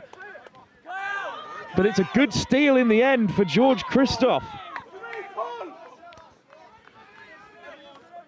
Whipped away by Langley. Lockwood, miss pass over the top. Big dummy, and look at him go. Kerrison with great acceleration. Jacks with a tap tackle. It's okay, That's his second tap tackle of the game, and try saving it was just like the last one. Woodrow puts boot to ball. Pompling's after it, and it pops up for Pompling. And Langley score, our 5th score, right in the corner. A great finish. Some tired bodies out there. It's a great finish. It's been a long day of sevens already, indeed. There were some tired bodies out there. Christine Griffiths now walking on, our top try scorer this season. Another Year 11 star boy. And asking a lot of him at this stage of the game. Langley have been pretty unbeatable so far. All the time spent in the Cathedral School half after such a good start to the tournament. Now looking like you're going to miss out on the Hampton Court Cup. Named after the original sponsors of the tournament, Hampton Court Castle 2.5 minutes. used to sponsor this tournament, and well, they forged the Hampton Court Cup. Still up for grabs now, 30 years later. More like 40. Really good tap back from Albright. Great line speed, and what a pile driver from Kingsley Lockwood. But it's still here for Jermaine Trotter. Fling back inside, always backwards. What a pill over the top from Lively. And now there's a chance. Great pace and a little chip ahead from Griffiths. And Griffiths is after it. Will it pop up for Hereford here? Griffiths just side foots it wide, but he does touch it down. Try. Brilliant score. Great rugby on both sides of the ball. The vision, the pace and the skill set to finish that off, outstanding. That's exactly what he was doing all 15 season. Our top try scorer, being an under 16, he's something else. Absolutely rapid. Well, just one last game to come in this pool. It's one last round after this. It's Langley, who are looking to go top here with a win. Their third of the tournament. By the time you start kicking it. Against Westonbirt, who are bottom. So this result is going to see them through to the last round. Hereford still have a chance, but they do need Rougemont and some Regis to slip up, one against them and one against... I'm sorry, they need to beat Rougemont by a good number of points after this result to see who will come through in second place, with 3 sides currently on 6 points. Langley about to go to 9. Keep up to date with all of the tournament on Tournify here at the Marches Cathedral School Sevens. Offside, unfortunately. Offside. That's Ed Max there, just overrunning it at the kick. Bit too keen to get over the top. Lockwood over the top, trees underneath it, an absolute stunner. Langley go over again. Try scored. There's some real debate on the sideline between old boys and parents alike on what's gone wrong here, but it's Langley who have just stormed out of the gate. The winger was in front of the kick. What do you reckon, gents? This Langley side, they look in really good nick. They're looking dangerous. Yeah. They are looking dangerous. Great vision there. Very late into the game. I think it's the third game of the day. Got about 5 seconds from the So Langley have confirmed their spot in the Hampton Court Cup quarter-finals.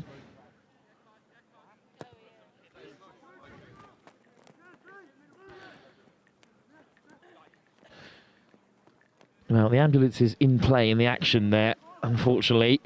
There's been a stoppage over on field 3, so we might have some schedule changes incoming. We're already half an hour behind. Llandaff are playing up next against it, as Hereford continue to race down the left here. Big shot again. It's Lockwood, the VC, who is getting stuck in defence, and that will bring the contest penalty there to a close. Not quite, because of penalty. Alone. One last roll of the dice for Hereford. Albright. Maxted, ball on the inside. Hereford are through. It's a foot race that Lively might win. Lively's on it. And Humphrey Lively scores. Try scored. And it will matter, because points difference will come into play in this pool. With Regis already on 6 points in their race run, Last kick. if Hereford Cathedral School can beat Rougemont, then it goes down to points difference between the three sides. So that's still an important try for Hereford. All right. Great finish from Humphrey Lively there. But that will bring the game to a close. Albright will look to add the extras. Who knows how much they could matter.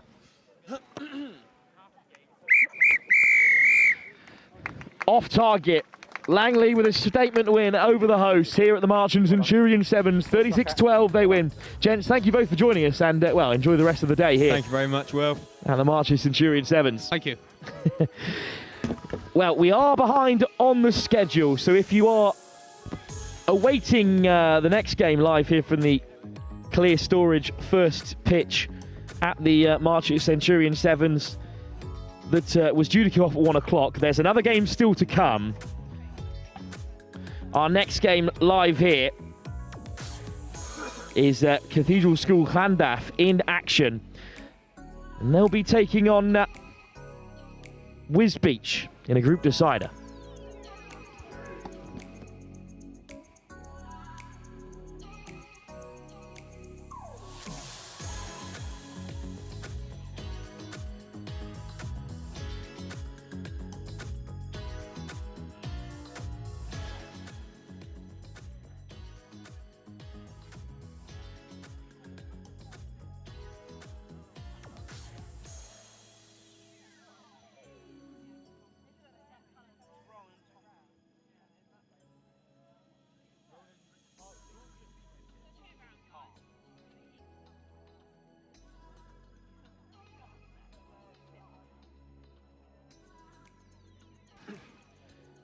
Well, back for another game then. Wisbech Grammar School in action. They've sort of turned their tournament around after an early defeat. Landaff are hoping also to progress through to the cup, but they need a good performance here. And Miles from Cathedral School Landaff is alongside me. Miles, thanks for joining us. And how are you enjoying the March of Centurion 7 so far? I'm enjoying it quite a lot, thanks. I've been enjoying it quite a lot. Other way? Oh. Back 10. Yeah. I've been enjoying it quite a lot, thanks. Just adjusting Miles's mic, we're back to it. Thanks, Miles, for bearing with us as Cathedral School look to throw it wide, but it's just off target there from James Llewellyn. So how have Cathedral gone so far? We've seen a lot of Wisbech here on the live stream. Yep, so we've won all our games so far. Currently, we're at the top of the group. So we got the ball, guys. That's a great performance so far for Cathedral School Landaff, and well, you know Hereford Cathedral School well, coming over the border, playing a lot of the English sides in these Marches regions. In the meantime, it's a scrum for Cathedral School Landaff, and direct play in the centre of the park, stepping off the right boot, dancing his way through goes Grayling. Grayling accelerates, and all of a sudden the space opens up. Grayling cuts on the inside and shrugs off the last man. Wonderful score.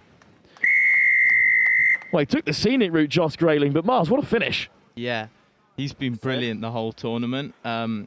He did play for UR7s in Portugal over the half term, and he's come back really good. I believe they did really well over in that Lisbon Juniors comp. Yeah. And so he's ready for the 7th season. So Sibford School take on, or have just taken on the Duke of York's Royal Military School. There was quite a significant injury in that game, but that result is pretty important because Wisbech are currently level on points with them, 6 apiece. So if Duke of York's Military School win that game and Wisbech lose here, then the Duke of York's Royal Military School are through to the cup alongside Landaff. If Landaff lose and the Duke of York's Military School win and Wisbech will of course win, I think they're still safe on points difference because Miles, your points difference is plus 88. Yeah. Not bad, isn't it? Thank you. So Wisbech still looking to play. Big fend. Now dancing on the outside go Wisbech here. Flick through the cap flank, not a bad offload at all from Ripley Mills. Just a knock but on. just a slight knock on. In the tackle. Scrub, guys. Yeah, scrub. So if you are joining us for the Giggleswick Newcastle School for Boys game, we are currently about 20 minutes behind, so that will kick off around 1:30. If you're here for Sutton Valence against Barnard Castle, that will kick off perhaps closer to 1:45. With the groups with the knockouts to follow straight after at 2 o'clock. Big drive here, but it does come out Wisbeach's way. Mackenzie Mills whips it away. Nice work round the corner from Upton. Pennells looks to chip it through. It's just a touch of a knock on there. Fournier puts in the fend.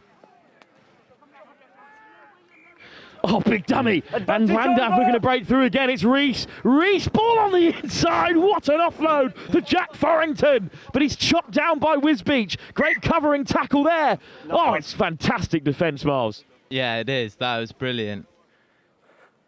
Still some great play in there from Landaff, especially that pass back on the inside from Jofus Rees. What a ball. We're never going to hear the end of it after the game ends. He scored a hat-trick last game, and I am terrified for the next social. Crouch! Too much chat, but Forrington couldn't finish it off straight away. So the scrum will again be fed by Mackenzie Mills.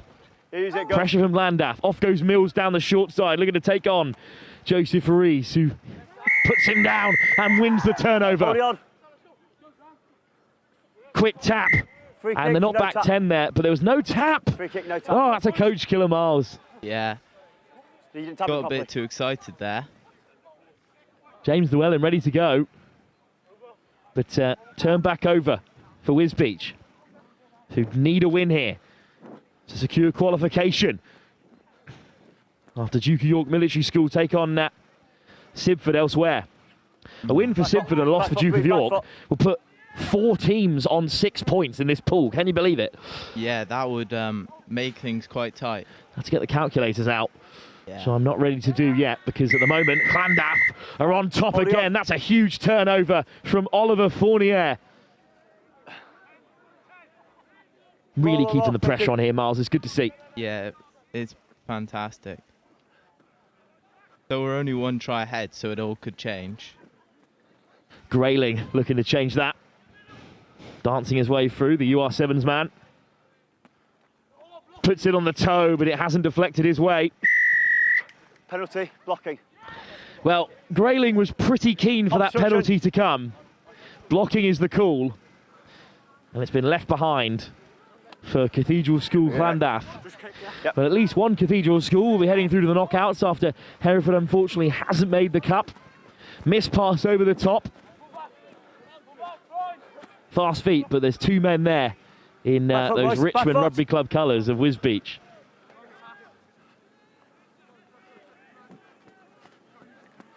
Soft hands for Egan. Egan accelerates. The switch was on, but Egan goes himself. Egan for the corner.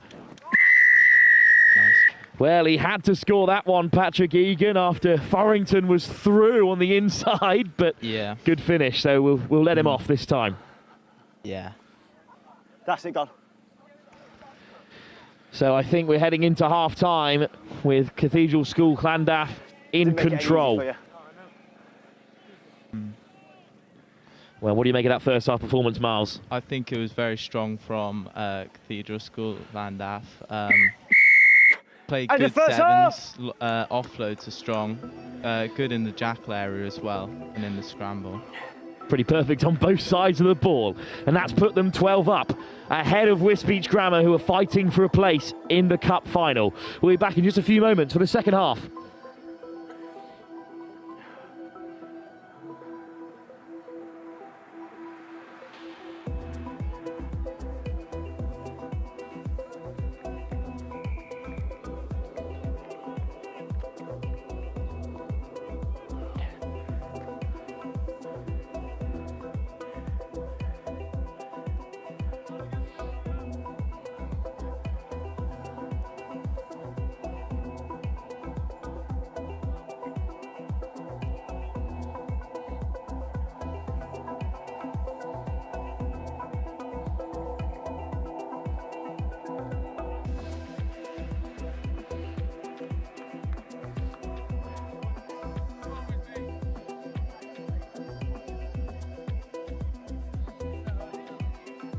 Go on, Stephen, guys.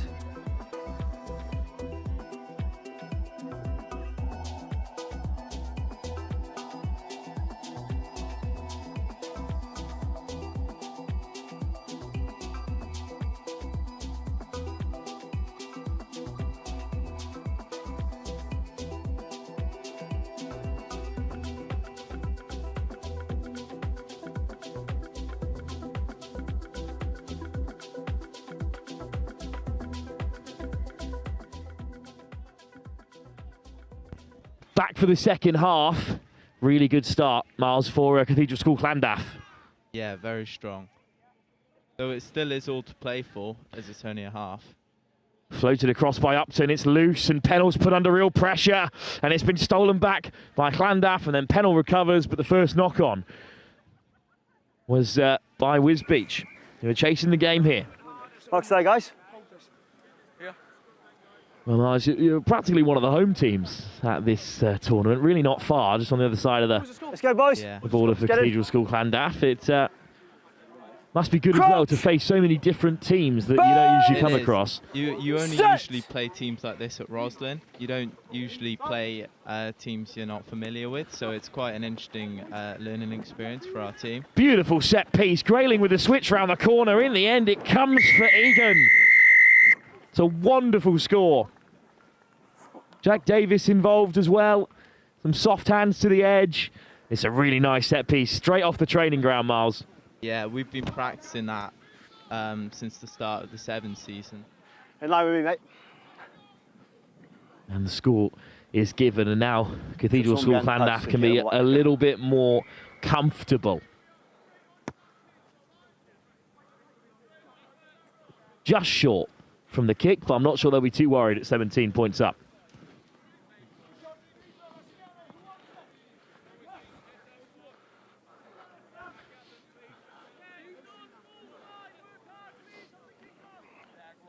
Kick-off to come. On you, kicker. From Jack Davis this time. Really good kick, and well, Fournier didn't get the timing quite right. That was tight, Miles, because he only had eyes for the man there. Back 10, working, I think he got a bit too excited, really. Round the corner comes Ripley Mills. He's shotted down in midfield. Good ball to the edge. Wisbech cut back against the grain. Over halfway.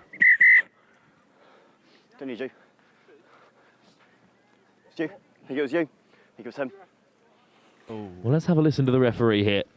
Red card. Kick on the ground. Thank you. Cynical. Well, Mackenzie Mills has Penalty. been caught by the Kick referee on the ground. kicking out at James Llewellyn on the deck, so they're down to 6. He'll play no further part in the tournament, and Egan's going to be in for his hat-trick. What a tackle by Pennell. In touch there, guys. Well, for all the world, I thought like Patrick Egan was away, but it's a wonderful hit from Joe Pennells. Fantastic tackle. Great work back as well. Well, what a shot this is. I really did think that Egan was away. He's shown great pace already so far, but Pennells was right after him. Yep. Start out, yellow ball. And he's just pushed himself into Yellow touch ball there. from the line out. Mark's there. Good job. There's going to be a line out for Wisbech. Move very right. Still keeping the pressure on from the line out. Stolen! Great hands to keep it alive from Atwood. And now it's swung back into midfield. It's Davis. Grayling. Grayling will back himself. And he shrugs off the last man and just about sneaks it in. It's a good effort from Upton to keep him out. But Grayling has another. And what a tournament he's having, Miles. Yeah, he's been so good all tournament. Could be one name on the Marcel Lloyd Hayes Player of the Tournament trophy, sponsored by CN Sport. Indeed, there's a wonderful prize for the winner of the Player of the Tournament award, provided by CN Sport. Loads of goodies for the gym. Confirm his number, please. Yeah. Do you reckon Grayling needs them? 15, thank you. Probably. He would be very happy to win. Well, he's had a really good tournament so far.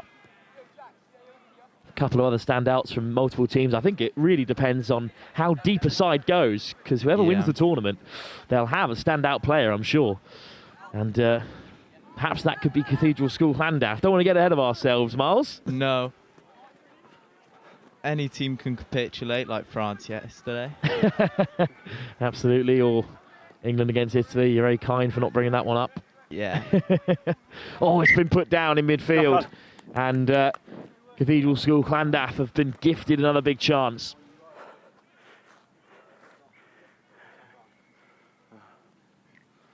So indeed, we are running about 25 to 30 minutes behind. If you're looking for the Giggleswick Newcastle game, that will be kicking off after this one. Crouch! And if you're here for the 1:15 kickoff between Sutton, Valence and Barnard Castle, that will also be played here on the Clear Storage Pitch 1. But after the game after that, it's just beyond railing and it will roll into touch. Yellow ball. Bit of a missed opportunity there. I know, Miles, that Cathedral School Llandaff are in front, but Tom Wood will drive high standards. Oh yeah, he will. Front, this way, this way. We'll talk to us a little bit about Mr. Wood and the coaching setup at Landaff. So we have Mr. Coursey and Mr. Wood. Mr. Coursey's a fantastic coach. He came in at the start of the year after our old coach, Mr. Barrington, left and went to coach somewhere in Dubai. And Mr. Wood's been taking charge with the warm-ups today. So, advantage over. They've certainly worked a treat because the tournament's working really well so far, and Cathedral School Landaff have got off to a really quick start in this game and have built a good scoreline here. Landaff to the short side, a 2-on-1, some soft hands to make it happen. Oh, what footwork! And round the back, it still manages to keep it alive. Joseph Rees. Ball down in the end. Advantage. Landaff scream off feet, and indeed the penalty is coming. The referee agrees. A bit of a hole opens up for Robert Straw, and Robert Straw is over. Edwards Robert Straw has touchdown right under the post. Well, how on earth did Joseph Rees keep that from falling off? That's impressive. Great end, though, to the game for Miles and for Edwards Robert Straw. Well, Miles, thanks for joining us for this one, and best of luck for Landaff throughout the rest of the tournament. Thank you. Well, we're swiftly on to our next game because the group continues. Newcastle School for Boys take on Giggleswick in a huge game in that pool. That's up next, live here at the Marches Centurion Sevens.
Well, we're back underway here. Some very supportive Giggleswick players have come over to tell us their numbers are all wrong due to a kit clash. So they've changed their kit, but it's Newcastle on the front foot. Advantage over.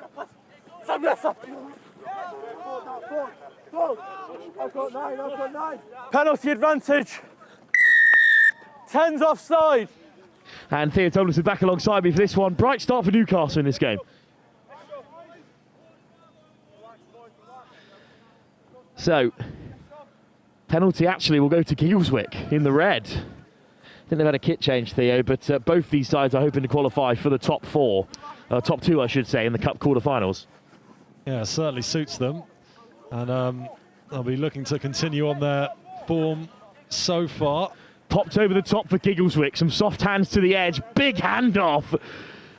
Good scrag tackle by Newcastle. Newcastle undefeated in this group. They've had a fantastic run so far.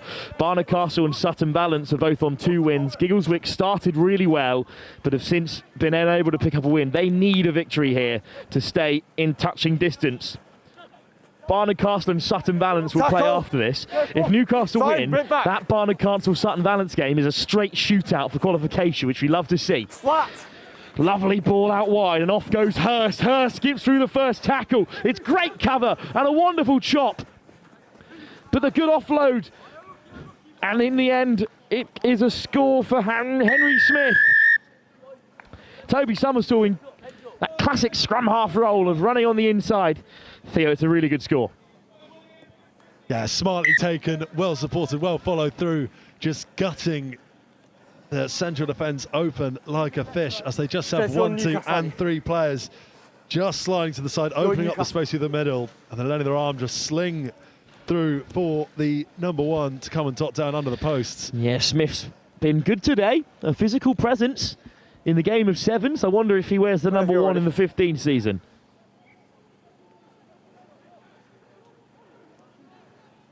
Ted Fletcher, whose father's also here, of course, in his role as Newcastle Red Bulls coach at the junior level. Go on, 10. Backwards. Oh, it slipped all the way through, and off goes Ainsley. Ainsley skips away. What a finish by the Red Bull under 17.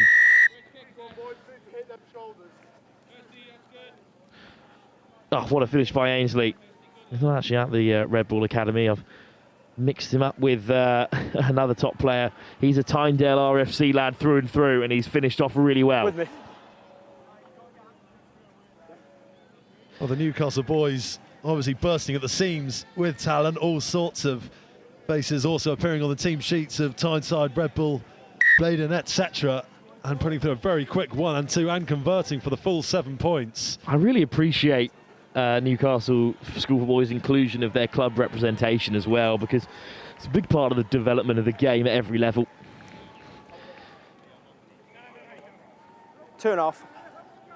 Hereford Cathedral School are in action over on pitch 2, which is very gracious of them to allow the clear storage pitch to still be used by other opponents, because we are running a bit behind, so the games are continuing thick and fast. Good kick-off. Really great work from Lewis Hurst to get up, and it's been claimed back. Summersall looked for on the blind side, and then here's Fletcher. Fletcher, hitch kick straight through. Great cover by Woody Sayer, but it's Smith who whips it wide. Could be another for Ainsley here. He beats the last man. Ainsley through. Well, Woody Salt, I think it was, with a great tackle. But in the end, Newcastle come back to the short side. And Theo, this is a real statement from NSB. 90 seconds. At this rate, they're going undefeated in the pool stage. Yeah, and with a pretty tasty points difference too.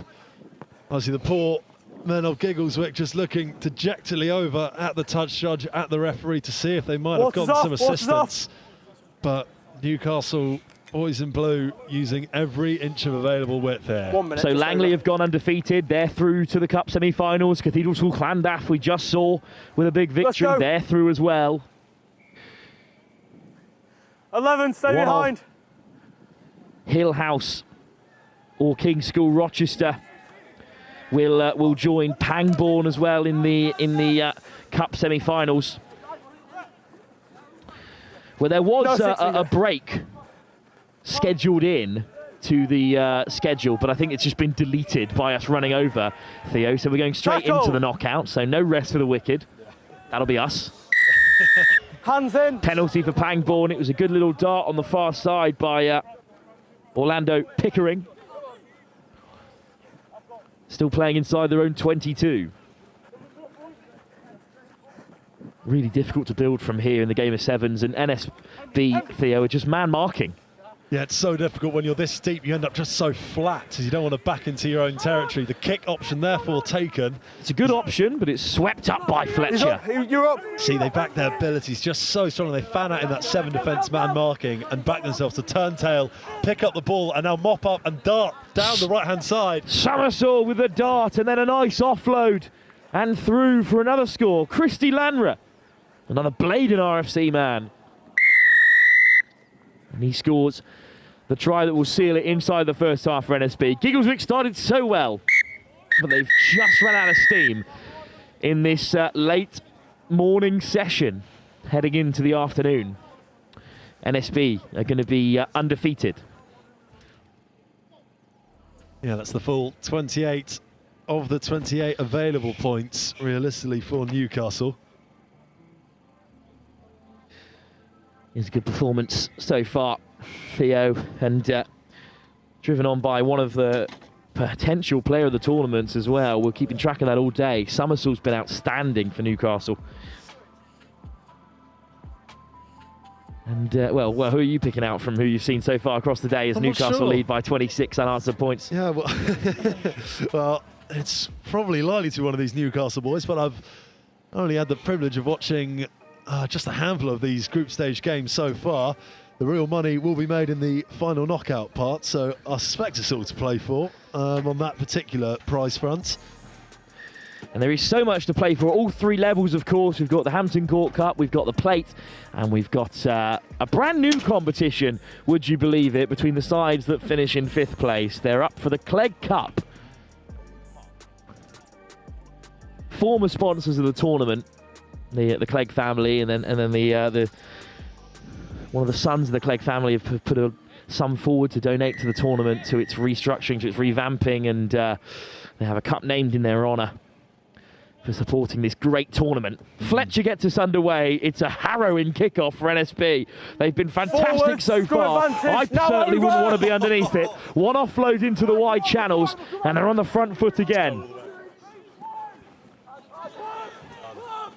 And simple hands will be enough for Fenwick to get over. God, it's almost a simple finish for Fenwick by the end.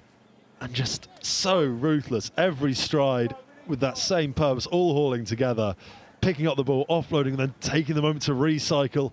Every single player of that 7 touching the ball only once and bringing the ball back into possession and across the pitch and over the line. You know, we haven't spoken about it too much today, Theo, but kickoffs are so crucial. And to have someone like Fletcher who can hang it up like that. Ball! Yeah, it's horrid. I mean, not a particularly windy day, but it was certainly greasy on the deck this morning, and they certainly profited from that. It's sort of typical of the 7s game, really. The 10s, or the people responsible for the kickoffs, always hang the ball so high and usually going short in order to try and maintain possession, but as deep as they dare at that same time. Look, they'll just go beyond the 10. Oh, this time they'll go grubby and short. Well, just as we sorry, yeah. just as we predicting another spiral bomb, it's a short kickoff that Giggleswick have collected. Penalty. Big shot out wide from Smith, but the penalty advantage was coming. Well, actually, that time it's a substitute. Oscar. Keep going. Yeah, fine now. And they slip the net, Giggleswick. It's Godfrey who's away. Great cover. Oh, on the back door, but it couldn't be held by Widow. Score advantage. Oh, that's such a shame. It was a beautiful offload. No look from Godfrey. Backwards. But NSB will scramble back and... No advantage, you're going backwards. Back for the scrum here. That's such a shame. Lost 4 by Red. I mean, no lunch, no problem. I'm happy to watch this all day. Have a look at this one here. Watch this back. So he always backs up into him to provide the handoff. Oh, it's a good offload. It's not forward or anything, but it's over the head of the on-rushing supporting player. Yeah, things you love to see. Exactly what these schoolboys should be doing, experimenting, trying to push their boundaries as much as possible. But it's also a credit to Newcastle. To get past them, you have to really push your luck and try the audacious. Absolutely. Newcastle with the feed from the scrum. Fletcher, another hitch kick at first receiver, and the Fend has him in behind. Fletcher has plenty in support. It's another hitch kick from Newcastle. It's Taylor looking for his second score on the live stream, and Taylor powers through. God, well done. It's Newcastle again, making it look so simple. When it's their attacks, they seem to just be doing the textbook stuff of using the width, taking hard lines through, slipping tackles. And their opposition are really having to experiment to try and gain the same territory and chances. But it's a desperate, clinging grapple from, I think that was maybe Ollie Gill in the Giggleswick strip. And still putting up a valiant defence despite his side on the back foot, all for the pride of the badge. Oh, and that's always a tough image. Giving absolutely everything you've got. And I believe it's just the 5 points this time. Indeed it is, and just a reminder, if you're here for the Sutton Valance Barnard Castle game, that's still going ahead after this one. We've got plenty left to be played between NSB and Giggleswick here. 10. And then we'll be having a bowl semi-final. The renamed Clegg Cup knockouts at 2 o'clock. NSB have it back again off the kickoff. But possession changes hands again. Giggleswick win it back. A little bit short-hand on the near side. It's a 4-on-2. And NSB realise, but now they might be short-handed on the right wing instead. Offload back on the inside. It's gone a little loose there as Pickering looked to collect it. Penalty advantage high. Penalty advantage for a high tackle for Newcastle School for Boys.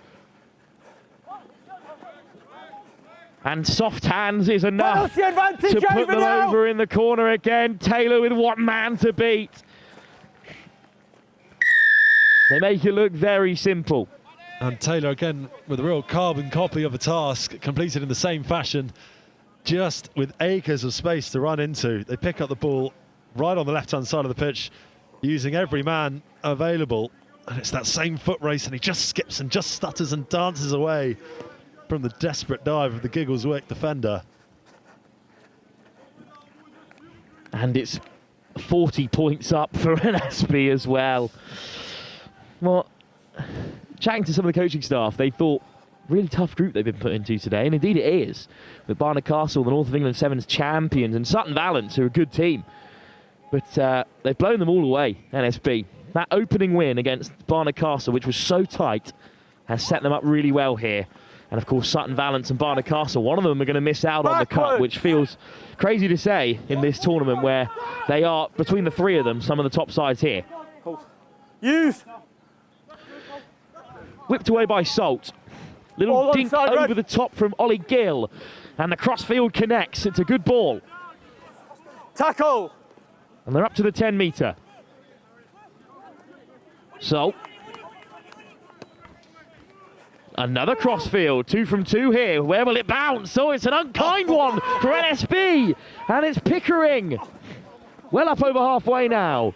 Giggleswick driving forward again. Salt to the open side. Oh, it's a hint of a forward pass, unfortunately there. And indeed it does go down to bring the game to an end. What a performance by NSB. 41-0, they've beaten Giggleswick. And Theo, they're through undefeated. They're going to be a really tough team to stop at this quarter-final stage. Yeah, it's a real statement, that 41 points to the good, and the proudest points difference out of any team topping any group so far, bar Landaff. And goodness me, I can't wait to see them in the knockout stuff. Giggleswick with a lot to think on, but still not going down without a fight, refusing to do so, putting some pressure on the Newcastle defence just in the later stages. And indeed, still rugby for Giggleswick to play later on today. Our next game, though, is the final group stage outing at the Marches Centurion Sevens. Barnard Castle, well, they're taking on Sutton Valance, and a place in the Cup quarter-finals is on the line.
back underway in a huge group decider. Barnard Castle take on Sutton Valence, and what a start. Fusco's going to score the opener.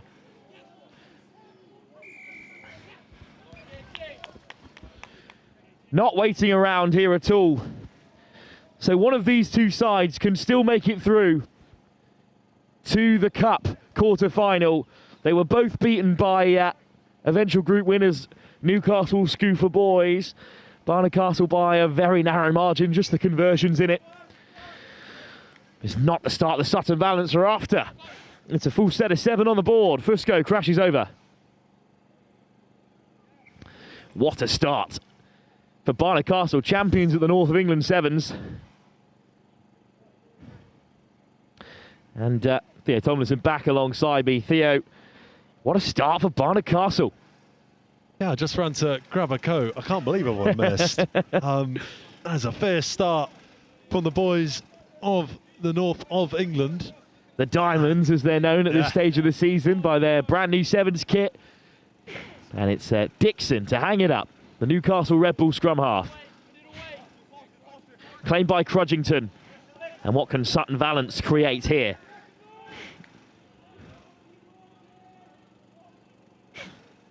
Nervy moment for Sutton Valence here. They're pretty far back at the moment. But then they get physical. Dragged down by Barnard Castle, who is straight over the ball. First man driven off, it comes loose, so Dixon comes away with it, and then knocked on. Now, top work from Matthew Rowe on the deck, looking to turn it over. Yeah, in a game like Sevens, you've got to start flat out from minute 1, and Barney doing that to the best of their ability, getting up and over in that Sutton ruck just as the ball was exposed. He's taken every chance, as Sutton seem to just warm up into this game slowly.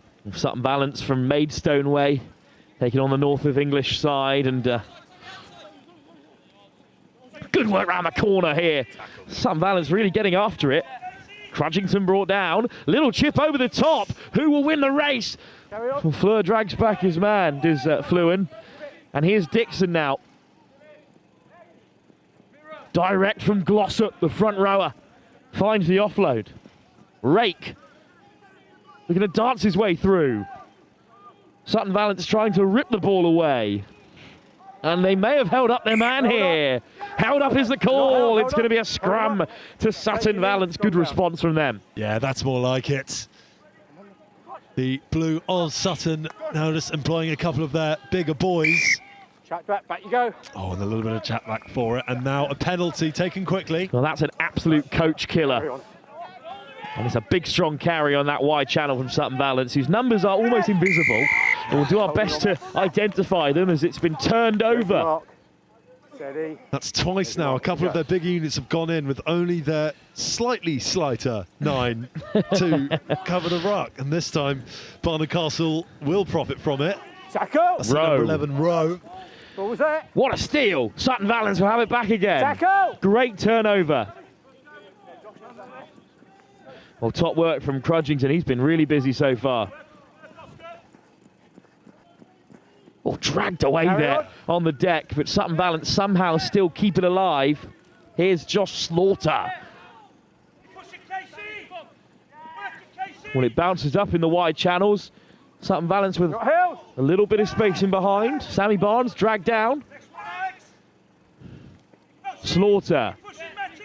Good ball inside. There should be some space out there for Sutton Valence, and they're on the edge. And Glossop, what a hit from Glossop! Just about manages to bring down his man. But they went flying over, and Fusco has nicked it back for the Diamonds. Glossop again back to his feet. Glossop still going, gives the pass, and it's a run in here for Barnard Castle. Down goes Oscar Rake. Well, Glossop was part of a fantastic front row unit for Barnard Castle. Him. Lower next time. Watch that next time. Off you go. Likes of Summerson Brown also in there. Not again. But he's managed to keep himself in the 7 side, the hooker. And well, he's done fantastically well there to make that try. First with the tackle that led to the turnover, and then with this great run, Theo. And just look at this. As he approaches context, the Jekyll and Hyde, the handoff charging through. but the leg's still pumping. And also, no luck, he locks eyes with his opposite man, really pulling him in, drawing all the attention to himself to free up his colleague operating at number 5. It's Rake who goes through and benefits. Dixon from the kickoff. Agnew underneath it. Looks to get the offload away. It bounces up really unkindly for Sutton Valance, and it's been swept up by Barnard Castle. Fusco, pick and go for the Yorkshire captain. Round the corner comes Fluent. Beautiful sevens. They've got that great combination of physicality and flair. And Rake, that's a brilliant covering tackle. Sutton Valance look to go straight over, so Dixon with a pick and go. Scrum half can still get in and amongst the contact. Rake plays there. Fusco at first receiver. Stay outside. Goes himself, the pick and go. The try given. Time off the kick. They'll take a 3-try buffer into the break, Theo. Yeah, and that defence just from Sutton Valance, they're giving it all they've got naturally, but Rake still finding himself in half chances and still maintaining that ball, retaining possession and forcing Sutton to concede in a few different ways now so far. Barnard Castle showing all they can do with all those different tools in the box. And just charging over the line in that short shunt forward that you might see perhaps in a Six Nations fixture when you're camped under your opponent's posts. Dixon slots it to finish off the half. What a performance by Barnard Castle. They've got 1 foot in the quarter-finals of the Cup here at the Marches Centurion Sevens.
And we're back underway here at the Centurion Marches Sevens. Barnard Castle to kick us off for the second half.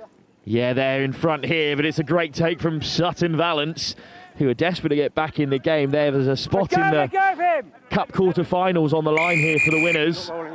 Penalty against Barnard Castle. Good start for the second half for Sutton Valance. What a take to keep the attack alive. Here goes Anis Runner.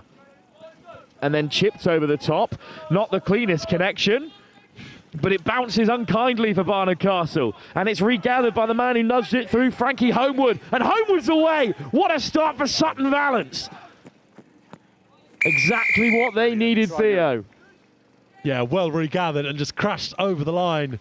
That's Homewood with Jack Dias. The 13 and 14 combining, just sort of muscling their way through together as the ball bounces and tricks and scarpers away. It was not the cleanest connection at all from the kick, but it was knocked on by Barnard Castle as they looked to regather, and Homewood had the legs.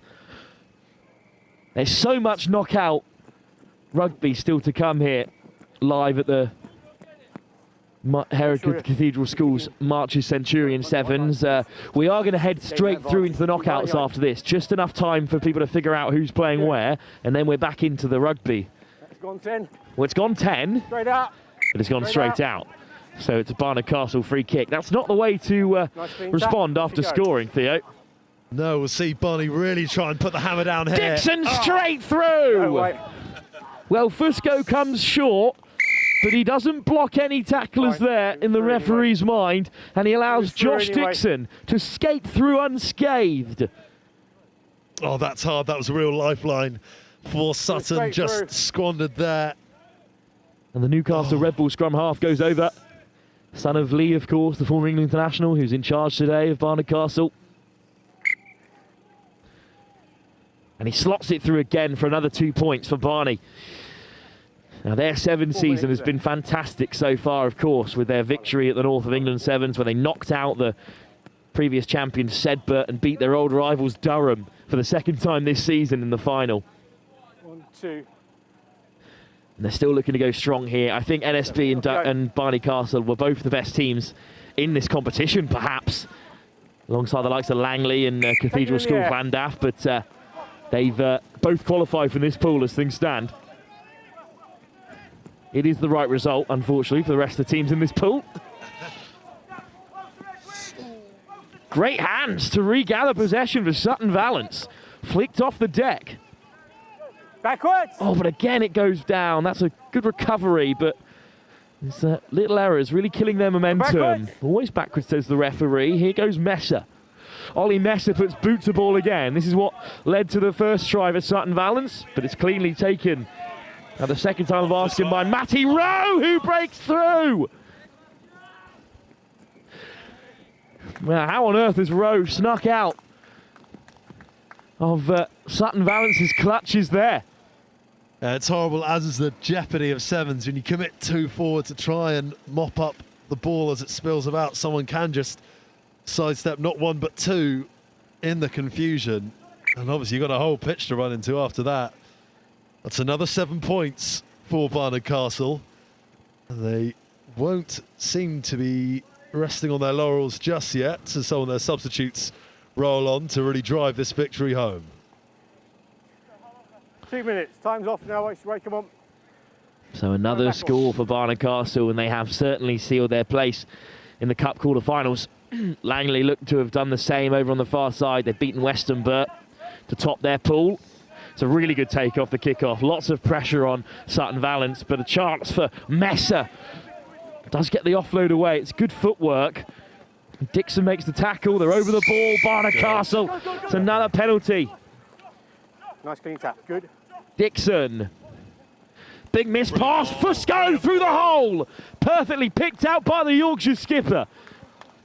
And Barnard Castle's captain will eventually dot down to add another score. He scored a very similar try off the base of the breakdown in the North of England Sevens. 1 minute. Yeah, it's that same horrible line to defend against. That missed pass that also just comes out so flat, and then running onto it fast as the big man can go. And just cutting, striking through the defensive line of Sutton Valence. The Barnard is still after it. They won't slow down, even as Fusco says his adieu. It's been won back by Edwin Barwick from the kick-off. It's Glossop, Dixon. What a pill by the Red Bull scrum half. And Barnard Castle are over again. Charlie Stevens. What a pass by Josh Dixon there. That'll be time, guys. Dixon's just growing more and more into this game and into this tournament. I think he might be a real runner, should they go all the way, for one of the key players of the tournament. Indeed, we are on the lookout throughout the competition for the... did some investigating into this name as well, by the way, Theo. The Marcel Lloyd Hayes Player of the Tournament, sponsored by CN Sport. It's named after one of the former teachers here at Hereford Cathedral School. And there goes the whistle. Barnard Castle School dominant again, as they have been for the majority of their time spent in this pool outside of their opening games against Newcastle School for Boys. So the pool stages are done and dusted. We are going to fly straight through into the knockout games, which are scheduled to start at 2 o'clock. We'll be back once we found out who's playing, Theo. We're back for the knockouts of the Marches Centurion Sevens here at Wyside in just a few moments' time.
Welcome back, everyone, to the Marches Centurion Sevens. We've had some real mix-arounds. If you're tracking us on Tornify, this was the game originally scheduled at 2 o'clock. It's Cathedral School Llandaff against Pangbourne College. Pangbourne in the red and blue, going left to right in this first half. Llandaff undefeated so far in the black and gold trim. Driving into the tackles. Theo Tomlinson still alongside me for this one. Llandaff undefeated. They are perhaps the favourites here. Yeah, certainly are, Wilf. And first blood looks to be coming Pangbourne's way, as you say. Because they're on the front foot here, looking to escape. Down goes Rory Price. He is a really bright spot over the ball. Alongside Carl McKay. They are to watch out for here. The switch inside from Baird and direct again. Giant Harry Busby, perhaps the biggest man out there. Here's McKay, hitch kick through the line. Pangbourne, big dunked over the top. What a covering tackle from Fournier to put down his opposite man and win it back for Cathedral School Llandaff. God, that's a brilliant beginning. Pangbourne doing every single thing you should be doing well, right on that kick return. And just being pressed and pressed and pressed. But here's Grayling, Llandaff's key man today, their best player so far this afternoon. Fournier back to the edge. Grayling might open up here for the Welsh side. Little dummy switch. Oh, lovely footwork, bit of tumble in the long grass. Sniper in the trees. Llandaff still have it. Wide pass from Clark. Grayling puts in the fend. It's part of that UR7 squad that did so well recently at the Junior Championships in Lisbon, in Portugal. Through the hands there, Pangbourne apply the pressure. Big swing from Llandaff. Referee says play on. Play on. There it is. Okay, tackle, hands away. Thank you. Stay. Whipped on the inside from Forrington. Good shape on the pass from Clark, and his Fournier. Grayling. Pangbourne defending so well, but Grayling will take them on, and he beats the first man. Grayling steps on the inside. It is magic again from Josh Grayling, and he will not be stopped. Well, Theo, just as I was saying, how good Pangbourne were defending. Grayling picked the lock, and Cathedral School Llandaff are in front. Yeah, I feel like we've done that a couple times to some of the poor players on this pitch, but that's just such tough luck. A really promising beginning, gaining possession, gaining territory until they were just asked to throw one past too many. And then just like that, Grayling shrugs off his man, and then that's a great change of pace. Little dip of the shoulder on the inside, and Llandaff are in front, and right under the post, he knocks it over for a full set of 7. And Grayling leaves the field for now. Yep, when you're set, behind the kicker. Replaced by Jack Davis. Good. Egan after it, and he puts in the shot. Good offload, but it's another shot, this time from Nesbitt. Tackle, relentless in the tackle from Llandaff. Good. Whipped off the deck from Busby. Wide still from Baird. McKenzie. Dragged down. Baird. Good lad, well done. Price. He'll take that playmaking role. Looks to dart through, but he's wrapped up by 2 in black and gold. Tackle release. Good carry in the end from Price. That's good, all good, all good.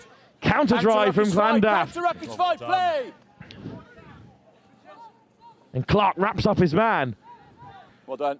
Good work, 6 black. Well Busby. Done. He's a foot taller than anyone else out there, but straight over the ball go Llandaff. It's James Llewellyn who steals it back. And he taps quickly. Here's Forrington. Egan on the edge. He'll take him on the outside, Egan. Little stutter step. It's beautiful to beat Alexei Mikhailovic, which is much easier said than done. Egan goes over the score. Well, what a try. And the full set of 7 as well. This is just raw pace from Egan on the outside. Yeah, certainly is. Just beating his opposite man, opposite number 7. Good rugby, mate. Just down around the outside. That horrible thing where you stutter step and the opposition just has to bring themselves back, bring their centre of gravity back in field 2 minutes to the break. before you disappearing in a puff of smoke. Well done. Watched enough of Egan today to know he was heading to that far side. Gun. The stutter step didn't fool me, like it did the Pangbourne defender. But not a follow-up thereafter, Theo. Big chance for Pangbourne here. They need a try before the break. Yeah, certainly do. Just 2 or 3 minutes to go. And so taken quickly, tap and into play. Oh, lovely footwork, straight through the hole go Pangbourne. It's Dylan Baird who will race away for a crucial, crucial score. Hot stepper Dylan Baird through the line. And once you break through at sevens level, Theo, it is so hard to stop. Yeah, and I was only looking down to check my notes after Rory Price was on the ball. And lo and behold, suddenly you can find yourself under the post. Obviously, you're always pressed for time in sevens, but that is just how quickly you can eat into your opponent's margin of lead. Dylan Baird with fine footwork, and then it was a saunter home. Pangbourne back in the game. Price takes his time to restart with the kick-off. I think there's some magic afoot. Finn McKenzie feeding the instructions. Make sure. Hang up, but well taken. Robert Straw.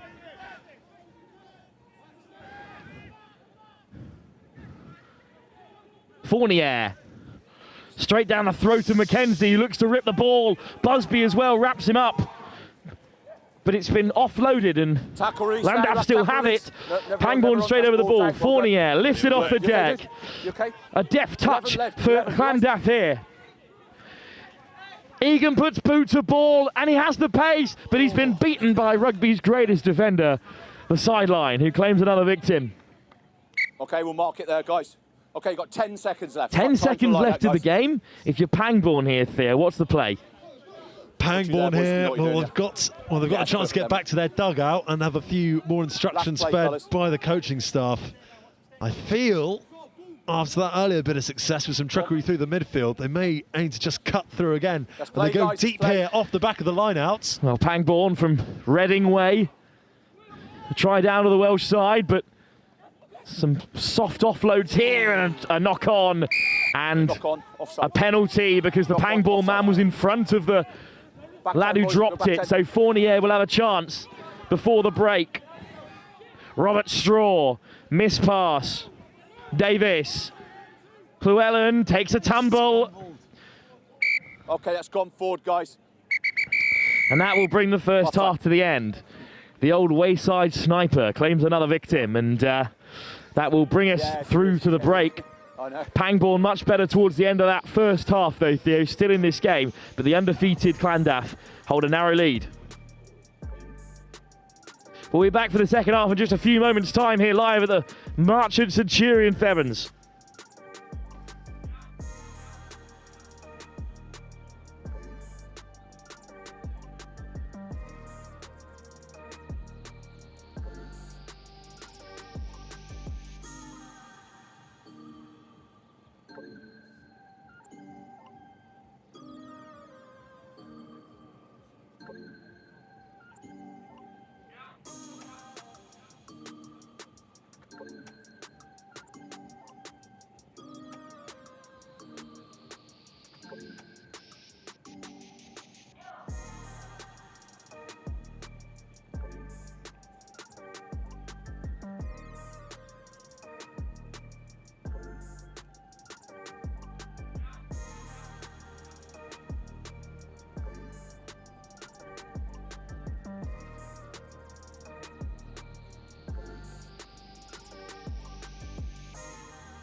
Second half soon to get underway. Pangbourne hang it up, now going right to left in the red and blue against Cathedral School Llandaff's black and gold. Good pressure from the kickoff, but a slight knock on. And they are back in possession here, Landaff, Theo. Still leading by a single try. Yeah, Pangbourne still with it, all to do. Okay, lads, look after each other. No pushing until that ball is in, okay? The referee just Safety reminding first. us of the crouch. Order of service here. Pangbourne without the ball, but with the territory now. Hold it there, boys, hold. Certainly ready to come up and press this scrum and press this back line. Grayling back on, the try scorer hits the line and flows straight through. The tap tackle can't stop him. It's Grayling for another score. He's got Price on his tail. Price brings him down, but it'll be a penalty try surely, and a yellow card here because he's taken the collar of Grayling, and indeed that's the referee's decision. Well, that's a shame because it was a fantastic chase from young Rory Price. He just got the tackle wrong. And it's just horrible when you're stretching with every sinew to try and grapple your opposite man down.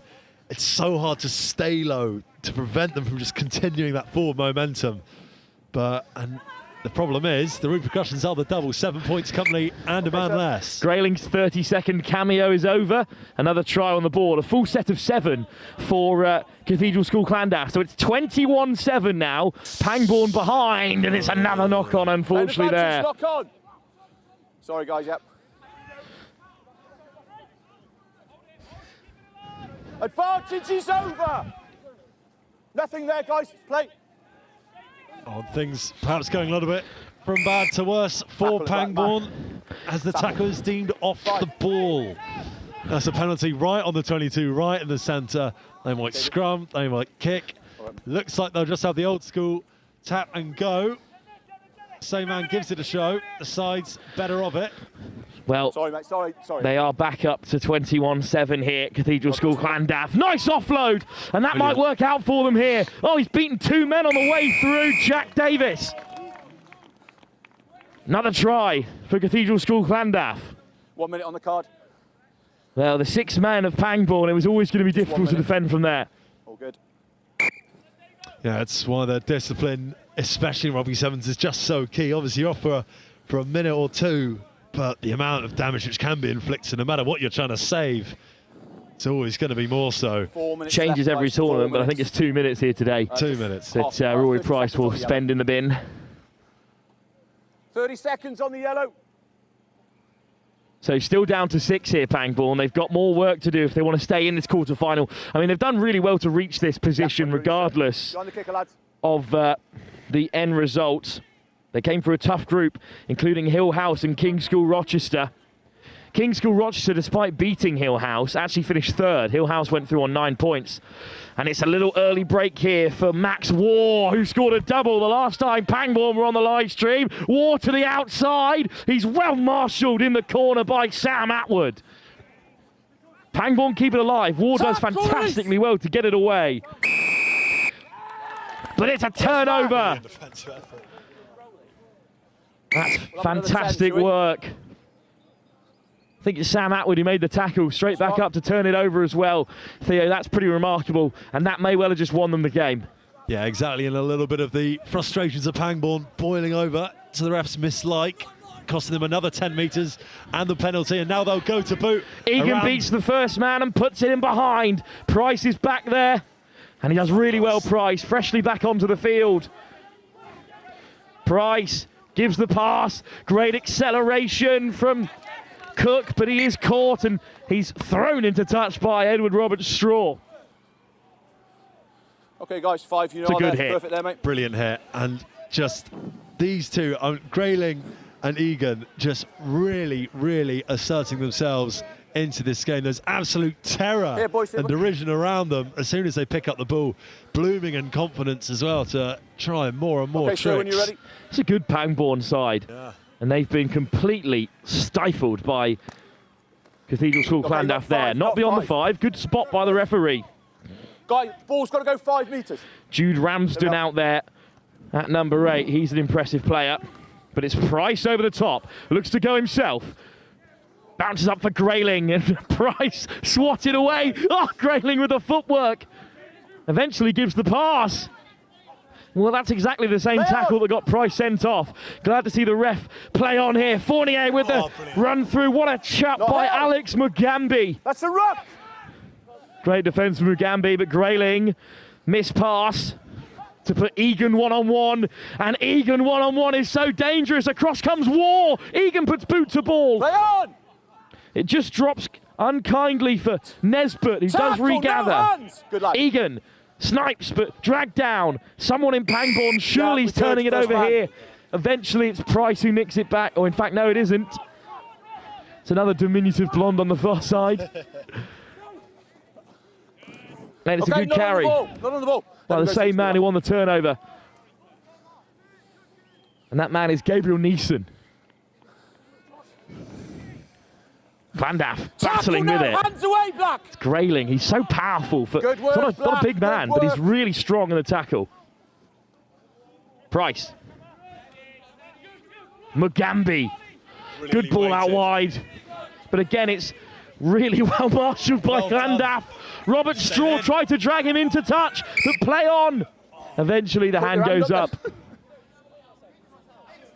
His hand. Oh, I don't know if that's quite gone into touch. My bad. Scrum. Well, the Landaff coach on the near side was saying, no, play on, it's fine. But the ref interpreted it as him being in touch.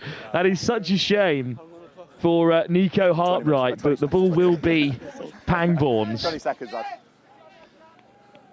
Okay, lads, nice and safe. Brilliant bump actually there before we return to the live action.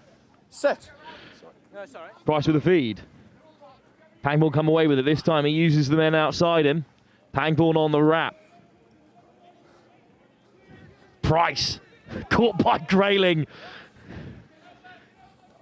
It's another good offload from Neeson. And some fine footwork. And half a line break. Oh, the dummy from Cook. But a big shot disrupts possession. War gathers it up. Lovely work from Cook, but it won't change the game. Pangbourne beaten, and Llandaff Cathedral School, the top scorers in the competition, head through to the semi-final. And they are well-deserved a spot in that next round of the knockouts, Theo. Well done, dude. Yeah, brilliant performance once again from the Welsh school. Commiserations to Pangbourne. They should hold their heads very high after that performance and all of their good work in the group stage. But some of the combinations of Grayling and Egan, just too much. The men in red and black. Up next, live here at the Marchard Centurion Sevens, it's a quarter-final from the plate. Who will face Wisbech Grammar in the semi-final? King's School, Rochester or Sibford?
Hello, and welcome back to March's Centurion Sevens, out here with the West of England Rugby School, Hereford. You're joined by me, Theo Tomlinson, and you're also joined by Sibford School, who've gotten off to a flying start here off the first injection from their opposition, being King's School, Rochester. And they've already profited 5 points in 25 seconds.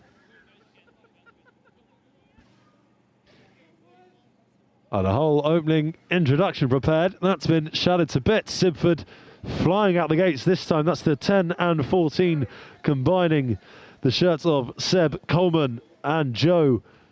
I believe that says Murray. I'm sure there's a scribble over this. Sorry, Joe, if you're hearing this back. But well done. He's put his own team 5 points in the clear. King's School Rochester had a mixed bag through the group stage. A few notable performances and tries from Vinnie Thompson, the number 13, donned in the dappled scrum cap more often than not. And he'll be on to receive this, and does in flying fashion, b-ball style, off the top deck. Picks it up and flicks it to the pink helm of his teammate. King's School Rochester looking for an immediate reply here. They'll thunder forward, up and over the line, and under the posts to boot. That's Sibford's coach there in the background shouting preliminary instruction for the next restart to try and right the wrongs of this very frayed and frenetic opening 2 minutes here in the Vars quarter-final. The winner of this will be going through to the semis of the Vars tournament, where I believe they will face... Try that first one of yours. Wisbech, already through to the semi-final. They will go off against that grammar school, who have had a few key players in Mesler and Meller, both hat-trick heroes in their own right. In the meantime, though, King's School Rochester to restart.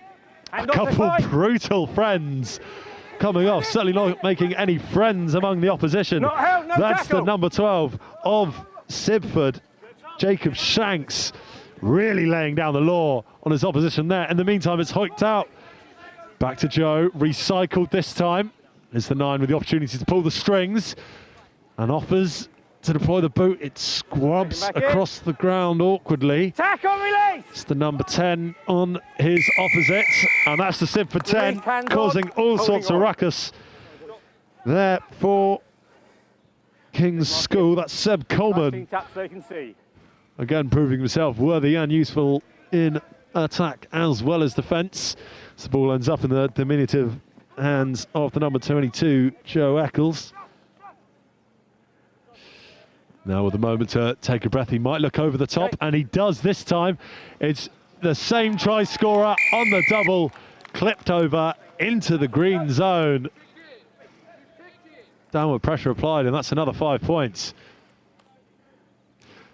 A brilliant presence of mind from the 10. Various other leading voices in the Sibford dressing room dictating that play to go up and over, and so much space, a really pedestrian running in the end. Look, you can see his head go up and over, and plenty of space, not a single other person in the whole shot. So it just clips over, very deftly done. Sure, that's been done many a time on the training pitch, and always takes a bit of honing and a bit of confidence too, which Sibford are developing in spades here, as they are 3 points up. Another strong take from the stripes of King's School Rochester, and a very similar try is going to come that way. A scrum cap of a different hue running the same line down the right-hand side. Has he been held up and stopped though? Sibford just checking over. Check with the line out. Well, sorry, with the line, mate. Sorry. And I'm not sure quite what's gone on, if that has been a try. It looks to me like it's been... Which was the goal line? Yeah. Which wasn't?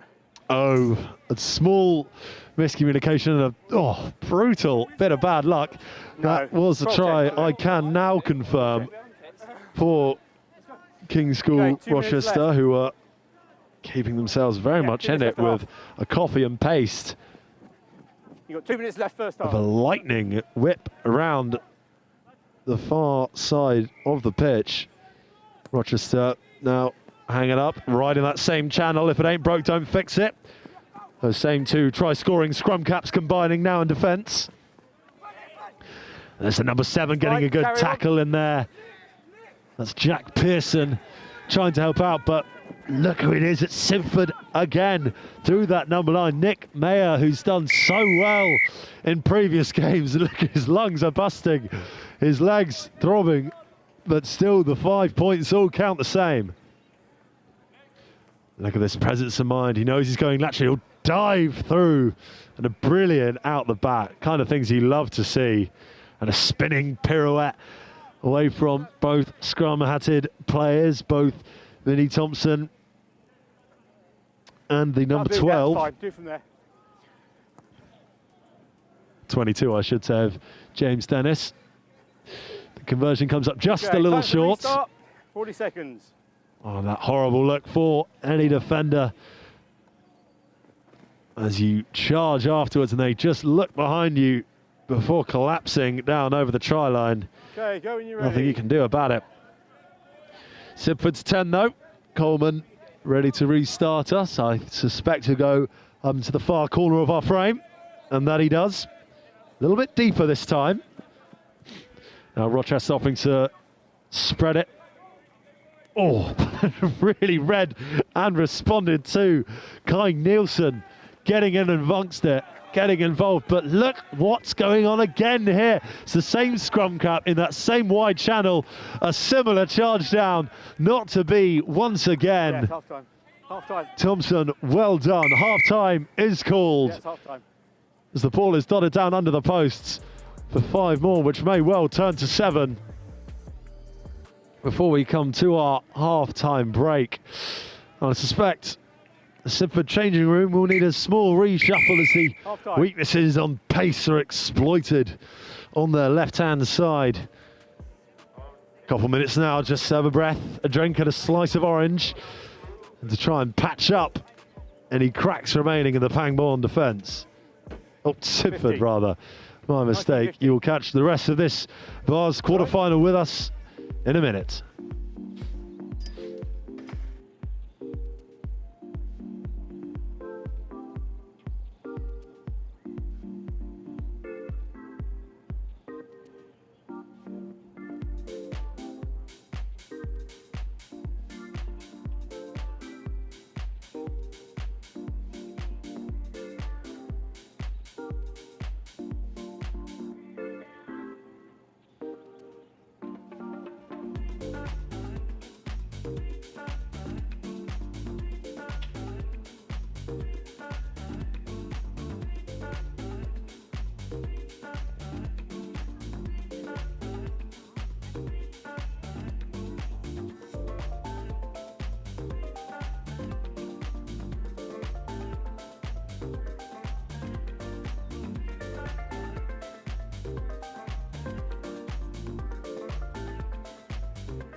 You join me, Theo Tomlinson, back here live in the west of England in the midst of a fantastic exhibition of high-scoring knockout rugby. It's Sibford to start us off. 4 points to the good via more conversions up against King's School Rochester. Now, big first introduction for the big man in the 18 jersey. That's Alex Douglas laying down the law. The referee quickly seeing that play needs to be stopped. And a knock-on came of that fantastic Douglas intervention. A real thumping blow there in the opposition line. Good. And the Pangbourne, I keep doing that, the Sibford 10, Coleman somehow dispossessed of his shirt before they enter back into the scrum. That's the number 22, Joe Eccles. Now taking the ball back out. through the hands of the 10. That's the number 12, giving them a brilliant start. That's Jacob Shanks, adding to his scoring tally. It seems it's close in the corner. But a real diving finish, just proving to be enough to sweep and swoop over as that scrum just disintegrates and splinters. Take a brilliant line.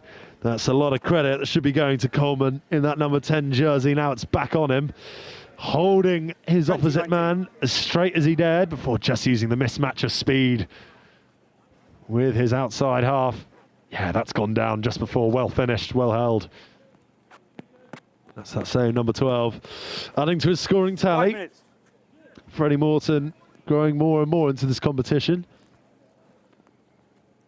A tall stature on a sevens pitch. And plenty mobile too, I might add. In the meantime, Sibford Stardust back again. The vintage pink scrum cap of Thompson takes the ball. They just shimmy side to side to Rochester before they wait for the space to present itself like it can do. There he goes, Kelly this time. On then good, dispossessed. Freddie Morton proving to be something of a Swiss Army knife on the wing for the number 6. Andre Awar coming through, but just being left alone, only supported by the slightly slighter number 22 Eccles. And they've really made them pay the price. The big step comes in from the big man and a brilliant twisting tackle, but it'll all be for naught after an excellent offload and piece of communication. Brings them right under the post, and I suspect that'll be the full complement of 7 points for Kings Rochester. They are back in it with 22-24.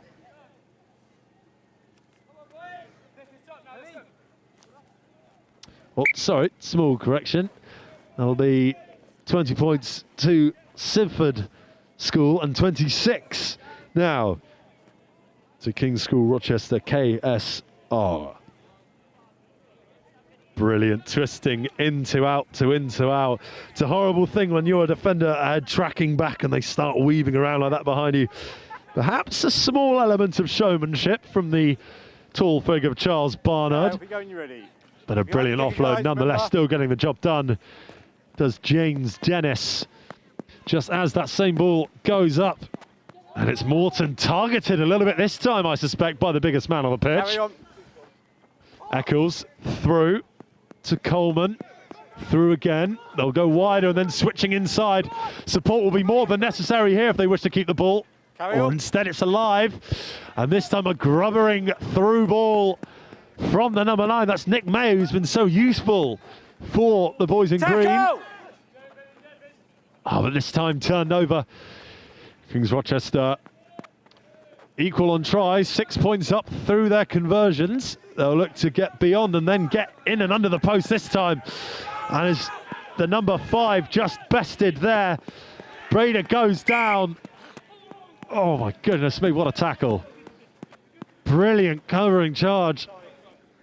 Come down, green ball. The referee restores proper law and order after that forward spillage. A few lungs really starting to wheeze, a few hands on heads as you start to get into the darker minutes of the fixture. Sibford equal on score in terms of tries. 6 points behind is the difference though. It's all for Sibford to do here. They have possession and a distinct lack of territory at present. Early, off you go. Oh, and just an awkward early push from Rochester as they really try to put the hammer down. Absolute coach killer when the lack of discipline creeps into this crucial point of knockout rugby. Now just dancing with a twinkle of the toes is Seb Coleman. And it comes back to his hands. He takes the time to assess his options.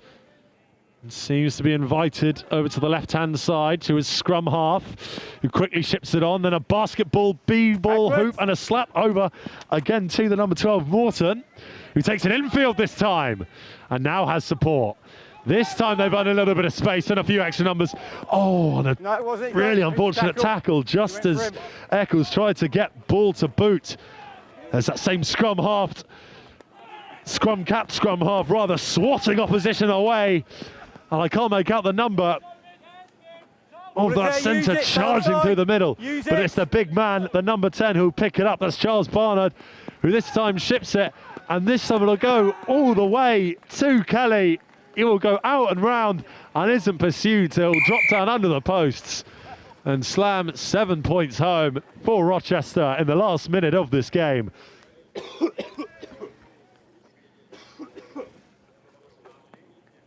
Oh, take a bow, Tom Kelly. One of the first try scorers of the match and certainly the last. 33-19. 33-20. 33-20. Referee makes it 33-20 to the stripes of King's School Rochester. Just under a minute to go now. And a brilliant Barnard, obviously that big imposing figure, drawing the attention of himself from all those players around the ruck. Time to restart. Wisbech now looking over from the sidelines at their newly qualified opposition. As Barnard loops it up and over, they end up playing it. It'll come back for a scrum. NL Kings will just be looking to see this fixture out. Moreton having no intention of letting them do that though. There goes Moreton with Kai Nielsen again on his shoulder, picks up the support. He's grossly overmatching for size, but tips the offload onto the dirt. You holding on, man. And the referees call a man out for holding on the deck as the big number 12 crunching tackle, but they're all offside. Another penalty will go down. The big man takes it on and thuds like a sack of spuds over the line. No stopping that. That's time. Always something to be said for the old school. Tap and go, charging right up Main Street. Really tricky to defend, especially at this late stage of the game with the legs so tired and the mind so weary. Old school getting it done. Moreton now with a chance to convert. I'll double check for you. Very nicely done. So despite that late flash in the pan from Sibford, who can hold themselves high after today's excursion, have been bested by King's School Rochester.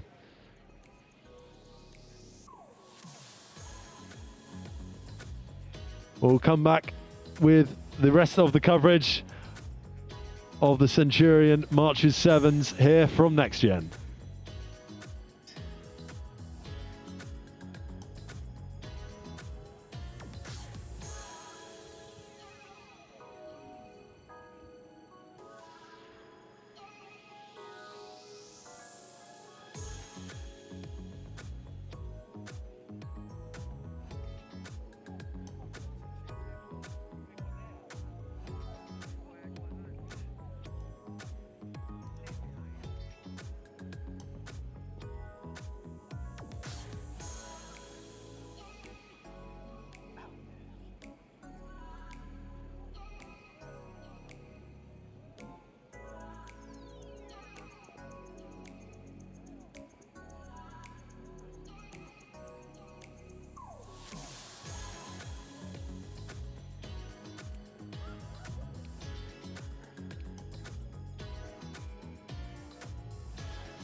Hello and welcome back. You join us in the Clegg Bowl semi-final here down in the west of England in the Hereford Cathedral School Marches Centurion 7s.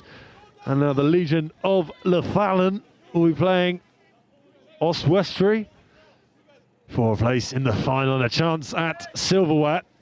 Big opening line from the number 6. This time goes down just in their opening exchanges. Astamubi Lugenson.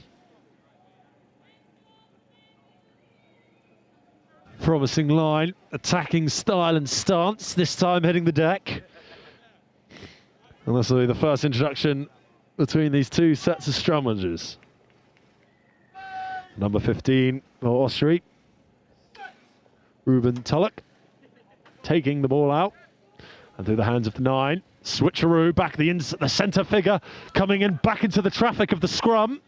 And really expertly recycled out. That's George Barker finding a little bit of time and rhythm and connecting with Ollie Looper, hooping around and about the outside. And a clean, concise beginning for the men from Oswestry.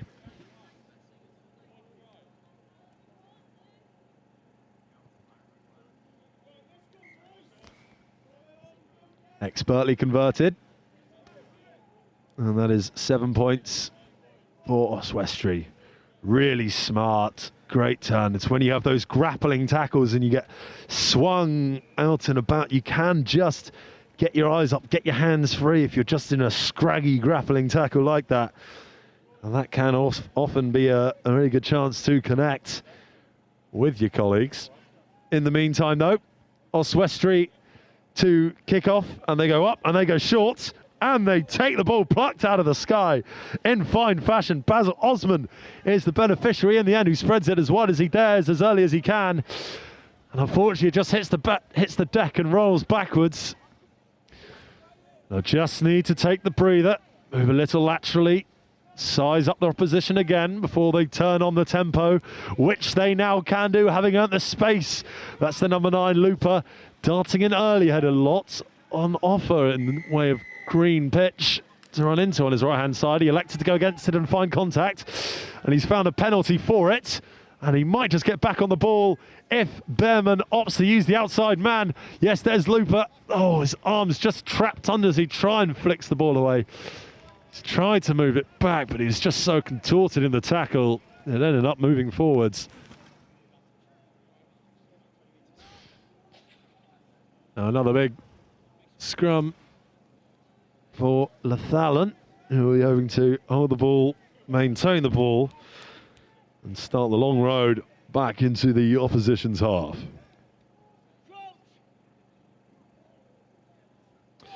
Very, very low set scrum from Oswestry there, taking a knee right up until the point of contact, ensuring they still support their body weight. Oswestry, though, with the ball, picked up in a late tackle off the deck, and 2 men have committed inwards from Lathallan, and that's left plenty of space out wide for the winger on that open side. Just an easy flick pass off the right-hand wrist. Plenty of spin and distance on it to carry them over the line and further ahead in this game.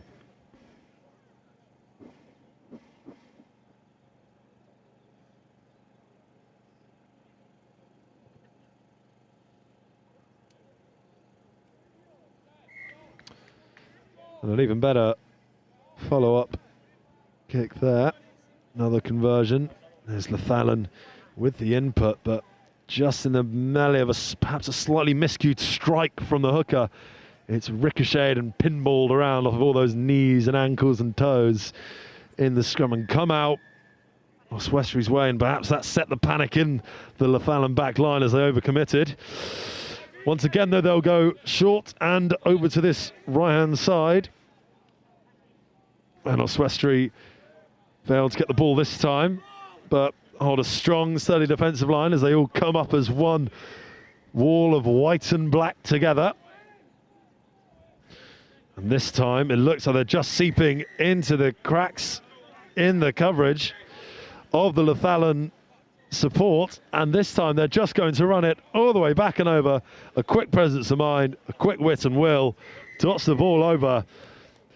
That's another score to the tally of Ollie Looper, who's taking a small knock on his way down, but is up and at him immediately.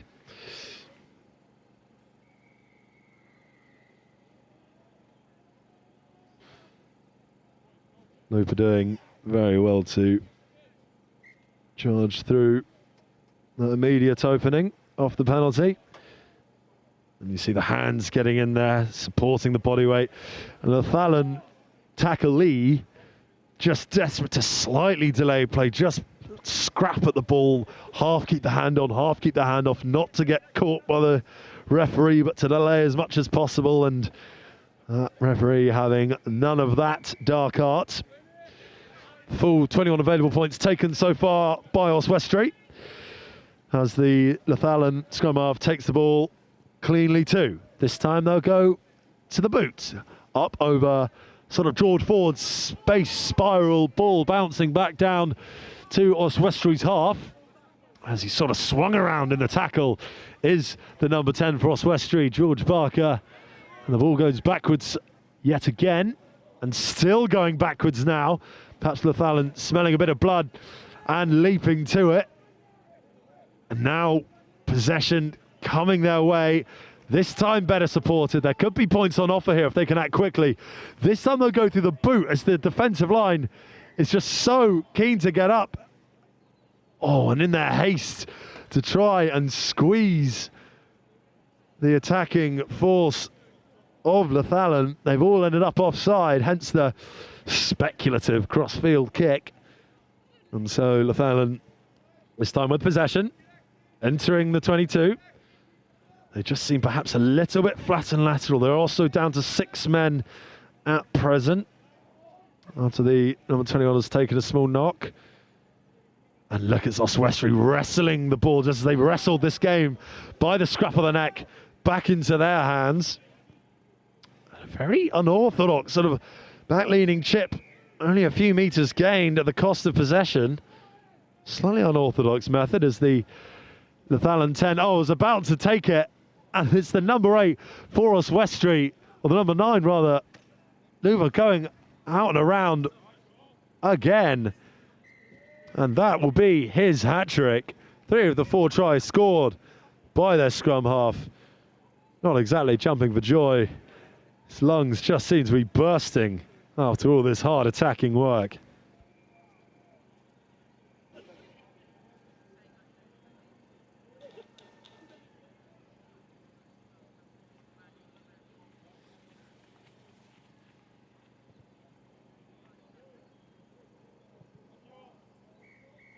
That's the first conversion missed of the knockout fixture. I suspect it'll matter little unless Lathallan can mount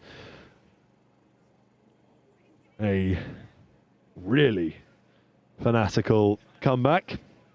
And of course, their international compatriots would say that anything is possible after their demolition of the French favourites, really, in the Six Nations over in the Murrayfield side.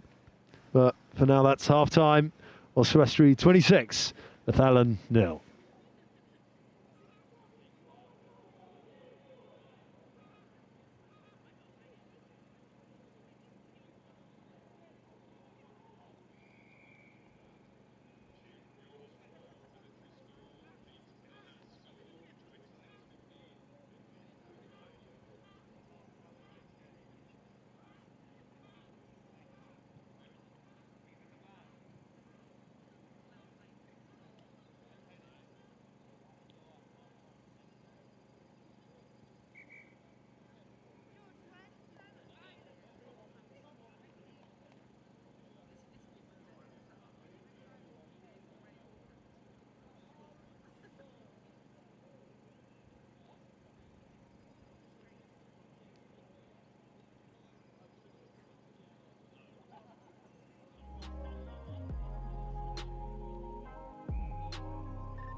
You join us live again here for the second half of the knockout fixture between Oswestry and Lathallan.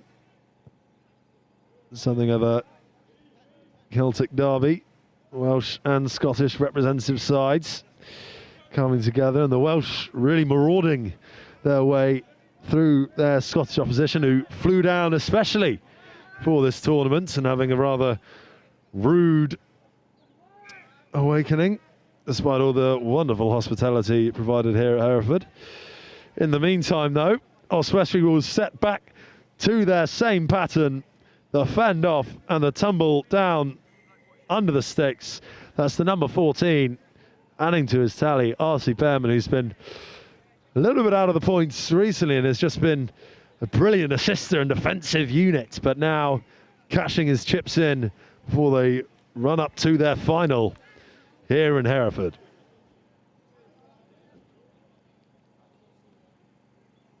The climaxes of all the competitions will be broadcast live here from the first pitch, the clear storage pitch here at the Sevens.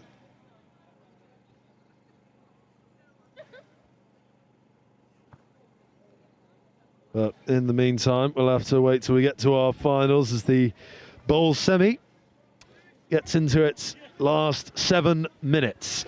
Lathallan now offering a little bit of danger and a brilliant offload too. There's the number 11 scrambling back in defence, but looks like Harry Tidderidge cannot quite make it. Lathallan slam dunked back over the line. Have that Oswestry, say Lathallan. They are not done yet.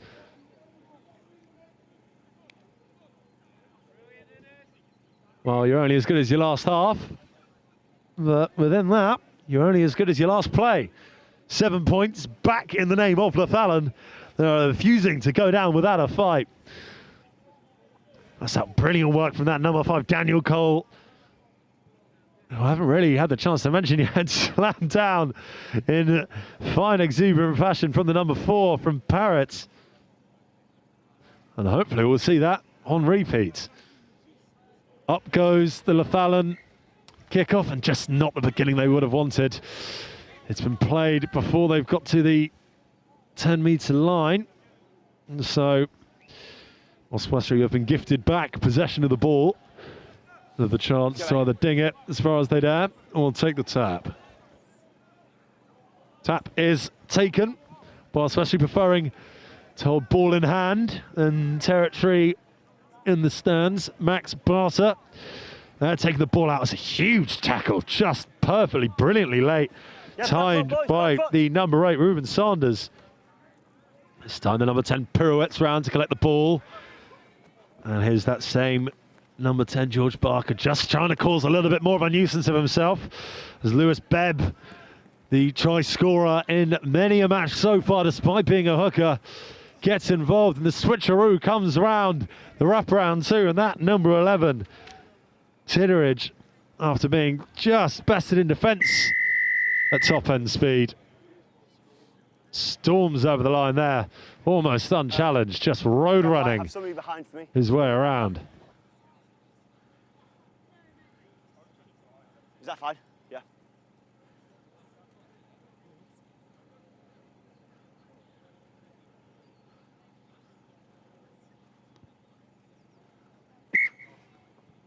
That'll restore the margin between the two sides to over 30 points. This one very much deserved. Beautiful wrap round. Beautiful lateral line for offering it all the way over to Tidderidge, who adds another to his chalkboard tally for the day.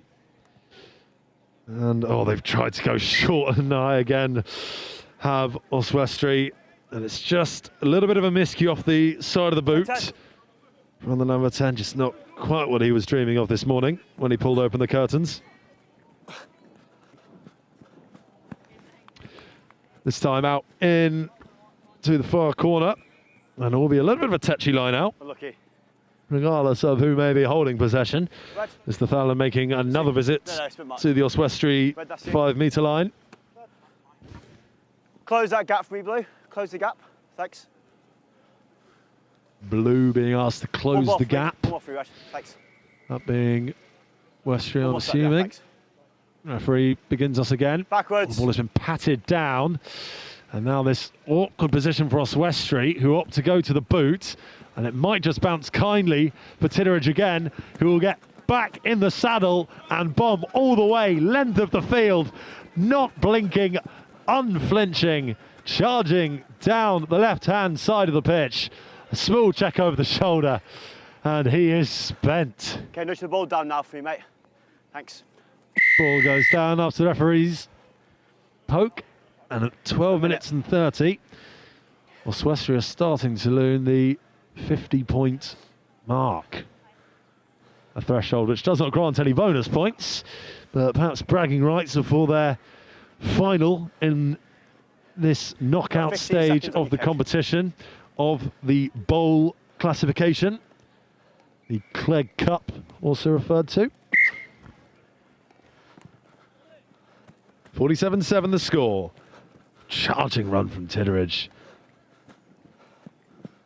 Running like a sort of robo superhero man.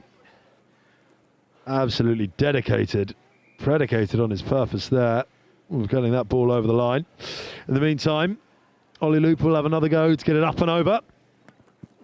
Much more like it this time. And quickly that wall of white and blue come up, but look who's unfazed. The real big man, the real big unit. That's the number 20, Matthew Hollis, storming through, offloading the ball to the number 7, the mighty Harry Bruce. Brilliant response there. They will not go down without a fight. It will still leave Oswestry licking their wounds before they proceed to the final of this competition. Brilliant charging cameo from Hollis the Hulk, really. After a hat-trick of rebounds and bounces, Lathallan have the last laugh. But it's Oswestry who will graduate through to the final here today. And Bruce almighty in that final touchdown. Very well done. So that'll be the last we'll see from Lathallan, as they lost 45-14 to Oswestry, who will proceed onto the final of this, the bowl classification of the tournament.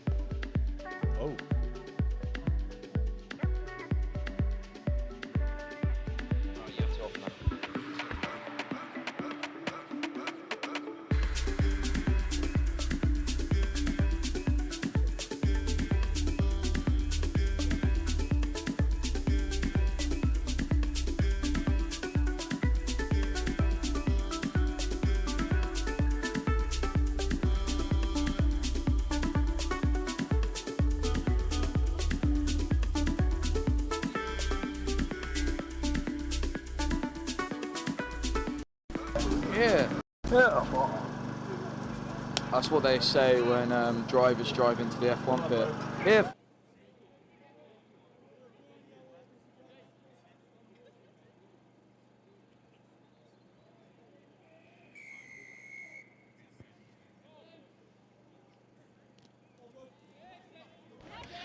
Welcome back then to the Marches Centurion Sevens. It's Sutton Valence taking on Hereford Cathedral School, the host, in this, the plate semi-final.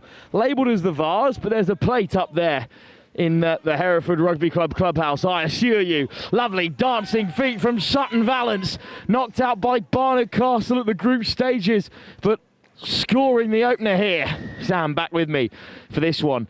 Well, Hereford's tournament, it's dropping off a touch since their bright start. Our last game of the group stage was quite promising, though. We had, of the knockout against Giggleswick was quite promising, though. We had some nice tries. That was a very positive start to the knockout. And now we're here. It's not exactly what we wanted, but I'm sure the boys can adapt and get back into it. Thanks for bearing with us while we restarted our stream, but back with you for this huge semi-final as Hereford Cathedral School, chance to play with ball in hand. Off goes the captain, Benji Ritchie. Stripped away by Sutton Valence. It's Crudgington. He's got Jones outside him. Crudgington might go himself. Over the top for Freddie Jones. Marshalled by Albright. Crudgington keeps it in play. Big bumping run through two players. What a finish. And Sutton Valence have started so well.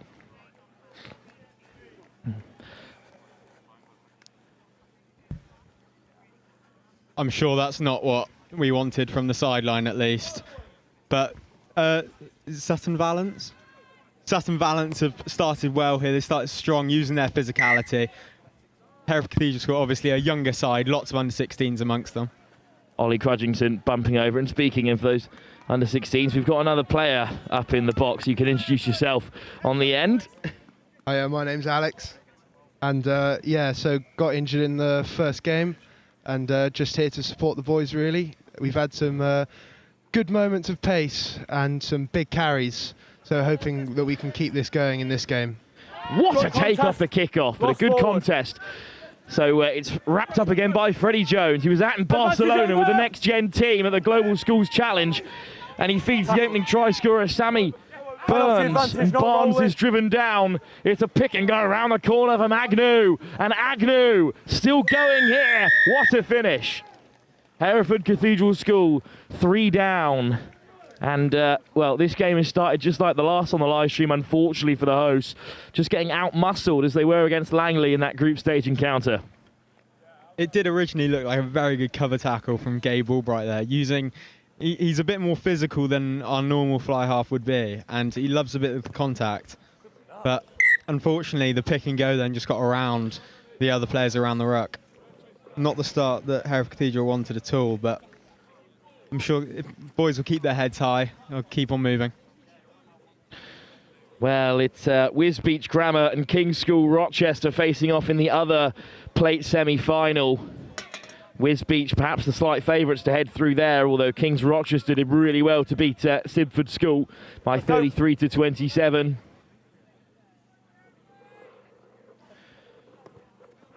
Short kickoff, and this will be a chance for Hereford Cathedral School to break into their opposition's half for the first time today. And this is what the boys like. They really like a quick tap and go. Hopefully that they can make something of it and beat them around the outside where the pace is. Ritchie. Switch on the inside.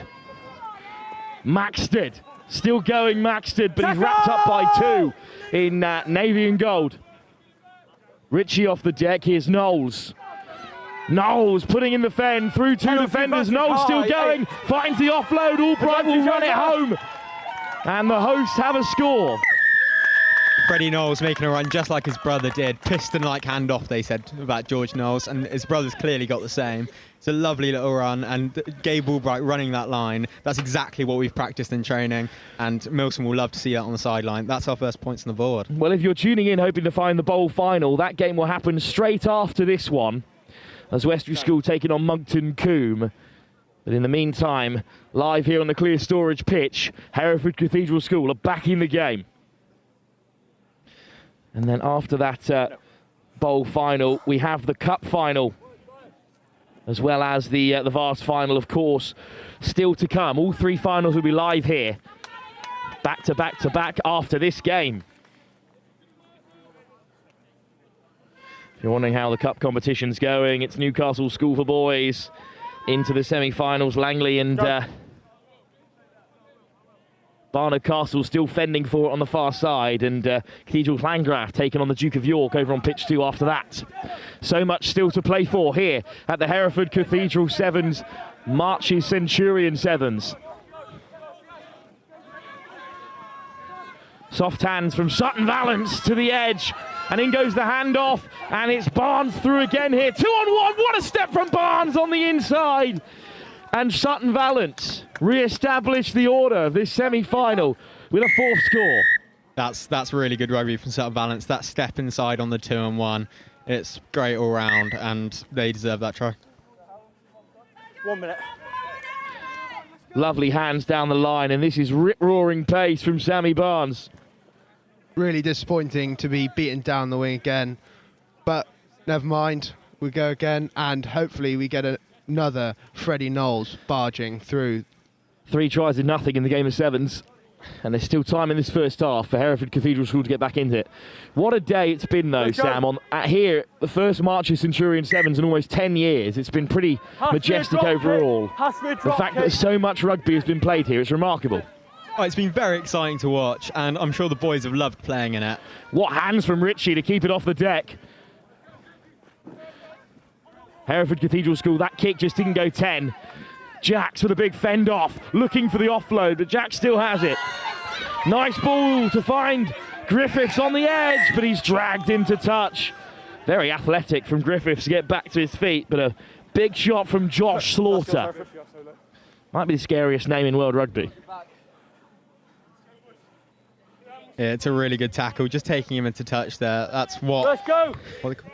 And look at Griffiths getting back to his feet. Line out, stolen by Hereford Cathedral School. That's Jake Early gone up. That's a great steal. He just flies to the air. Albright maxed it to the outside, but he eats up a bit of space with his step.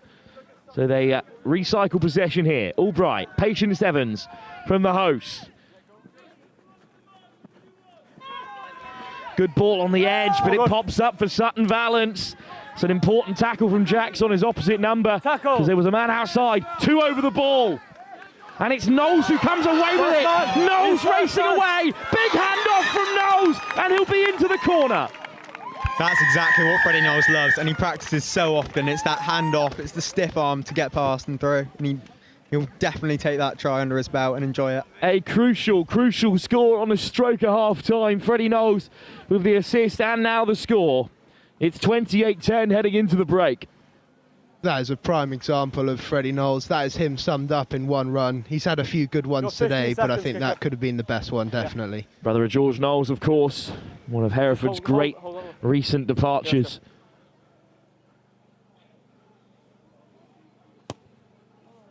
Off target, so it will stay 28-10 as we head into half-time. A lifeline for the hosts, who are 18 down with just 7 minutes still to play. We'll be back for the second half in just a few moments' time, live here in the plate semi-final of the Marches Centurion Sevens.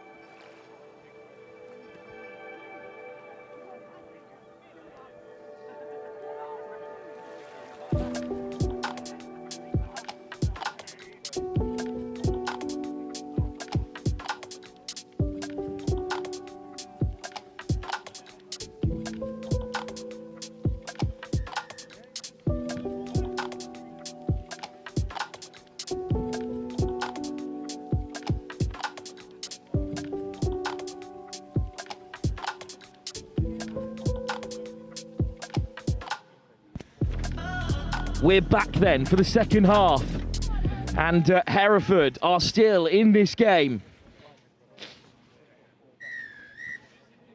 But they need to score first. Sutton Valance lead by 28-10. Deep kickoff, caught by Slaughter. Anis Runner hands it off. Runner.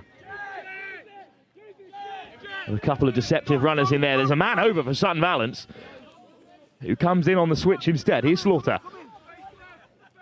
And again, they tuck in round the centre of the field here, and Hereford can just drive them back. Anis goes long. Dancing back in field. There's the cross kick. Oh, it's almost taken by Slaughter. That would have been a great break for Sutton Valance, but as it is, Sam, they've got the ball back. Yeah, I'm quite happy that we've now got the ball back just on the outside of their 22. There's good chance here. We've got a strong scrum. Will Jakes, Freddie Knowles. This could be a chance here, and we need to start this half quick.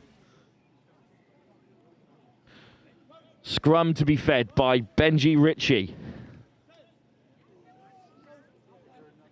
Albright.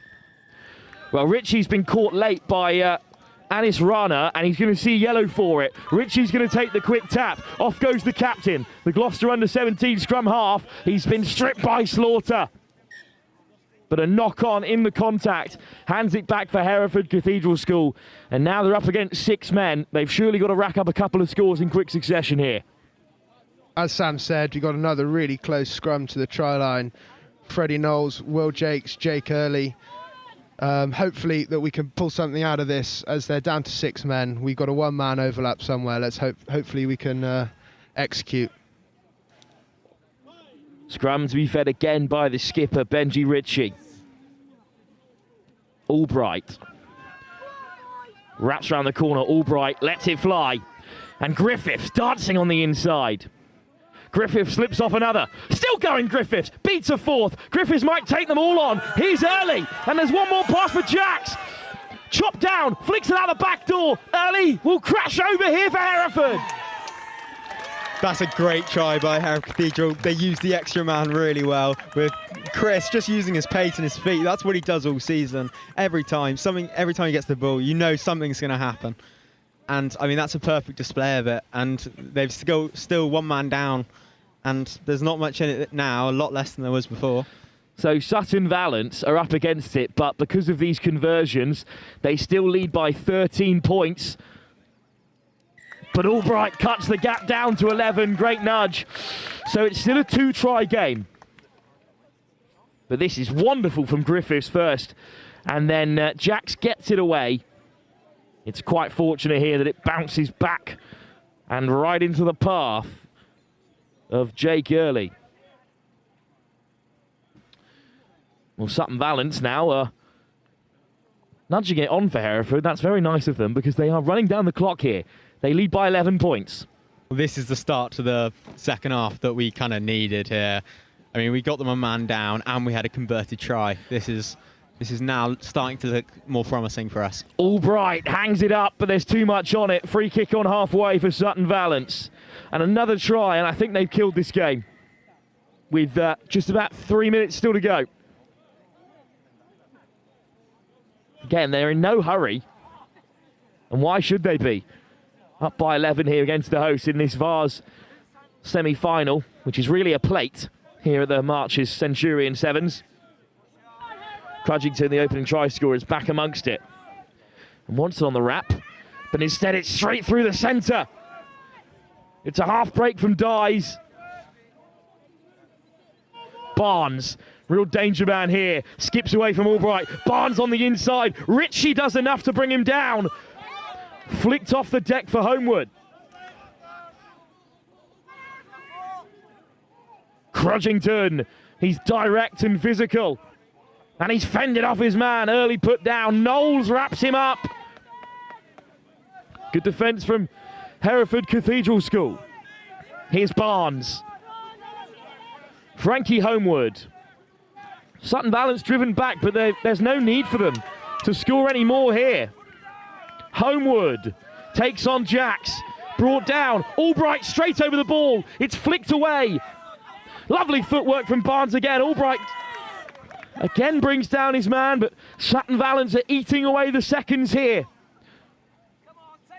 They know that if they keep the ball, then this game should go their way. Albright down in the backfield, and that leaves a bit of space open here for Sutton Valance. Barnes, beautiful footwork, back to the outside. Barnes still going. Crudgington trying to break through the hole. Homewood. Barnes drops onto it. It's loose. Benji Ritchie has it. Knowles always backwards. Albright back to his feet. Albright for the corner. Crudgington marshalling him well. Albright whips it over the top for Maxted.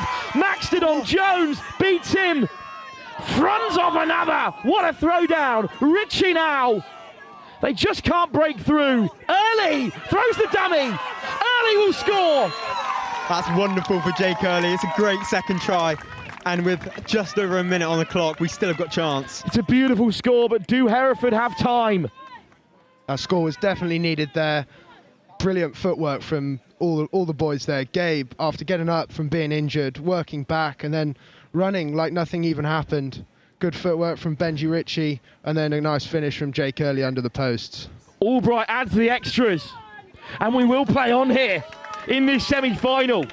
One last chance for Hereford Cathedral School. I thought the attack was over here when Ritchie went to deck. Early from a standing start, took off the handbrake and dotted down.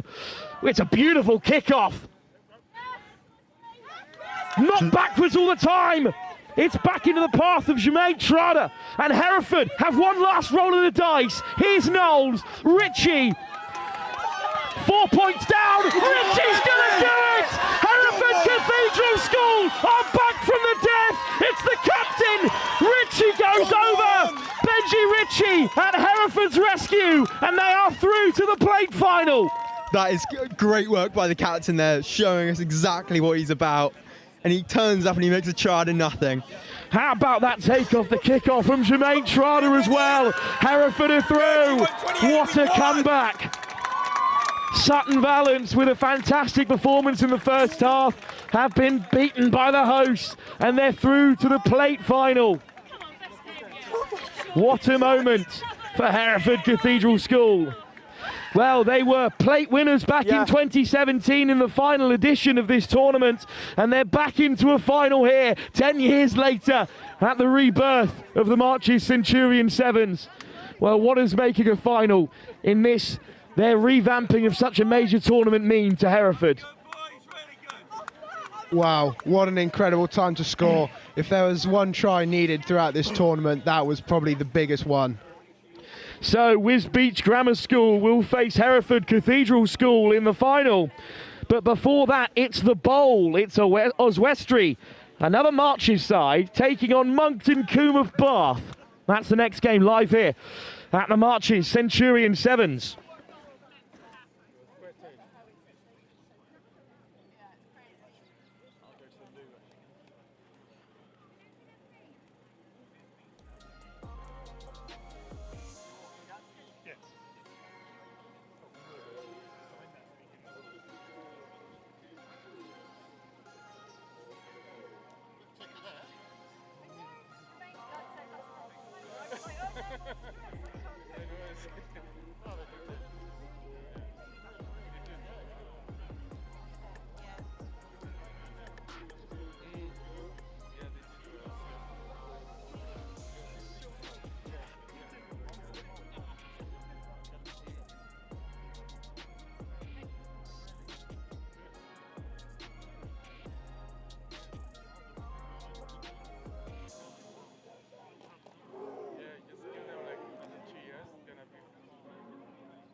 So we're back then for our first of 3 finals on the bounce. Up first, it's the Clegg Cup, the 3rd tier competition. And it's Oswestry School taking on Monkton Combe. Oswestry in the blue and white, playing left to right in this first half against Monkton Combe in the red and black. JJ from Monkton Combe alongside me. Welcome back. How are the lads feeling heading into this big final? Yeah, we're feeling pretty confident. We had a good semi-final, and yeah, we're ready to have a good final. So Oswestry came through against Lathallan of Scotland in that semi-final. That was live here on Field 1. Newcastle School for Boys are playing Barnard Castle again over on pitch 2 in the Cup semi-final. After this, of course, is the plate semi, down as the Vars, and it'll be the host in action against Wisbech. And then we have the Cup final.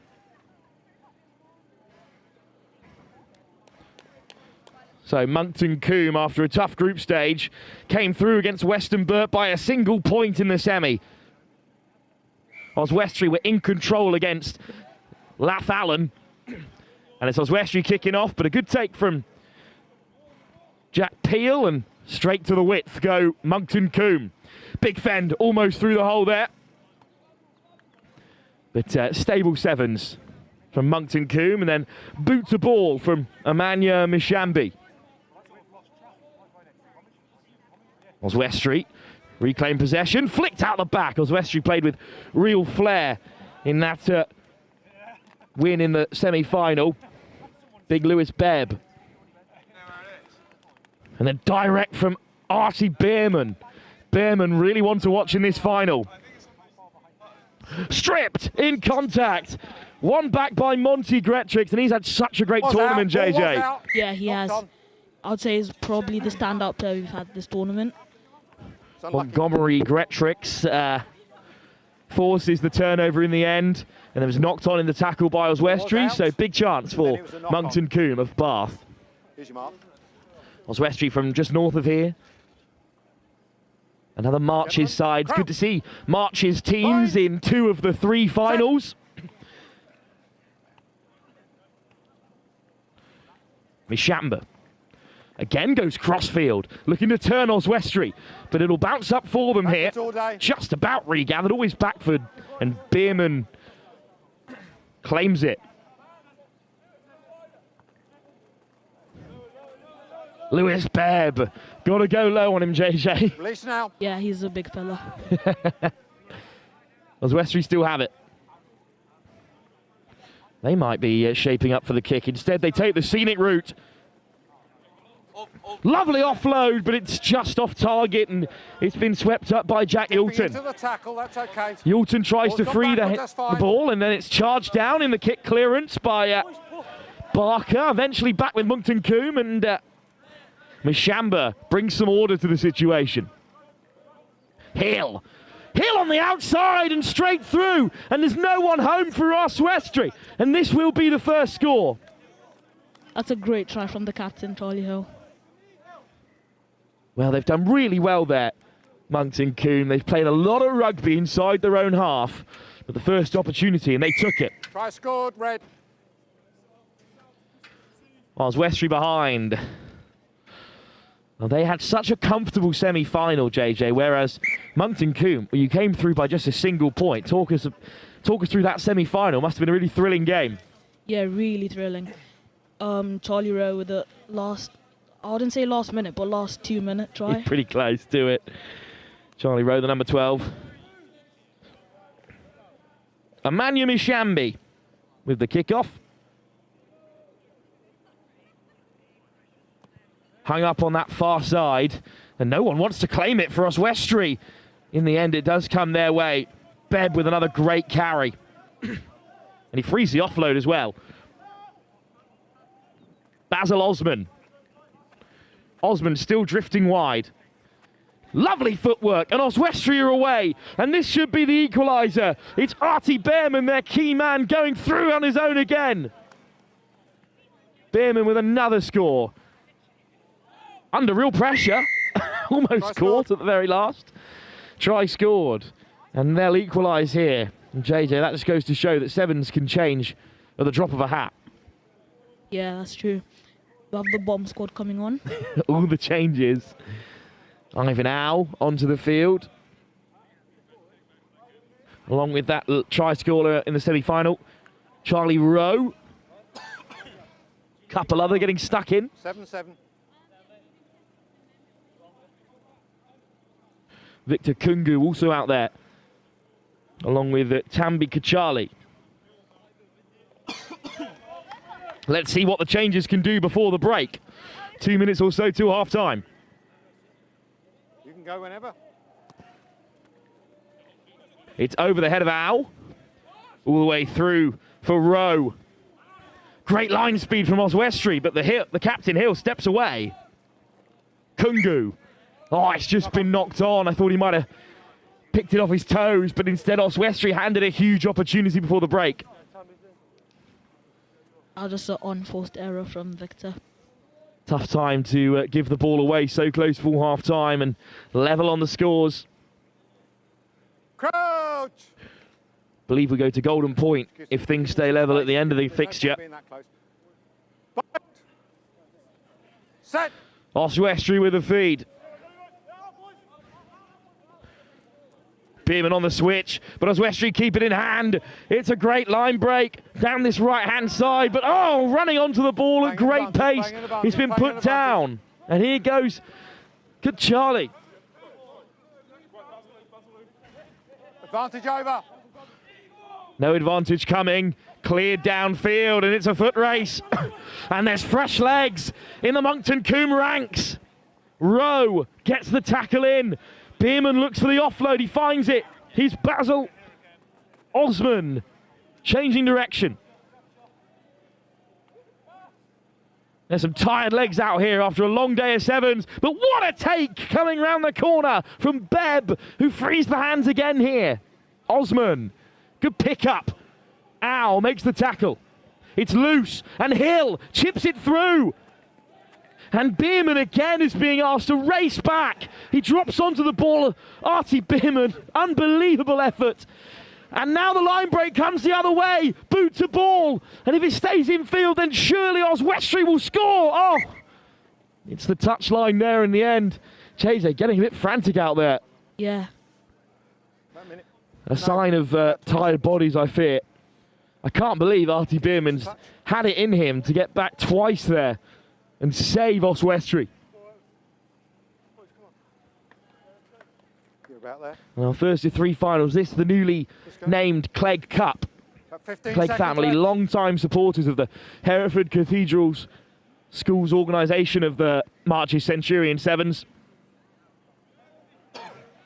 And now a trophy named in their honour in this 3rd-tier competition.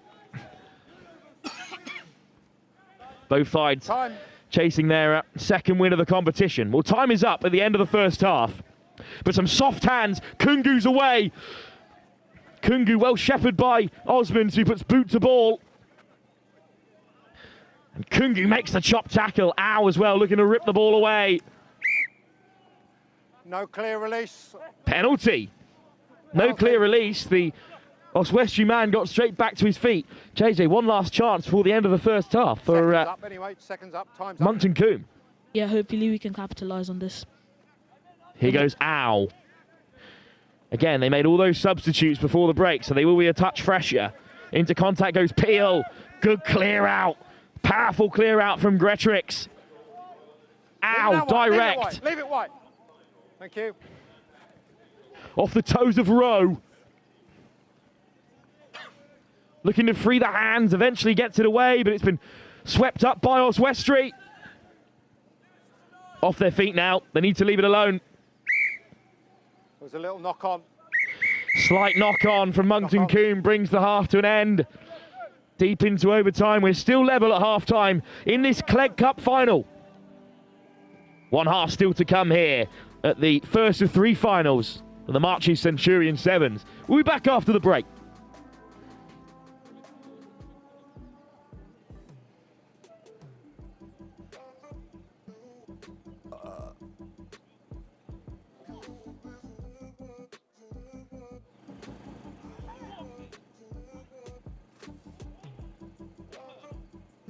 Seven.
Back then for the semi-final. It's all level at 7 apiece. Monkton Combe with the opening score. Oswestry equalised straight away. Currently level then in our first final, the Clegg Cup. Chipped in behind and then dug out into the backfield. And that offload is loose, and Monkton Combe will scramble after it. Bebb whips it away, hint of an intercept. Tulloch does well. Osman, and they do find the width here. Oswestry looking to break from inside their own 22. Eventually dragged down. Osman finds the offload. Ball back on the inside. This is a great attack from Oswestry, and they're up to halfway. Another one flicked through the back door. Barker gets on the outside. And now it might be on. It's Bebb. crunching through the contact, offload away. Bebb drew in 2 men, which allowed Ruben Tulloch to sneak through. Oswestry draw first blood in the second half of this Nick Clegg Cup final.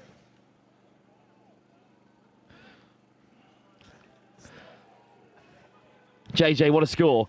And your Monkton Combe are behind. Yeah, that's just unlucky from the boys. Just didn't make the tackles. So I wanted to touch on the Clegg name all day. It's obviously a family firm. Not to do with the former Prime Minister. But what a carry by Bebb.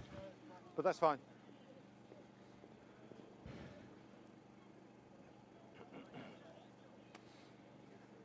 Oswestry now in the lead. Monkton Combe forced to respond. They've come from a try down to take this 14-point lead into the latter stages of the Clegg Cup. Overcooked. And this is a lifeline, JJ, for Monkton Combe, but they've got to take it. Yeah, we have to capitalise on this moment. Time to be clinical.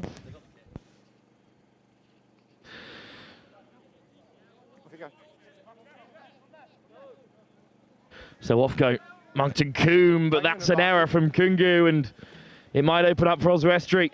That's just a coach killer. Really is, JJ. Such a tough time to give the ball away, and especially if it leads to a score on the counter. A winding run from Oswestry. Look at the legs. I don't think Mr. Phillips will be happy with that. Ollie Cooper will score.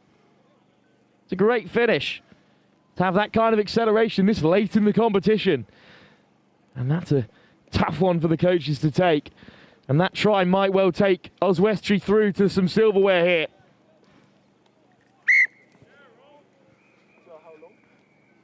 Four. 4 minutes left in the referee's mind.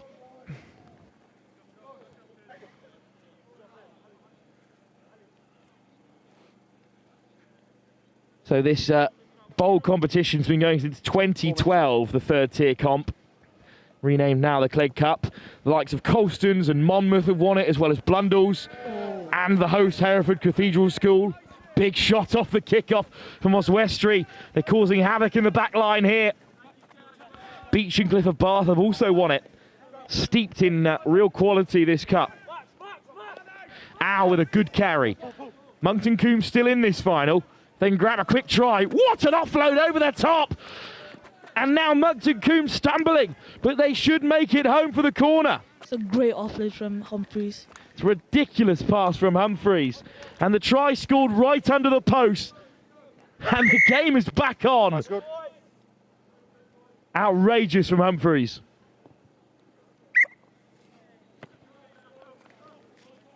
What a time to score. No, carry on.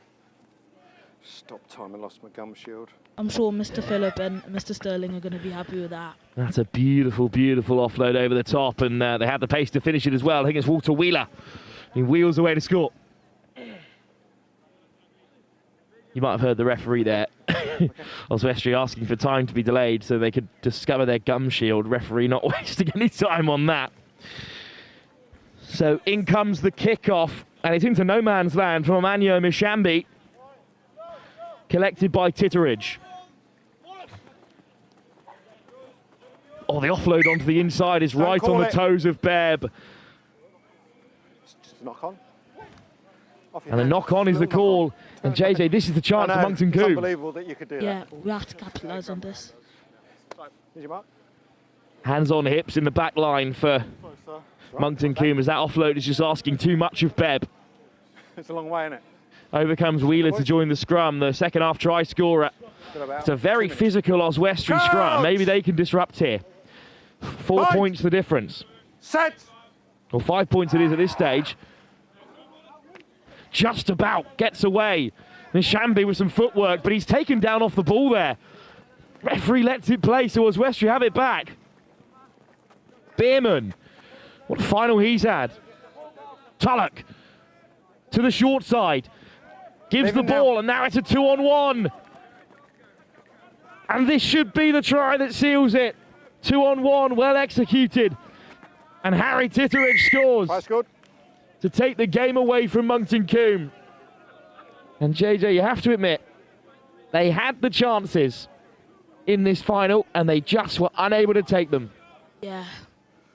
Whereas Oswestry have hit them on the counter. A bit of time now.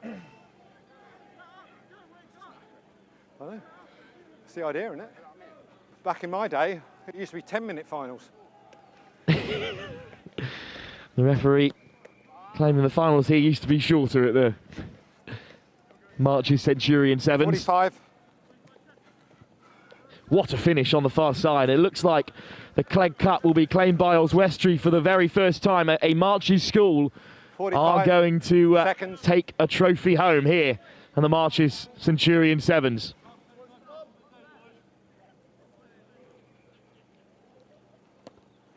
Hung high by Tulloch. It's coming down with snow on it. Just about knocked on by Bierman. Knock on. Line out or knock on. Red. Well, maybe a quick score might allow Monkton Combe one last dance here. But they're going to have to get on with it. Fucking everything. Come on, boys. Big scrum. The last one was very disruptive from Oswestry. Last play. No, there's last play. Crouch. Bind. Set. Last play. Last play. So Oswestry have won the cup. But can Monkton Combe finish with a flurry? Overcomes Titteridge, who scored the winning try in the end. And he'll clear his lines, and Oswestry are champions. The first ever Clegg Cup has been claimed by Oswestry. And as we said, a Marches side are going to win silverware here. And the Marches Centurion Sevens. And the third tier comp has had its conclusion. Well, JJ, good fun for Monkton Combe to be here at the first Marches Centurion 7 since its 10-year hiatus. Yeah, I feel for the boys. They've done their best, but just didn't capitalise on the chances they had. Well, JJ, thanks again for joining us up in the comms box. I'll let you join your lads down on the sideline as we head straight into the next competition, the plate final. And the hosts have made it. Hereford Cathedral School, they're taking on Wisbech Grammar. That's going to be underway in just a few moments' time, live here on the Marches Centurion Sevens.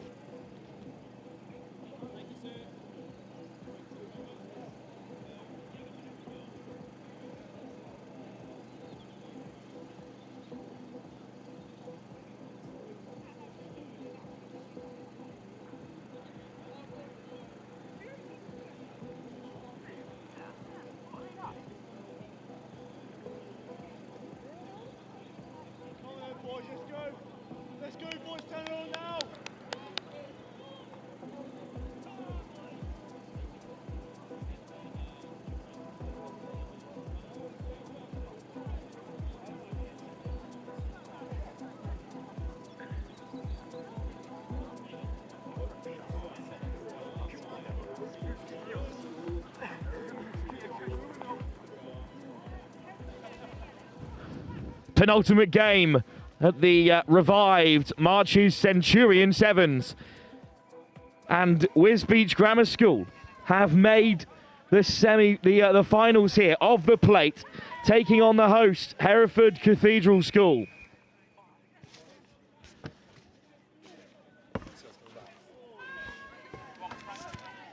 Well, kickoff is deep for Hereford.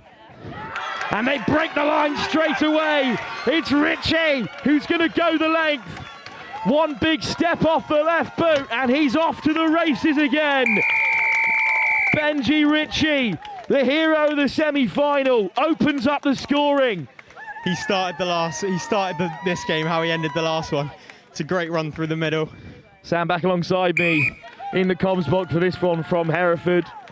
So if you're expecting unbiased commentary from my co-commentators, you're not going to get it, I'm afraid. Wisbech go one down. Lovely work from the Gloucester scrum half.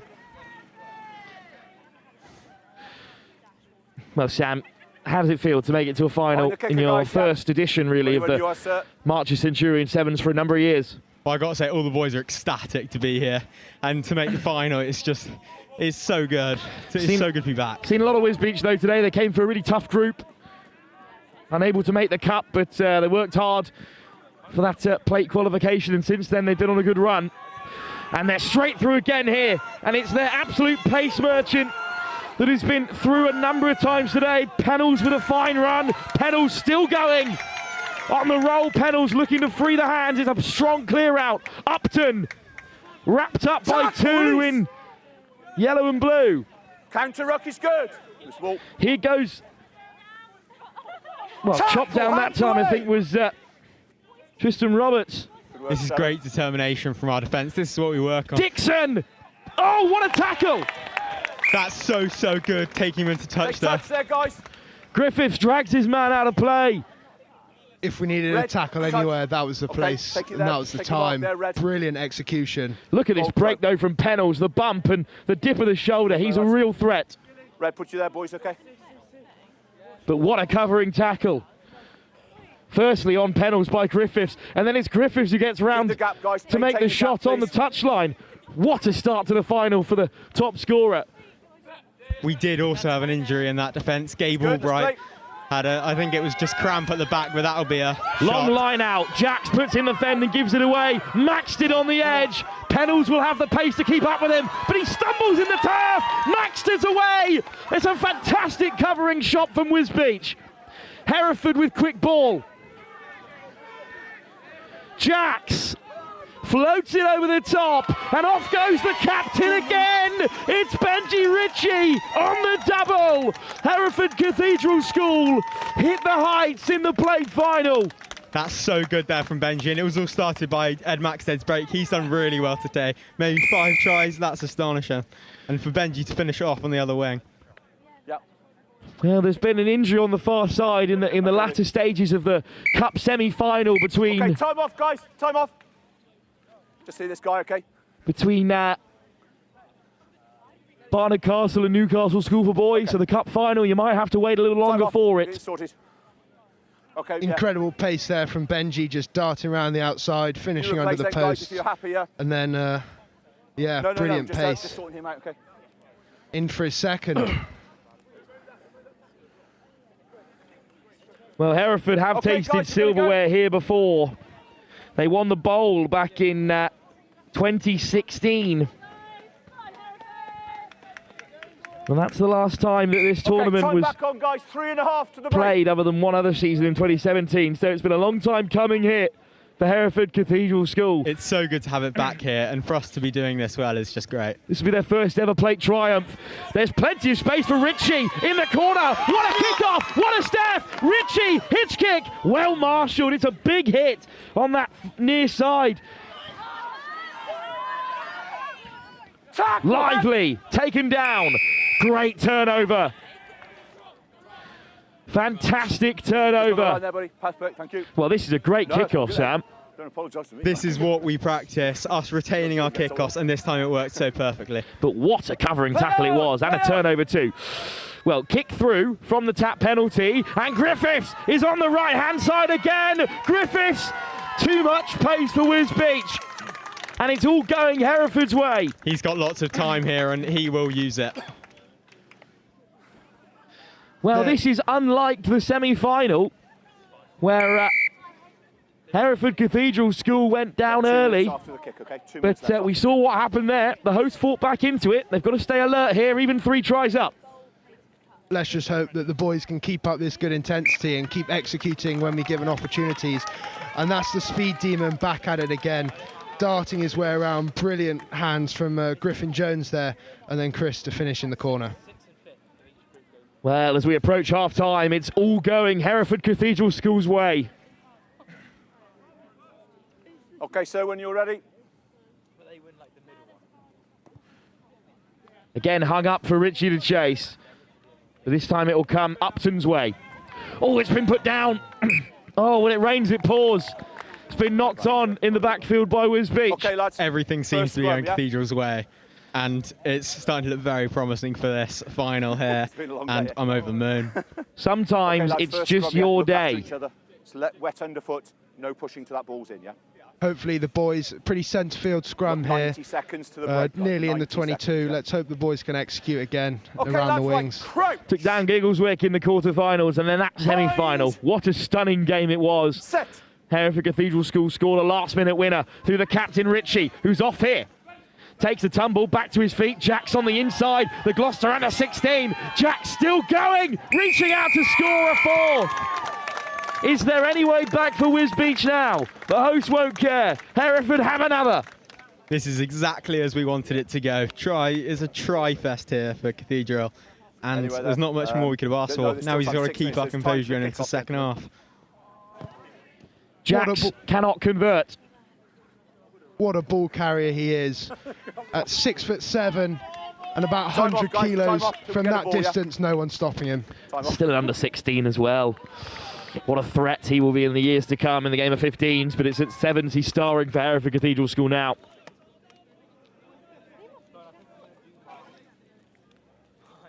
Just time off till we get a ball, fellas, okay? Don't worry.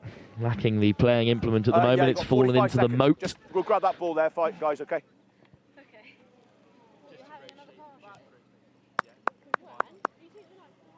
Okay, guys, 45 seconds to the half-time. 45 seconds to go to half-time. It's another good kickoff. It just about goes 10, but it comes Wisbech's way. They love a score before the break. Upton off the deck. Baines. Dixon. Baines round the corner. Moving laterally here. Floats it wide. It's just beyond Pennell. It's been touched, guys, as well. One last chance for half-time for Hereford to grab another. There, yeah. Thank you, sir. Second line out of the game for the boys. First line out worked really well with the floating ball over the top. Let's see what they can do this time. Last play of the half. Hereford lead by 26. But you're never safe in the game of 7s. No, as we saw in the game before, Hereford came back from 28-5 down to win 31-28, which was an astonishing comeback. And there was also another comeback in the Giggleswick game in the quarters. Short to Ritchie on the near side, and he's going to race away to score. Beautiful trick play. They saved it till now, and it's come off in the plate final. What a third try for Benji Ritchie there just before the half break. Again, as I said, what a use of the line out. We've only had 2 in the first half. And wow, what an incredible use of that front man ball. Up went early and he played it straight back down to Benji Ritchie, who has 2 in this plate final. Well, a hat-trick indeed for Ritchie. And this may have won it with inside 7. Half-time in the plate final. It's 31-0 to Hereford Cathedral School. And we may well have 2 winners from the Marches here at the Marches Centurion 7s after Oswestry claimed the Clegg Cup. We'll be back for the second half in just a moment's time.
Hereford now 31 up at the half. This is a great start, and this is exactly what we wanted.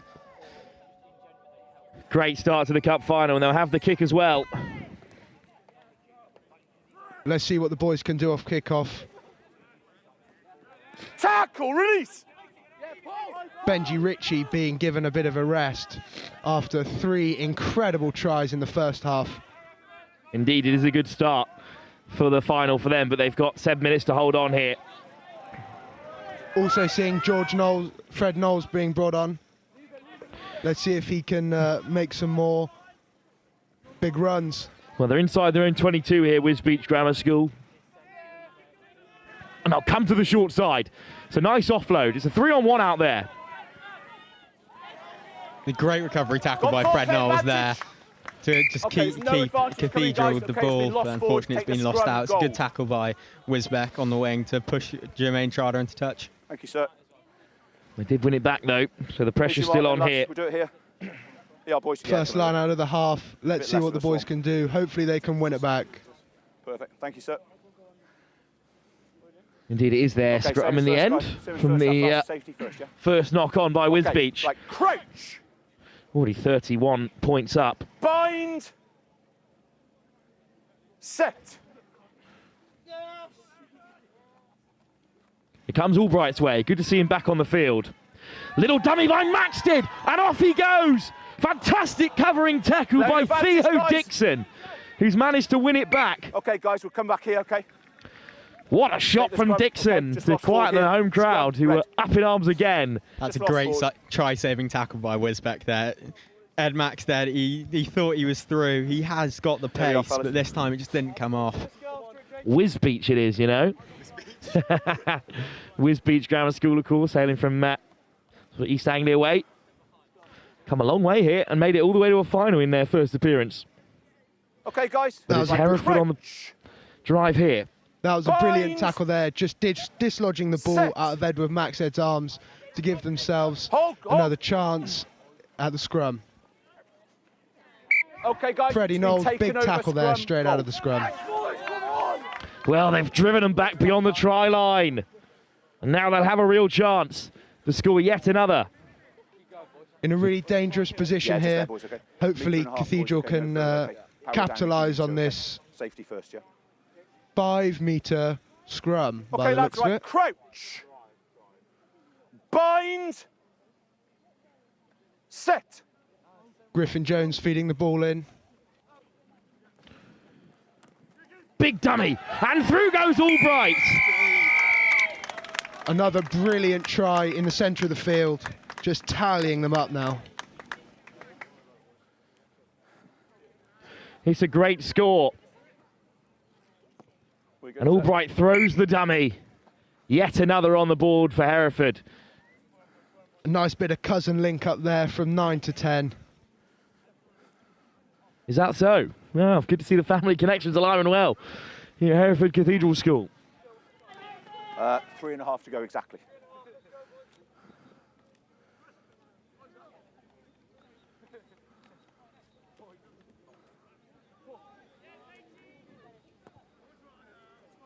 Short kick-off here. Trying to retain it again. Griffin Jones to Jermaine on the wing. There, guys. Free kick. Fortunately, didn't come off this time, but we'll keep going.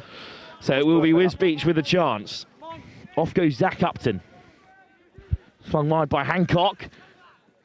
Lovely move from Wisbech. Big shot from Jack. And it's been won back by Hereford. Okay, there's no advantage coming there, fellas. Lost forward by red. Scrum, gold. Everything okay, buddy? You okay, dude? Yeah, of course. Let's go this way, boys. Oh, no problem. No sneaky down the blind, though. Make me look bad. 2.5, lads. 2.5. You all right, dude? You sure? Okay, lads, right. Crouch. Bind. Set.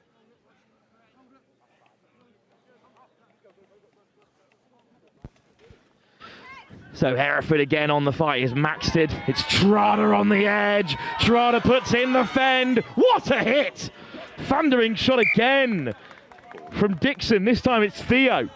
Okay, red. Brilliant first handoff, but sadly unable to get the pass away before driven into touch. Wow, what an incredible shot that was. Do it here. Thank you, sir. Just under 2 minutes, fellas. 2 minutes.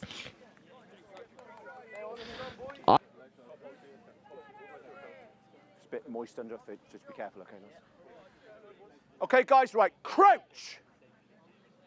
Bind. Set. Hold. What a drive far, from okay, too far. Hereford, but too far this time, and it's going to be a big chance for Wisbech. Incredible scrum there from Will Jakes, Freddie Knowles, and Kai Emery. And it's almost a break for Dixon on the roll. Trotter just about brings him down. Straight back to their feet again. Wisbech on the roll. They'd love to get a try in this final, even if the cup is beyond them. Oh, it's just been put down. Real frustration for Wisbech, but Albright goes out the back door. Jacks off the deck. Lovely offload. And a big handoff. And through goes Griffith Jones. High tackle, Not to be confused with Christian Griffiths. Here's Jones, the fly half. Brilliant first fend there from Griffin. Jacks accelerates. Maxted. Maxted steps off the left, puts in the fend, and that's the cherry on top for Hereford. They break the 40-point mark in the plate final. Another brilliant try for the boys straight down the middle of the pitch. Hopefully we can capitalise and get the conversion just to seal it off. Well, would you believe it, at the first Marches Centurion Sevens since 2017, there are 2 Marches sides on the honours board.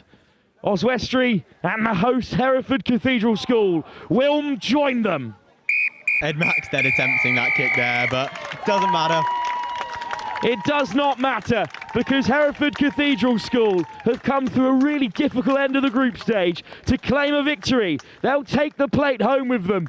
Not far, of course, from here on Y side. What a result! And there's just one last game to come. There will be a delay between now and the final after an injury in the semi between Barnard Castle and Newcastle School for Boys. We'll get you all the updates when we have them. But for now, we can bask in this victory, and we'll leave you with all the tries as Hereford Cathedral School have won the plate. It's an old Hereford. I've seen you before. Well done, mate. Well done. Well done.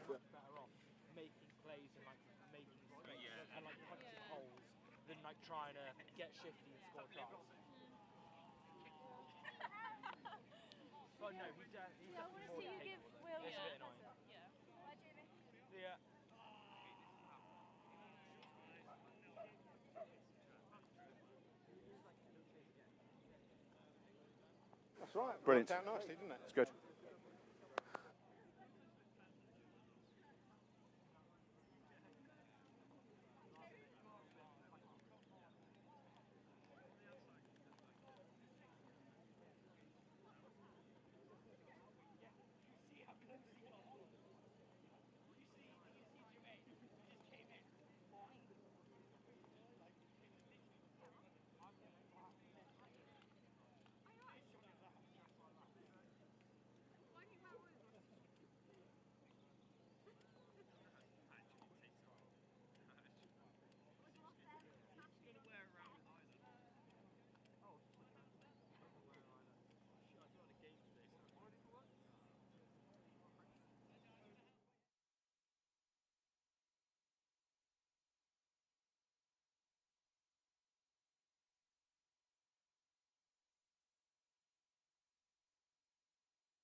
Forward. Hold. Scrum advantage over. Fine. Side entry. Keep going, keep going. Move your arm. Final fixture between Grand Old Duke of York's Royal Military School Marvels. Don't pull. Chill. Hello and welcome back to the final fixture. This between the Grand Old Duke of York's Royal Military School and the might of Barnard Castle, hailing from the northeast of England. A serious roster of names that have been built up throughout today and the rest of the season. And here we are, Duke's Royal Military School in possession in this, the opening minute of the final fixture, and immediately making inroads into the opposition. No, yes. And I'll go wide early doors. This is the number 11, this is Ben Marchant. Chopped down emphatically, and a counter drive from Barnard Castle, who will immediately surge through. That's the number 4 of Barnard Castle immediately. 5 points, surely will become 7 as they dot down under the posts. Now, I can't credit the try scorer because I'm trying to find the team sheet. But that is a golden beginning, as it has very much been a golden tournament for the Diamonds, as they have named themselves, and deservedly so. Very much tough under pressure.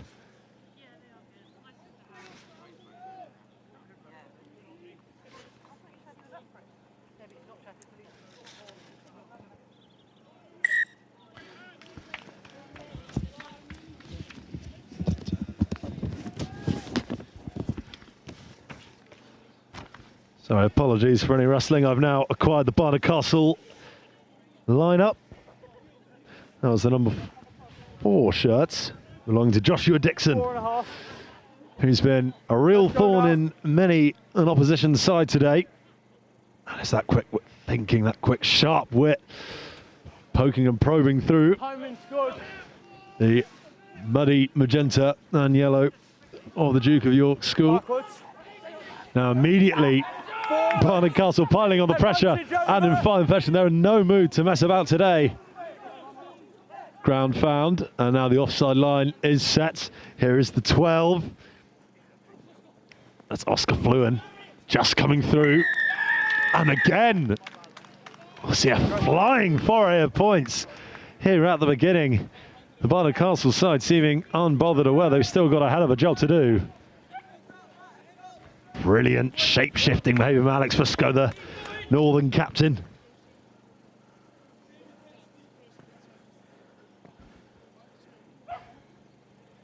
Helped handily by Ollie Blake and Ollie Cass. Ably as ever. Now Duke of York, in the blink of an eye, have a real mountain to climb against a side that have conceded so few points so far this tournament. And I've been laughing at the top of the points difference metrics all day, really. And look at that living flying through, and just that horrible tackle where you are grappling to hold them back and you swing them around. That very same momentum comes back to sting you. Now, meanwhile, we begin again. Time is good. Up and under, this time taken saliently by that number 10. That's Nose down. Jules White, as he's serving as the vice captain today. Ball's lifted. And has really taken to the task, as well as being a part-time Ealing trail finder.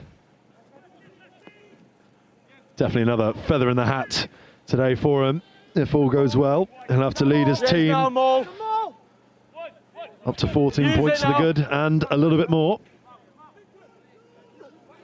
And there's the yellow scrum cap of Noah Glosp. Just being evaded, and the crossfield kicks cause a little bit of confusion. And a melee tends to ensue after the ball goes that loose. This time clamped down and secured. Duke spinning it as wide as they can now, really trying to exercise the full width of this pitch. Full breadth in tow, but sometimes you run into traffic.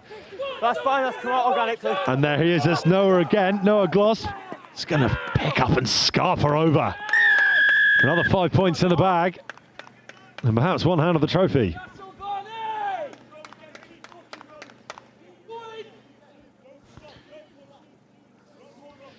I know there are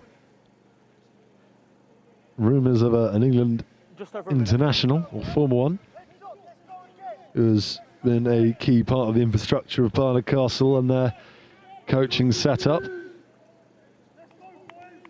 No doubt that is paying real dividends in this fixture now. And that is the full company of 21 points available from the 21. As Fesco just reminding everyone to stay calm. Stay calm at this point. We're only halfway. Brilliant spearing tackle from Matty Rowe, who's been an absolute brute all day. The most fantastic rugby sense. Swagger his walk off. No, that's a job well done.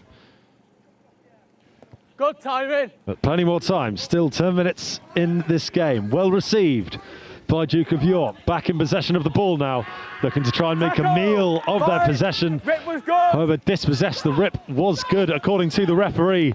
And now it's over to Dickinson. Joshua Dixon's going to sparkle around the outside. Oh! And there was clear downward pressure despite the attempted rip. And now look, that's really fired up the figure of Noah Gloss.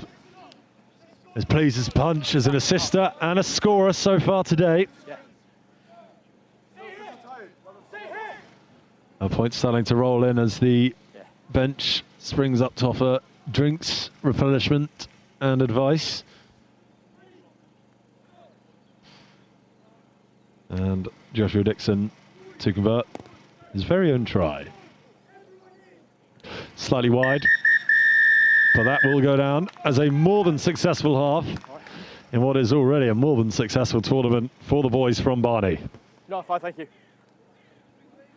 Just one-way traffic. One-way traffic indeed. Yeah.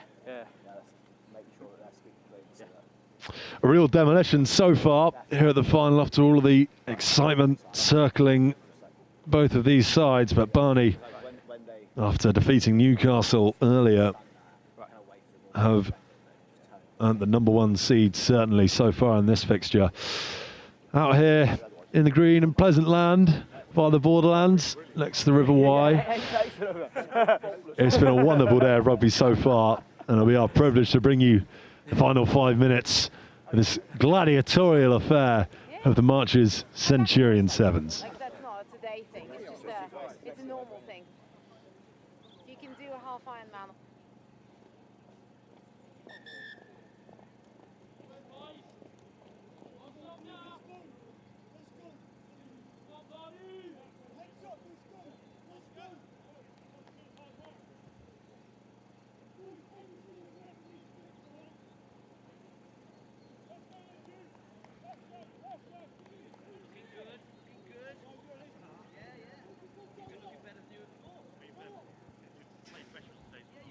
You rejoin us here at Next Gen in the midst of the grand final of the Hereford Centurion Sevens today. First half moving decidedly in favour of Barnard Castle School, who've had 26 points to show for it. Duke of York haven't really got motoring yet, but here is the first suggestion of some proper possession and a proper chance to prize forward as the #4 Dixon, the previous try scorer, is shrugged off, and now penalty is earned and the yellow jersey starting to ripen to the chance. It'll be taken quickly. Real gesture that just exudes optimism and the proper purpose of the can-do attitude to try and turn this game around. Just taking a breath to try and find any chink in the armour. Again, the hands go on at an undue time in the ruck. The referee rules it illegal. Here's the number 12, Michael LaRue, coming through and over now to the left-hand side. Oh, a crunching double tackle. Fusco combines with Dixon. But still, Dukes are in possession. They're lining up a touch flat. They may look to kick diagonally. They may offer the wrap round. They'll just spread it out. Simply textbook to try and find the man advantage. Here is the 12 again. There's Ogunro just trying to collide and cluster through. And it looks to have been pulled back. I think there must have been some sort of knock-on in the melee. And the referee draws a halt to proceedings. I can watch that back just as they isolate that final windman. Perhaps that's the offload that's gone forward. Perhaps that's just where they were drawn into touch. It's hard to say. But never the trademark of a strong school-level team. That real ambition to make that final pass, that final daring offer in support to your colleague and fellow schoolmates. There's Gloss with the injection. And this time a striking diagonal line offered and eaten up in fine fashion. That's Ben Marchant really trying to grab the game with a scruff of the neck in that first opening in the second half. And here again now, deep in the opposition 22. The points aren't flowing as easily here for Barnard Castle now. Duke of York's just chaining together phases, chaining together periods of possession, applying pressure and asking real questions of their diamond-studded opponents. Oh, flicking, daring offload, not quite coming off. This will be Duke of York's. Ball's out. Connor's going to go. And now fake switch is offered. And they're going to isolate the winger. Oh, but the pass just overthrown. Just out of the desperate reach of Toby Quinn there. Thank you.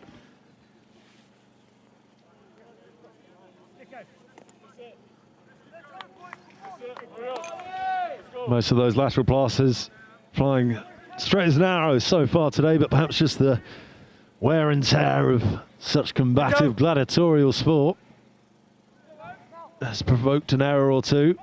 A little bit like that one, perhaps the line out just not going to plan for the otherwise imperious force of Barnard Castle. Now onto the 12 of Dukes, picked up. That's a gun row again, but now the turnover happened as quickly as I've gone down to check my notes. And it's the number 4 who's going to go all the way. That's Joshua Dixon at the double again. Another try chalked up to his tally. And a real claim to be man of the match or even tournament. See now casually slowing down, checking over his shoulder. Points can come in a million different ways. In Rugby 7, sometimes you earn it. Sometimes the ball can drop kindly like that. It'll be Dixon to convert his own. Try again here.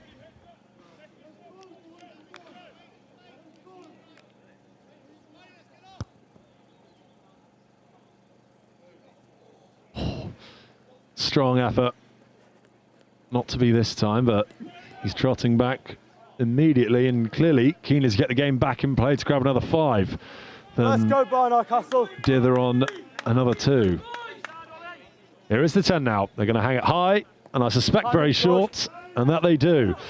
Eking out possession from the actual reception, taking the ball off of Dukes just as it lands in their hands, and before you believe it, guess who it is? Joshua Dixon. I don't need to tell you, that is a hat-trick hero. He'll be hitting this conversion straight. God, they've just made that look so easy.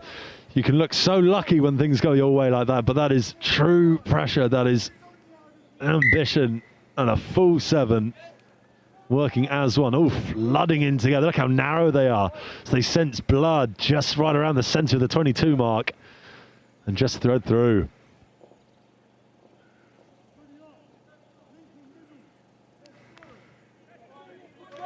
There's a diamond-coloured strip they adopt, especially for 7s. Something of a specialty, perhaps something of a target on their back, but they have answered that in kind.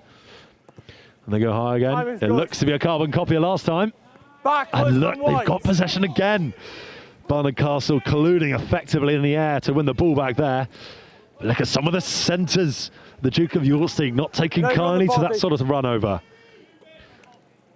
Barney still in possession, representing the northeast of England, and in just remarkable fashion as Edwin Borwick links up with the number 12. That's fluent to grant another 5, which may well be another 7. A real historic margin of victory here. We haven't seen this in a final for a very long time, I fancy. I'm sure they're watching plenty of the Six Nations, and at this rate, plenty of the Six Nations may just be watching them after this performance. Yeah.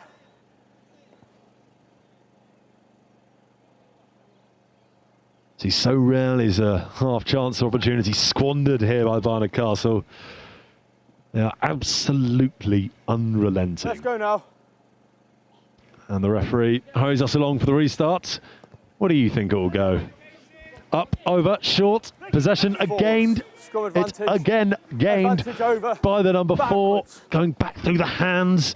Dixon with a rare error and mistake here, which has granted possession back to Dukes, and they're trying to streak all the way around. They'll need to try and get under the post to try and squeeze every iota of advantage out of that. That's at least 5 points back in the name of Dukes. With the time running out, just with the pride of the badge and everything that they've done today, they should still hold their heads high. They are not going down without a fight. They have scrapped and fought and fretted much as you really can while getting to the top final of this classification.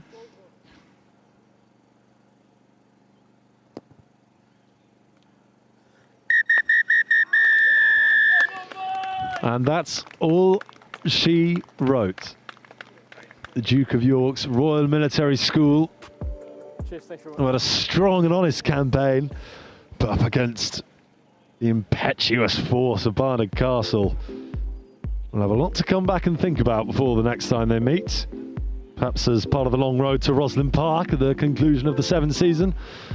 We'll watch both of these teams with keen interest.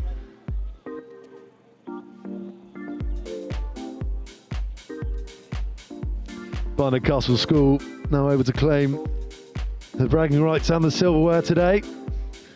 After a tumultuous day of rugby all throughout. Thrill spills and everything that's rugby sevens.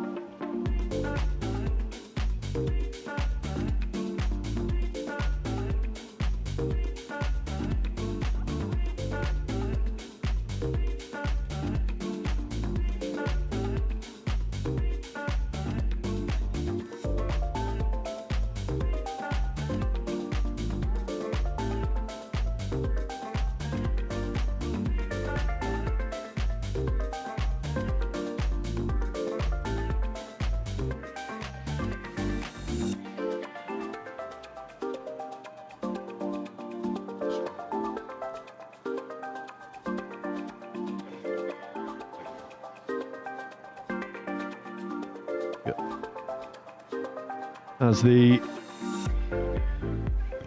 Duke of York's Military School dissect the autopsy of what was a flattening in their final.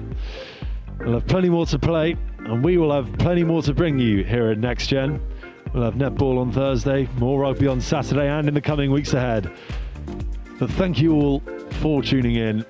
Thank you for listening and spending the day with us here by the River Wye, in the lovely green and pleasant land here, just in the borderlands. That's all from us here from Next Gen.